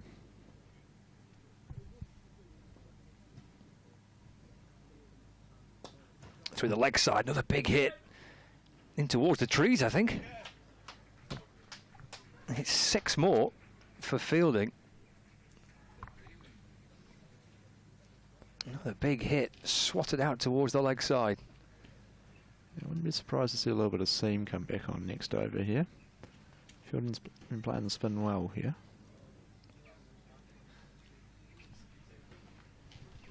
We've had Jack Blatherwick bowling 4 overs.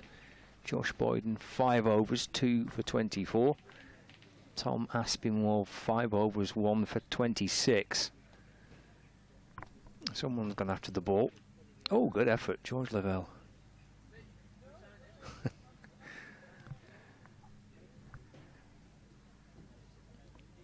Always smiling, George. We had George on the mic last year for the warm-up match against Cumbria. He was mic'd up. Sorry, it was George Bell, but we heard about George Lavelle's nickname last year. Let's play back to Morley. There's no run. When George Bell said that his nickname was Spizzer, I was slightly concerned that he could be going down a dodgy route with that. But it was quite a pleasant explanation in the end. Nothing that got us into trouble. Yeah, well, he obviously was named that before I arrived. But yeah, one of the lighter explanations. Yeah, yeah.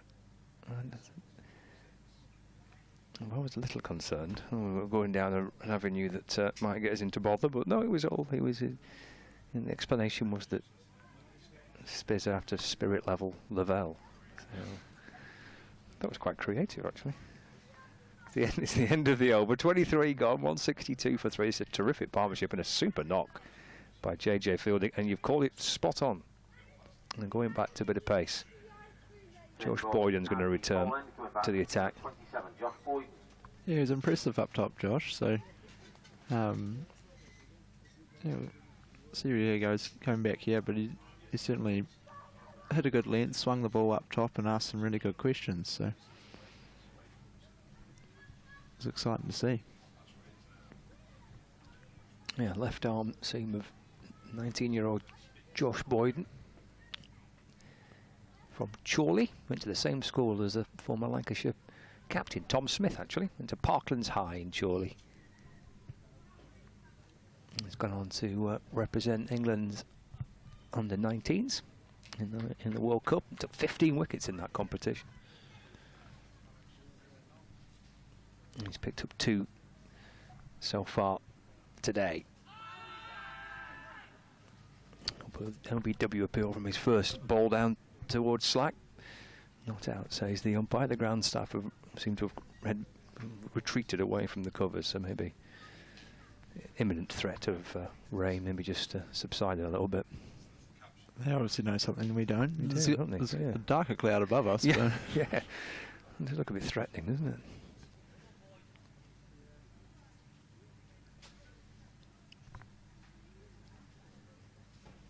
Left arm over balls, carved away by slack. Spin walls at bat will point to field, and there is no run. It's not a ground that Cumbria used that often, actually, Sedbergh. Obviously, they've got lots of home grounds right across the county, but don't play here too often. They last played in their championship competition here back in 2017. They've obviously played Lancashire in these warm-up games in the last couple of years, but not a ground that Cumbria visit too often. It's down the through to the keeper rather from Boyden. No run. Well, I would imagine it's a ground that's quite hard to use during school time. Yeah, yeah.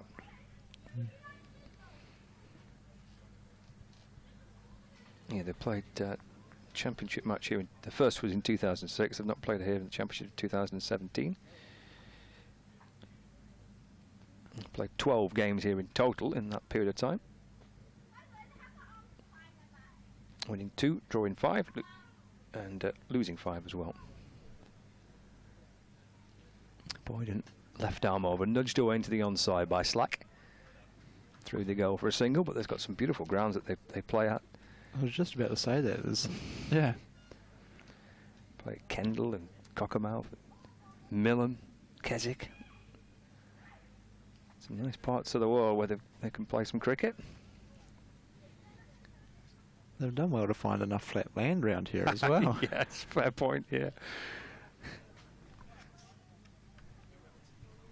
Yeah, right into the Cumbrian fells. Tom Aspinwall went to school here, so it's a place he knows well. He's scored plenty of runs and taken plenty of wickets here, old Espy. It's got the well-bowled delivery from Boyd's. Looked like a little slower ball, just changing it up slightly. I was asking Dane about the challenge of facing a left-arm seamer. And that kind of, he's talking about the change of angle. It's obviously different to the right armour, but coaches and captains are telling me that it's always nice to have that left-arm option in your team for that, if possible. And there's other aspects to it as well. Like if we look at today, for example, the wind's going sort of from where we are straight across the field, or over Josh Boyden's left shoulder there. And the natural angle for a left armour is to swing the ball away from the left hander or back into the right armour. Then the two right arm bowlers that we have on show today, both naturally take the ball away from the right hander or in the opposite direction. So it complements the attack well in that regard, and it allows people to all bowl from essentially the end that they would prefer to bowl from.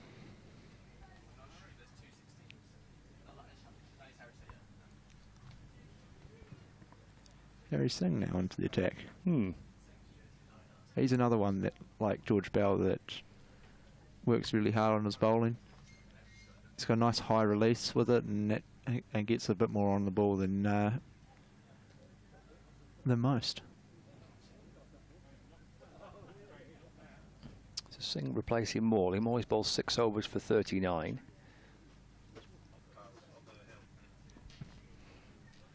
Captain George Balderson bringing Harry Singh into the attack.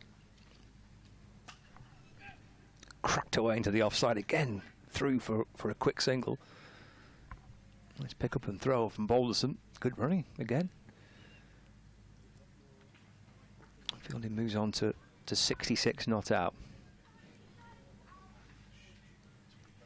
I suppose it's one of the benefits, isn't it? If you're offering more than just batting or just bowling. I mentioned speaking to George Balderson about this earlier on this season, about having 2 goes at trying to influence a game. If it doesn't quite work, as it didn't for Harry Singh with the bat, well, perhaps he can work with the ball. And it has. He's picked up the wicket of Michael Slack. Well called that, Scott. Didn't get any runs today, but he gets himself a wicket, and Slack departs for 28. 165 for 5. Yeah, it's another really useful knock by Slack there. He's bowled well. He's turned the strike. He's batted well. He's turned the strike over nicely, and he's kept going with fielding there. And they've got Cumbria into quite a good position here, so it's going to be an interesting last 12 overs. Yeah. And JJ Fielding, kind of the bedrock of it, 66 not out. He's had support from Ben Walkden and from Michael Slack. If you take a look at the partnerships, there's 65 between Walkden and Fielding, and 73 between Fielding and Slack.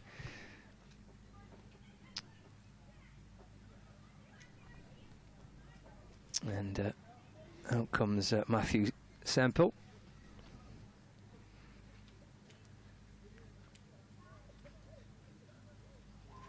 What type of conversations do you have there in that kind of those little huddles when a wicket falls? A lot of the time they'll be tactical. I've noticed this length seems to be holding a little bit more, or this length seems to be easier to play, or notice that, for example, Fielding here is targeting square, so whether it's try and get the ball out of his arc and and keep it nice and full to him, or yeah, how you want to go about it, basically. In a situation like this, you'd probably be talking about, right, let's get fielding off strike, let's bowl as many balls as we can to the new batsman, and essentially try and squeeze him for a little bit, push that rate back up to 9s, 10 and over. Simple stuff. 165 for 4.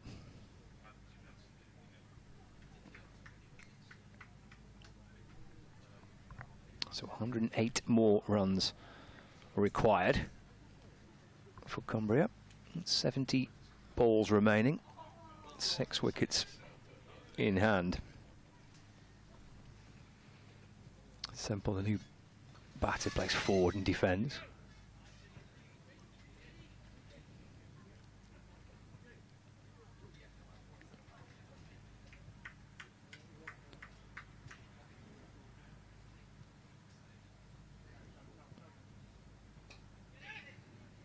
Beats the dive of backward point down towards the wide third boundary. Jack Morley does catch up with it, and they've run 3.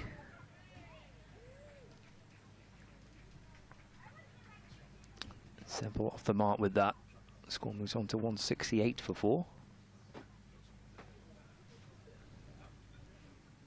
Weaved its way between 2 fielders. Backward points and a short third. And Singh to fielding. And he moves on to 67 not out. 169 for 4. 1 ball left for Harry Singh.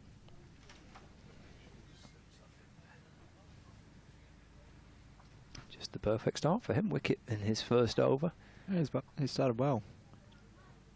Ball around the wicket. Just got that little bit of extra bounce with his height there, and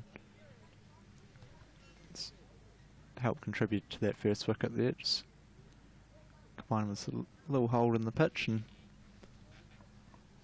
it was a good first set. Gone for 6, picked up 1 wicket.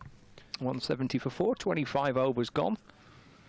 Very rarely you complain with that. No, happy days with that. There's 103 required from this stage for Cumbria.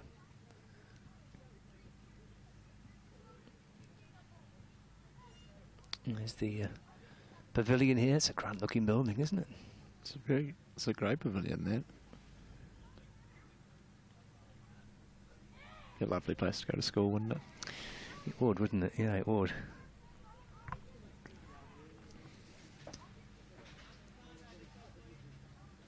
Right, I'm going to see Josh Boyden to continue. Worked out through the offside. Just for a single. Boyden about to start his 7th over. 2 for 26.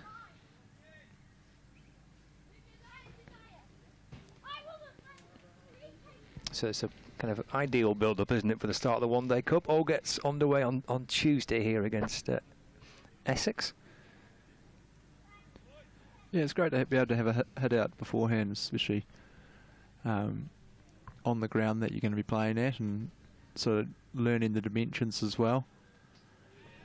As Boyden gets his 3rd wicket, and he's got the key wicket here. JJ Fielding out for 67. 3rd for Boyden. Looked like a little slow ball, that one. Well battered, though. Very well battered. It's a great knock there. It's a little well done on the back, tap on the back from Jack Blatherwick. What do you reckon there, Will? Way off cutter, I think. Okay. Come back in, hit his middle stump, hasn't it? Yeah.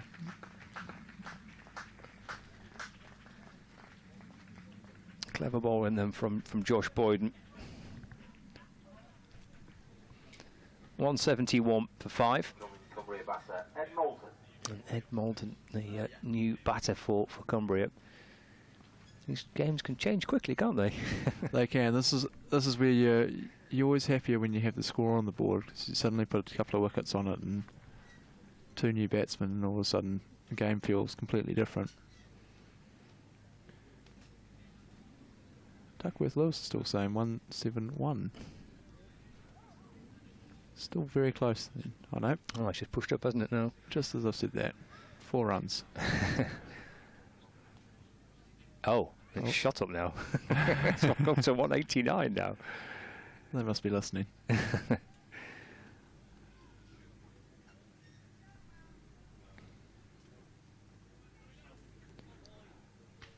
So a new batter, Ed Moulton, 3 for 27 for Josh Boydham.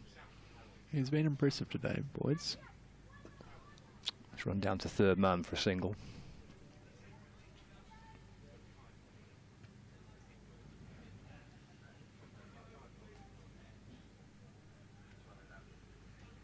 I'm sure there'll be a few butterflies, but he'll be feeling a lot better about things now. Oh yeah. 3 for 28, halfway through his 7th. Happy days. He should be proud of his work today.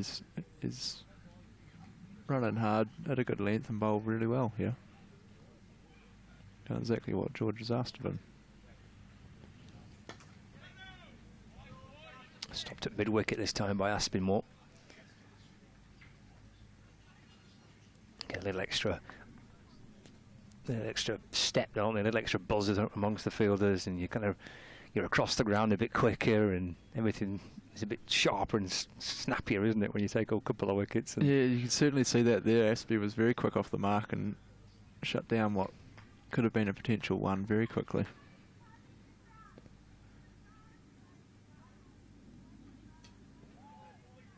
just run down to backward point.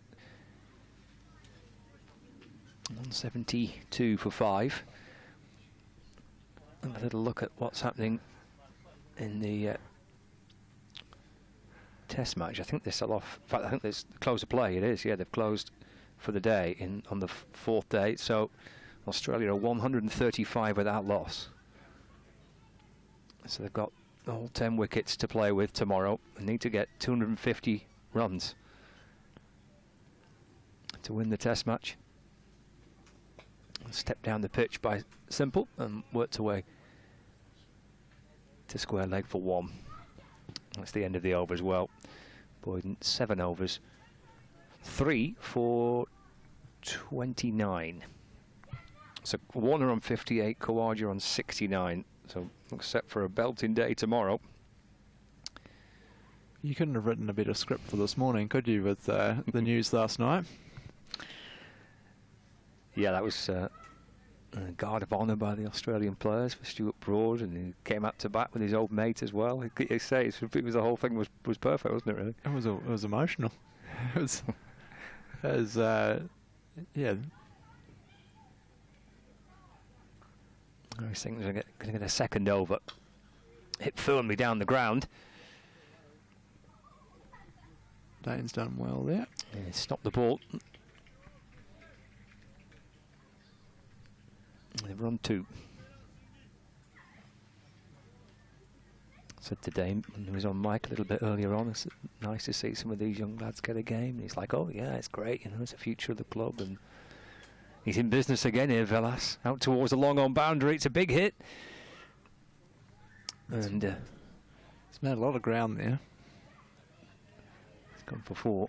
It's the biggest part of the ground today. Right in the corner. He went galloping after it, as he does. Couldn't flick it back. But I did say to him, there's always room for a few golden oldies in the team as well, aren't there? To which he said yes. Yes, it's invaluable having guys like Dane in the team, and you certainly see it in games like the semi-final last year, where has not obviously won us the game. We're in a bit of trouble there early doors, and he went out and scored 100, and yeah, really put the pressure back on them, and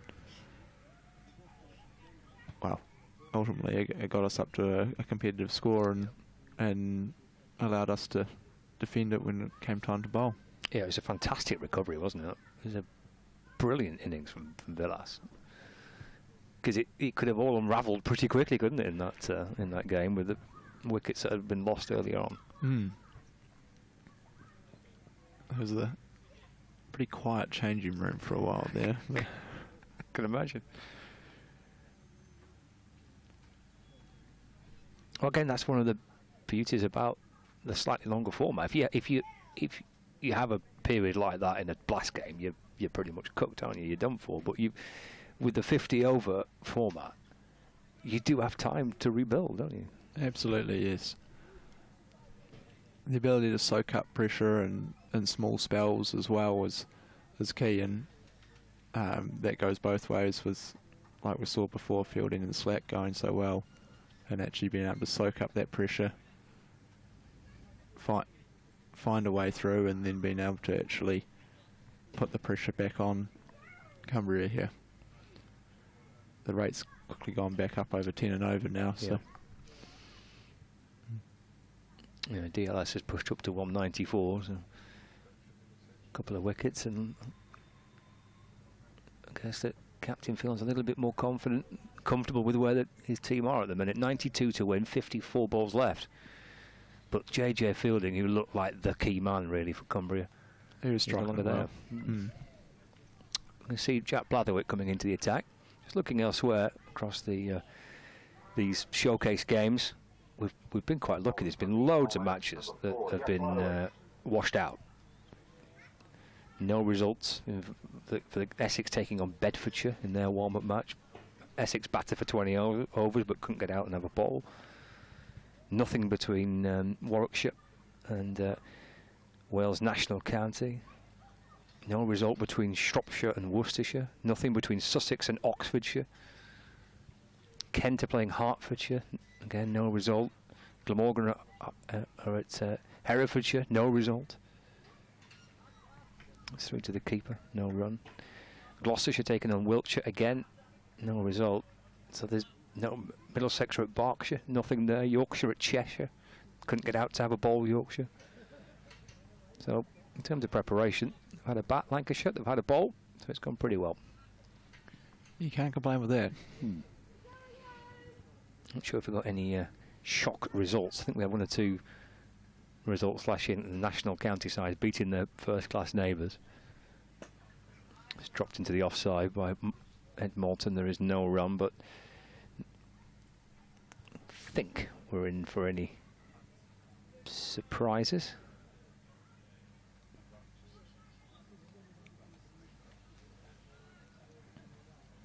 Around the warm-up games today.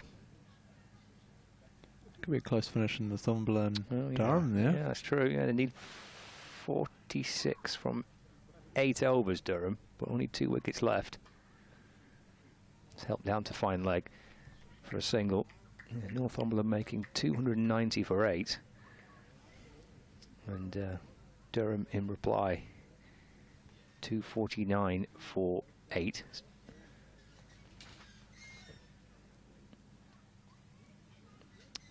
Bad Durham team. Alex Lees, Michael Jones, Graham Clark, Liam Travaskis, Paul Coughlin, Brandon Glover. It's a good team there. Northumberland in with a shout of victory. Trying to work this to the leg side. Picked up by Blatherwick off his own bowling.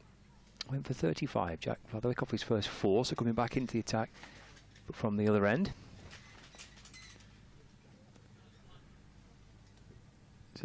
Is it a bit of length here, the last 4 balls?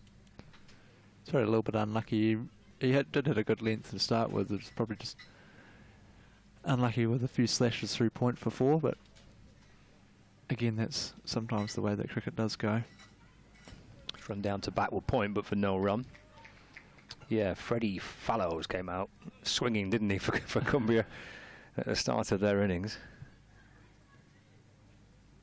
Made 22 off 17 with 5 fours in that first power play, so they got off to a quick start.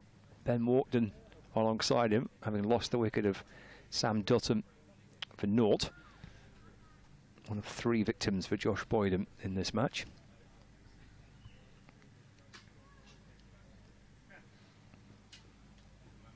that's unlucky. Picked up by Villas, who again has done really well. He's done incredibly well to keep that at 1.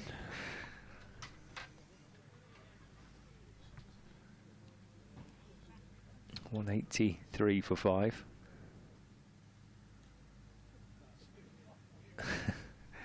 What was he like to play under? What was he like as a captain, Dave Villas? I really enjoyed him as a captain.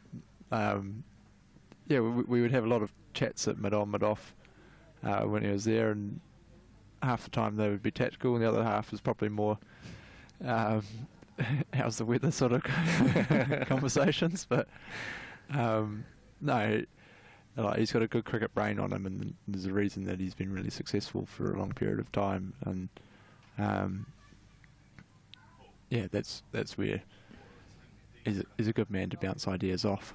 It's a big hit out towards the deep mid-wicket boundary, and all the way for 6.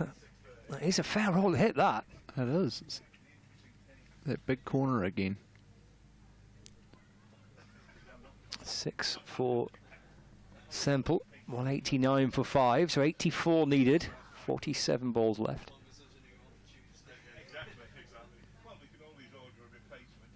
Opportunity here for George Balderson, who has captained different levels of his career. Under 19s, captain for England. And a chat with his young bowler, Harry Singh. 189 for 5.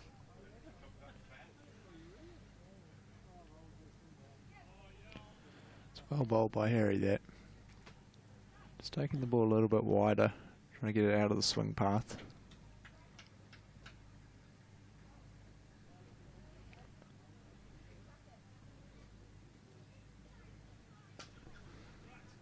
Has he got enough to clear the fielder at mid? Off? No. Tom Aspinwall takes the catch. And Harry Singh picks up his 2nd wicket. Excellent response, Will, for Harry, having been walloped for 6 off his first ball. Yeah, smart bowling that. He's noticed that he's trying to hit with the wind there to the leg side, and just tried to keep it out towards that wide line, and obviously seen the batsman coming and dropped it in short. He's done very well there, Harry. And Lancashire got firm grip on the game now, you would think. 4 wickets in hand for Cumbria, needing 84 to win from 45 balls. Nico Watt is the new batter. Bowled well earlier today. What? Yeah, 8 overs, 1 for 40. Settled 2 for 65. Wickets as well for Sharp and for Ed Moulton. His figures were ruined a bit by the last over. I think the last over went for 22, I think. Yeah, some quite powerful hitting there from Aspie and Hursty for a while. It's getting ever so slightly darker again, isn't it? It is. Some threatening clouds away to our left.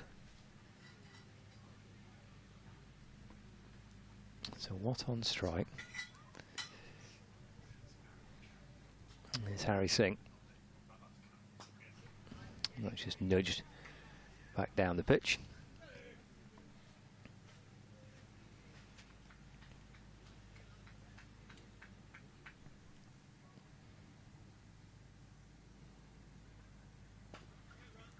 Use of the feet by Watt, advancing towards the bowler, driven to mid-on for a single.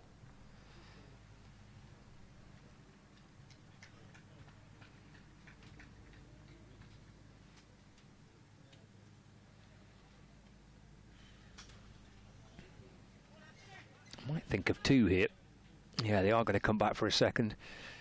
Throw comes in from Aspinwall. Turn and add a couple more to the total. So that completes the over. 29 gone, 192 for 6. Thanks, Will, for popping in. You've done a lengthy stint there with me. I'm very grateful. Oh, no worries, no worries. It's been nice to chat, actually. Yeah, the boys have gone all right while we've been talking, so can't complain too much. Good stuff. Cheers, Will. Hey, thank you, Scott. Thanks, mate. We'll catch you through the course of the One Day Cup. Will Williams joining us here on Lancs TV and the BBC Sport website and the app for coverage of this showcase game. I've kept him a bit longer than probably was hoping for, but thank you, mate.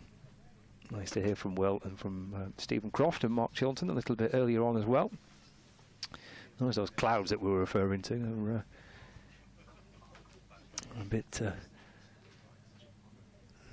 threatening, aren't they? But hopefully that'll stay away. Jack Morley returns. That's been single as a wide, and it's gone for 4 as well.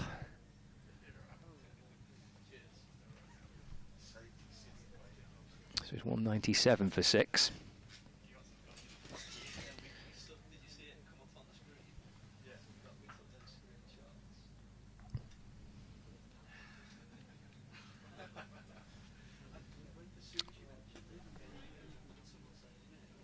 Hammered out to the offside to sing it off, no run.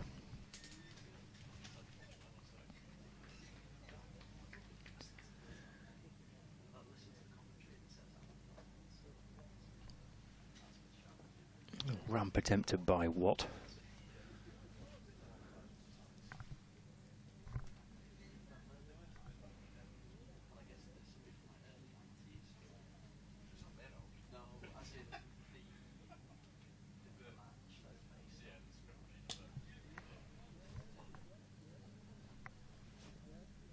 Just with a 1. Score ticks on to 198 for 6.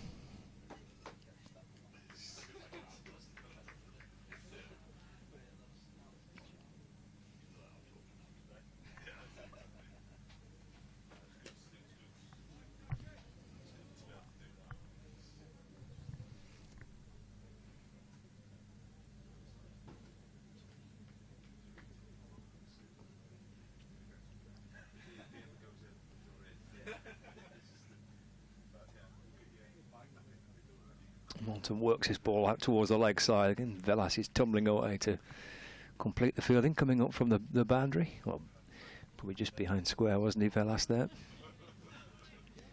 Takes him to 6, Ed Moulton. 199 for 6 now.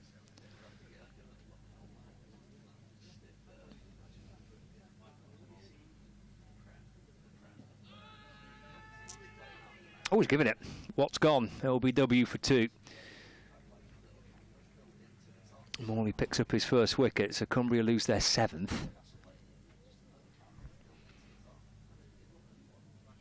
Morley bowling left arm round the wicket. Umpire agrees, and that is out.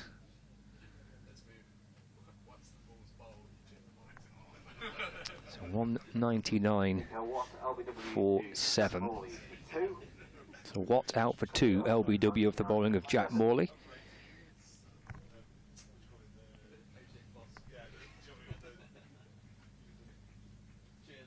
And the Lancashire players in their little huddle.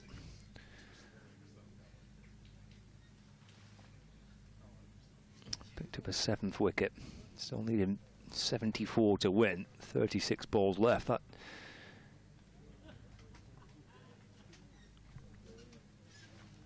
is a tall order for Cumbria.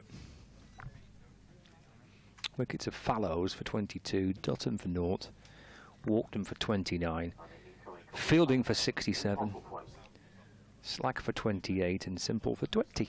There's Will Williams, who's been with us for a bit of the afternoon.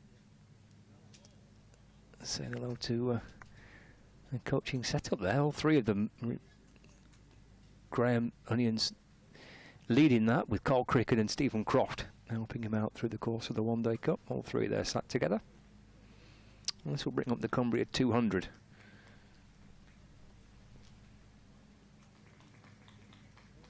Moulton moves on to 7. Postlethwaite is the new batter.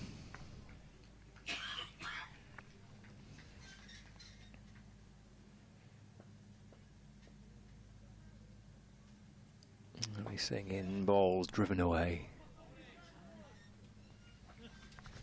Bowlers and field, and there is no run.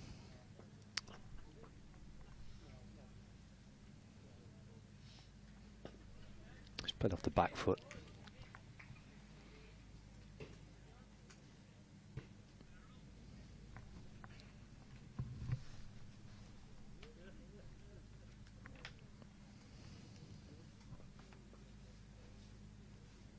Two for 24 for Harry Singh. Postlethwaite's down the pitch to him, goes high, plenty of height on it, might land safe, it does.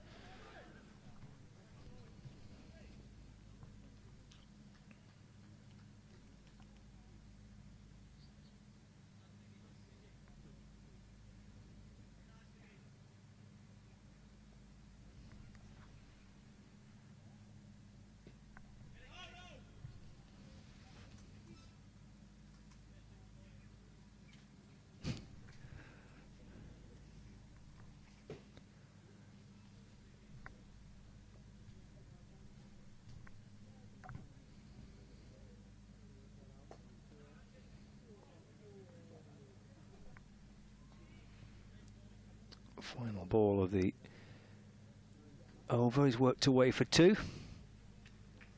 203 for 7.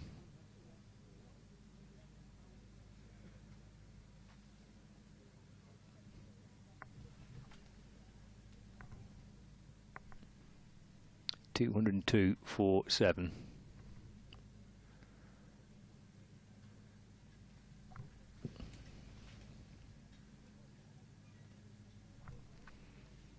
So the bowling figures for Lancashire. Blatherwick 5 overs for 37. I think he's going to come out of the attack. Boyden's going to return. This will be his final over. He's bowled 7 overs, 3 for 29. So this will be his last. Tom Aspinwall's bowled 5 overs, 1 for 26. Morley 7 overs, 1 for 46. So Morley's done. Bell 3 overs for 34 and Singh 4 overs, 2 for 27. So here's Boyden to return.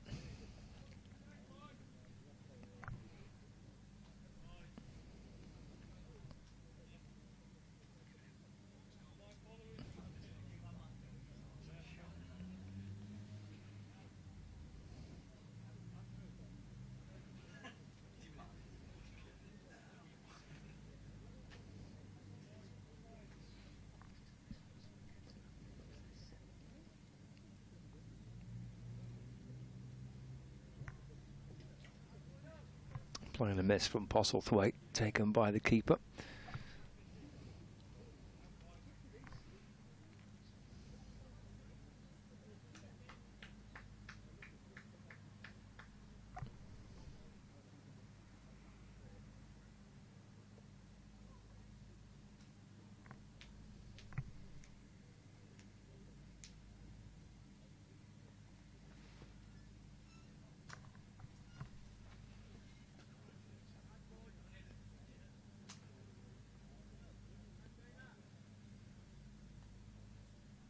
Nudge away off the hip for a single for Postlethwaite. Again, Velas is tumbling away to stop the ball.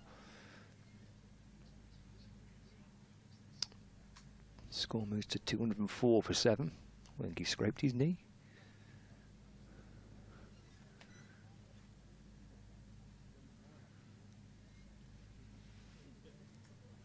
Josh Boyden's got 3 balls left. What will be his 8th and final over.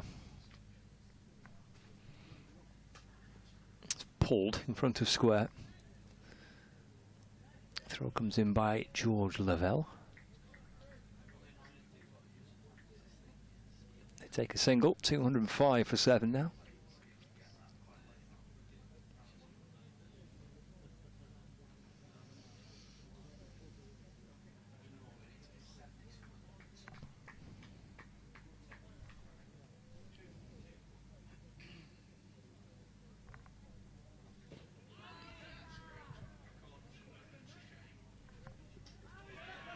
Short work, direct hit.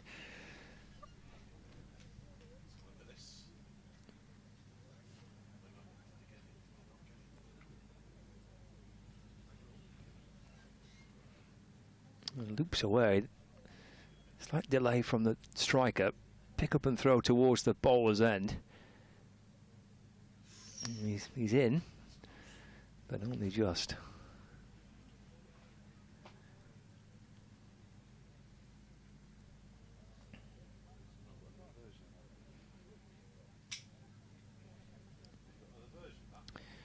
.25 balls remaining, 67 needed to win.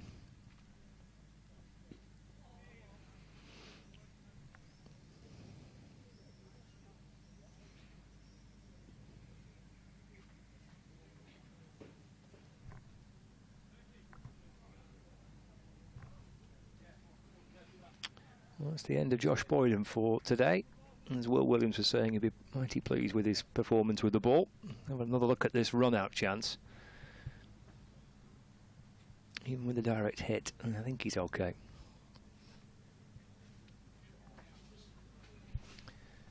So Boyden, 8 overs for 32. 3 for 32. Wickets of Freddie Fallows.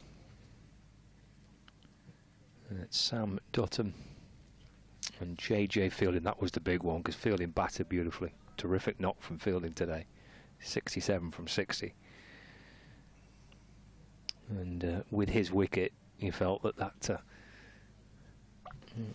went Cumbria's hopes of trying to get to 273 and win the match. So Aspinwall returns. Full ball to begin with.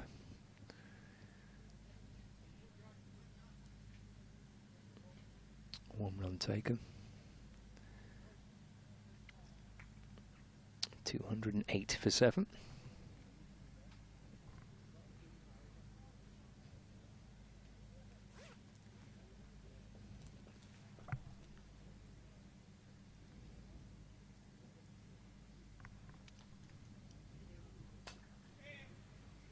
And they might think of 2 here and decide against it.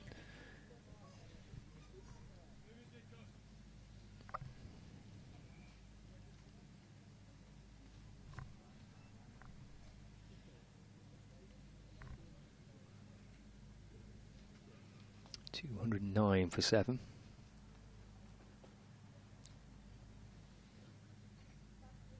That's been more 1 for 28.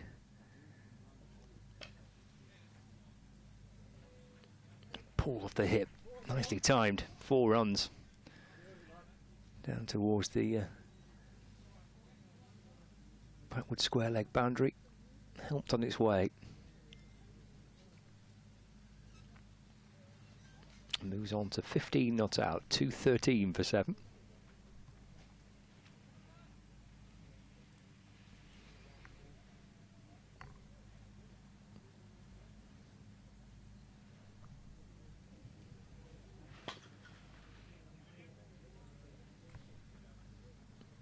Single taken down the ground. Takes the score to 214 now. There are 2 other games currently in play in these showcase fixtures, with Somerset taking on Devon and Hampshire taking on Dorset.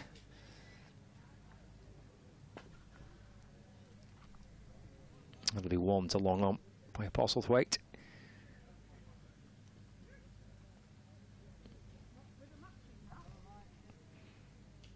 So Hampshire 187 for 9 from 22 overs. That's a reduced fixture. Dorset in reply 73 for 7 in the 15th. And Somerset and Devon, neighbours in the West Country.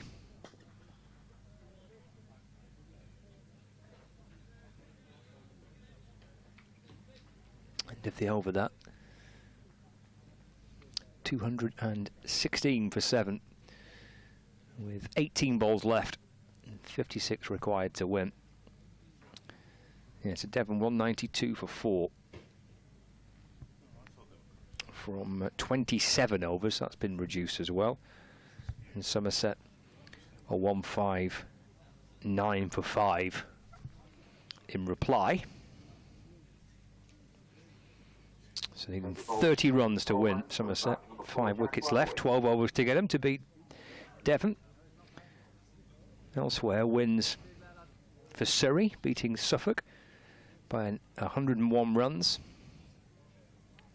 Staffordshire beat Leicestershire by 2 runs on the Duckworth-Lewis-Stern method.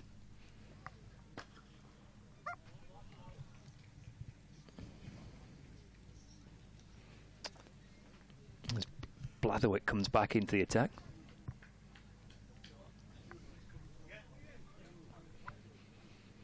Yeah, so Staffordshire beating Leicestershire by 2 runs. Northumberland beating Durham by 29 runs.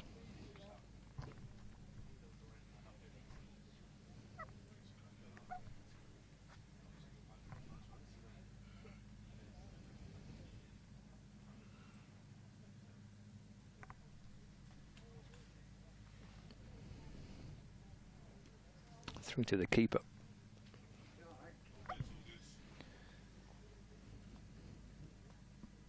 Nottinghamshire beat Norfolk by 185 runs. A big win for Notts.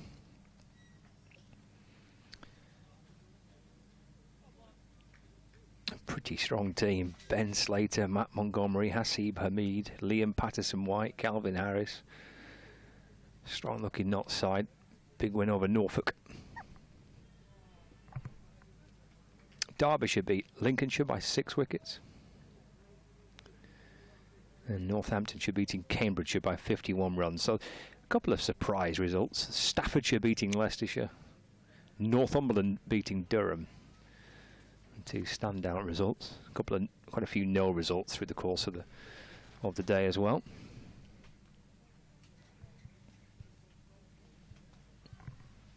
To 16 for 7. 3 balls left for Blatherwick.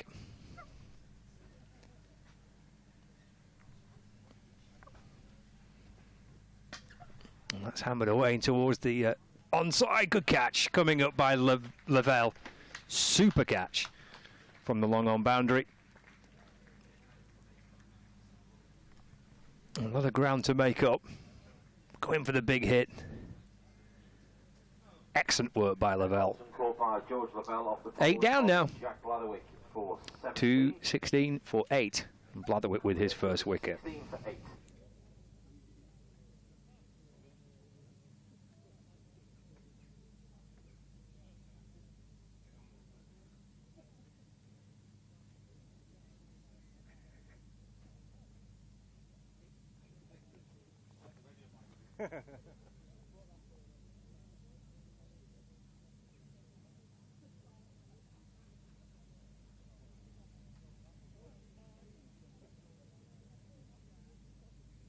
Incoming Cumbria batter, Sam Sharp.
So 2 overs remaining. As Aspinwall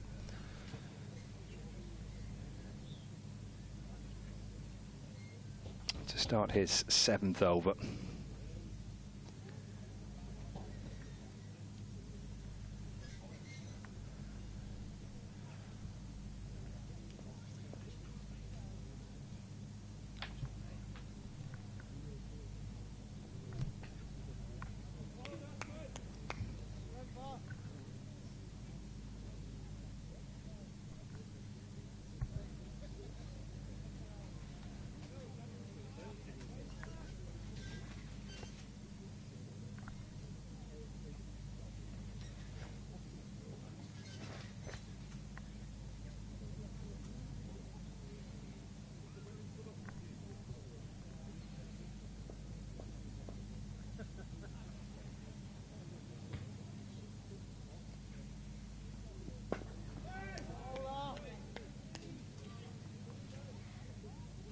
Will Williams was referring to Tom Aspinwall and his ability to get the Yorker in. Gone for it again there. Full ball, just an off stump.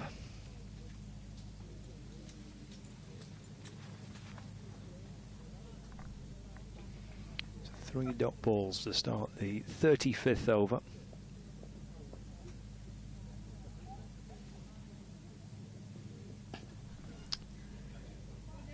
Bouncing just in front of Balderson, I think he may have got fingertips to it. Would have been a sharp chance. It may just have dropped short.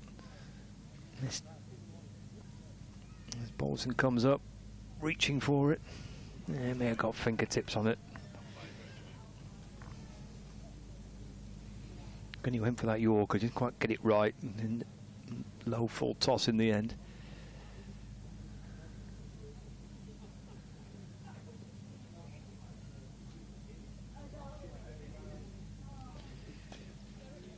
Turned out to the onside by Sam Sharp.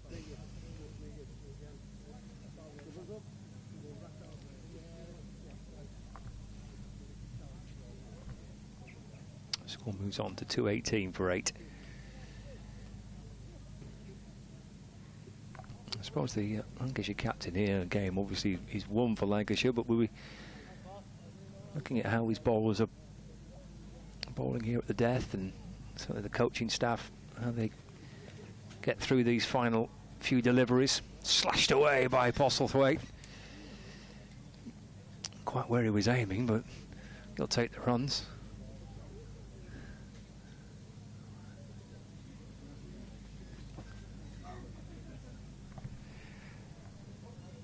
Four to end the over.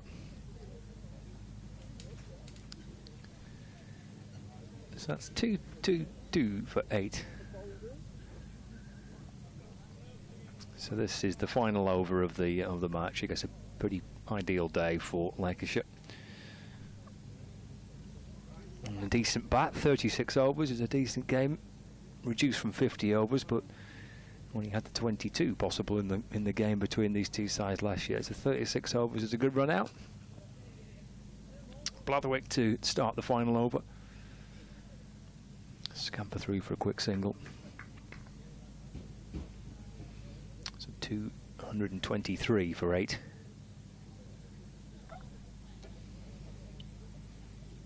Certainly for Lancashire, the highlights with the bat. George Balderson 71.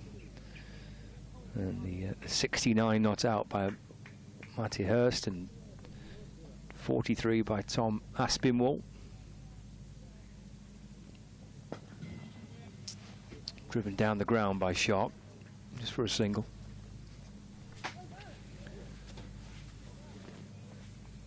Last wicket, that's a partnership between Hurst and Aspinwall. Adding 106 for Lancashire, getting them up to 272 for 5.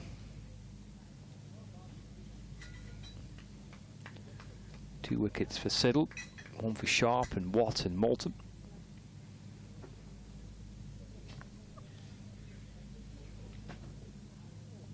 Attempted uppercut from Sharp, but through to the keeper.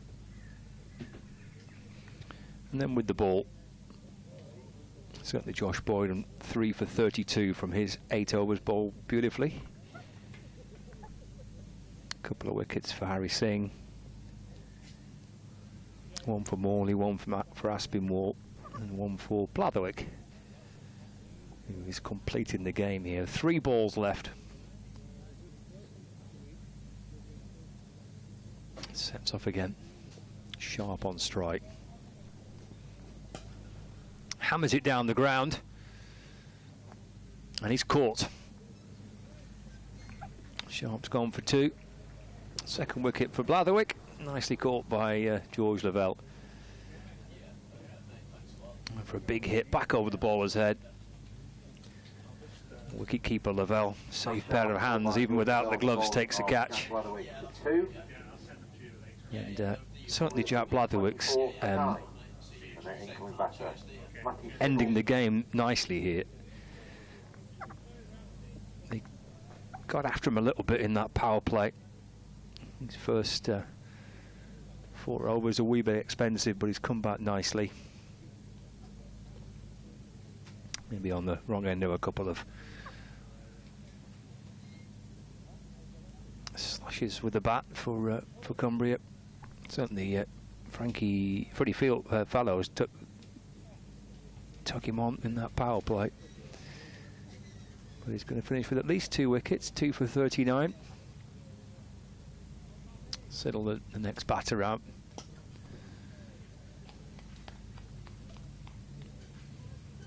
Eased away to mid-wicket for 1. So, yeah, pretty much a good day at the office for Lancashire. Some very strong highlights for Cumbria too, certainly with the bat. JJ Fielding batted superbly for his 67. But that was the final ball of the over, and therefore the final ball of the match, with Cumbria finishing on 225 for 9 from their 36 overs. So that's a 47-run win for Lancashire. So yeah, good day at the office really for the Red Rose. They'll be, I'm sure, pretty pleased to have got to 270. George Balderson, captain, with some runs today.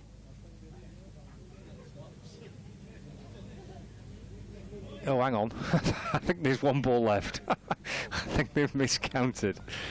There's 1 ball left. So everyone was shaking hands, and everyone was saying, well done, well battered, mate, yeah, well bowled, good effort. Oh, hang on. I'm not quite finished. So there's one ball left. We struggled to counter 6 there between us all.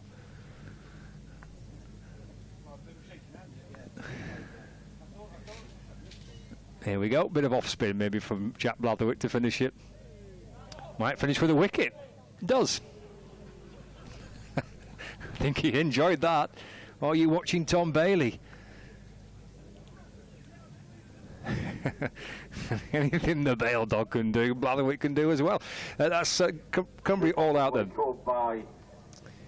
For 225.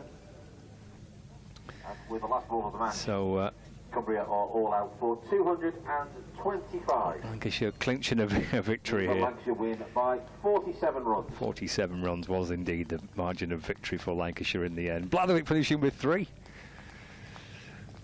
I bet he watches that back again. So now the players can head off. They can shake hands and say well done. So yeah, there's a bit of something in there for everyone, isn't there? Nicely battered. JJ Fielding was battered beautifully. Really enjoyable to watch his partnership. First with Ben Walkden for 65, and then with Michael Slack for 73. That really was a highlight for Cumbria. Here at Sedbergh School today. Lancashire running out winners by 47 runs. 3 wickets for Blatherwick, 3 for Boyden, 2 for Singh, 1 for Aspinwall, and 1 for Morley as well. So that's it for our coverage here at Sedbergh School. We will be back on Tuesday for the start of the Metrobank One-Day Cup with Essex, the visitors. Fingers crossed that the poor weather forecast for tomorrow and not so so much for Tuesday, but certainly tomorrow doesn't quite materialise, and we get a good day's play on Tuesday. Certainly quite a long way for the Essex players to come to not get any cricket, so fingers crossed we'll get a bit of good fortune. Thank you to everybody at Sedbergh School for looking after us, and to Stephen Croft and Mark Chilton and Will Williams for joining us on commentary, and a little bit from Dame Velas too on the mic, which was lovely. And from all the gang here at Lancs TV, we shall say farewell. We'll catch you on Tuesday for the start of the Metrobank One Day Cup.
room.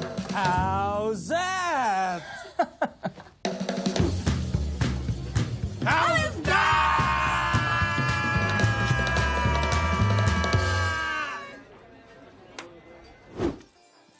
Oh. How's that? How's that?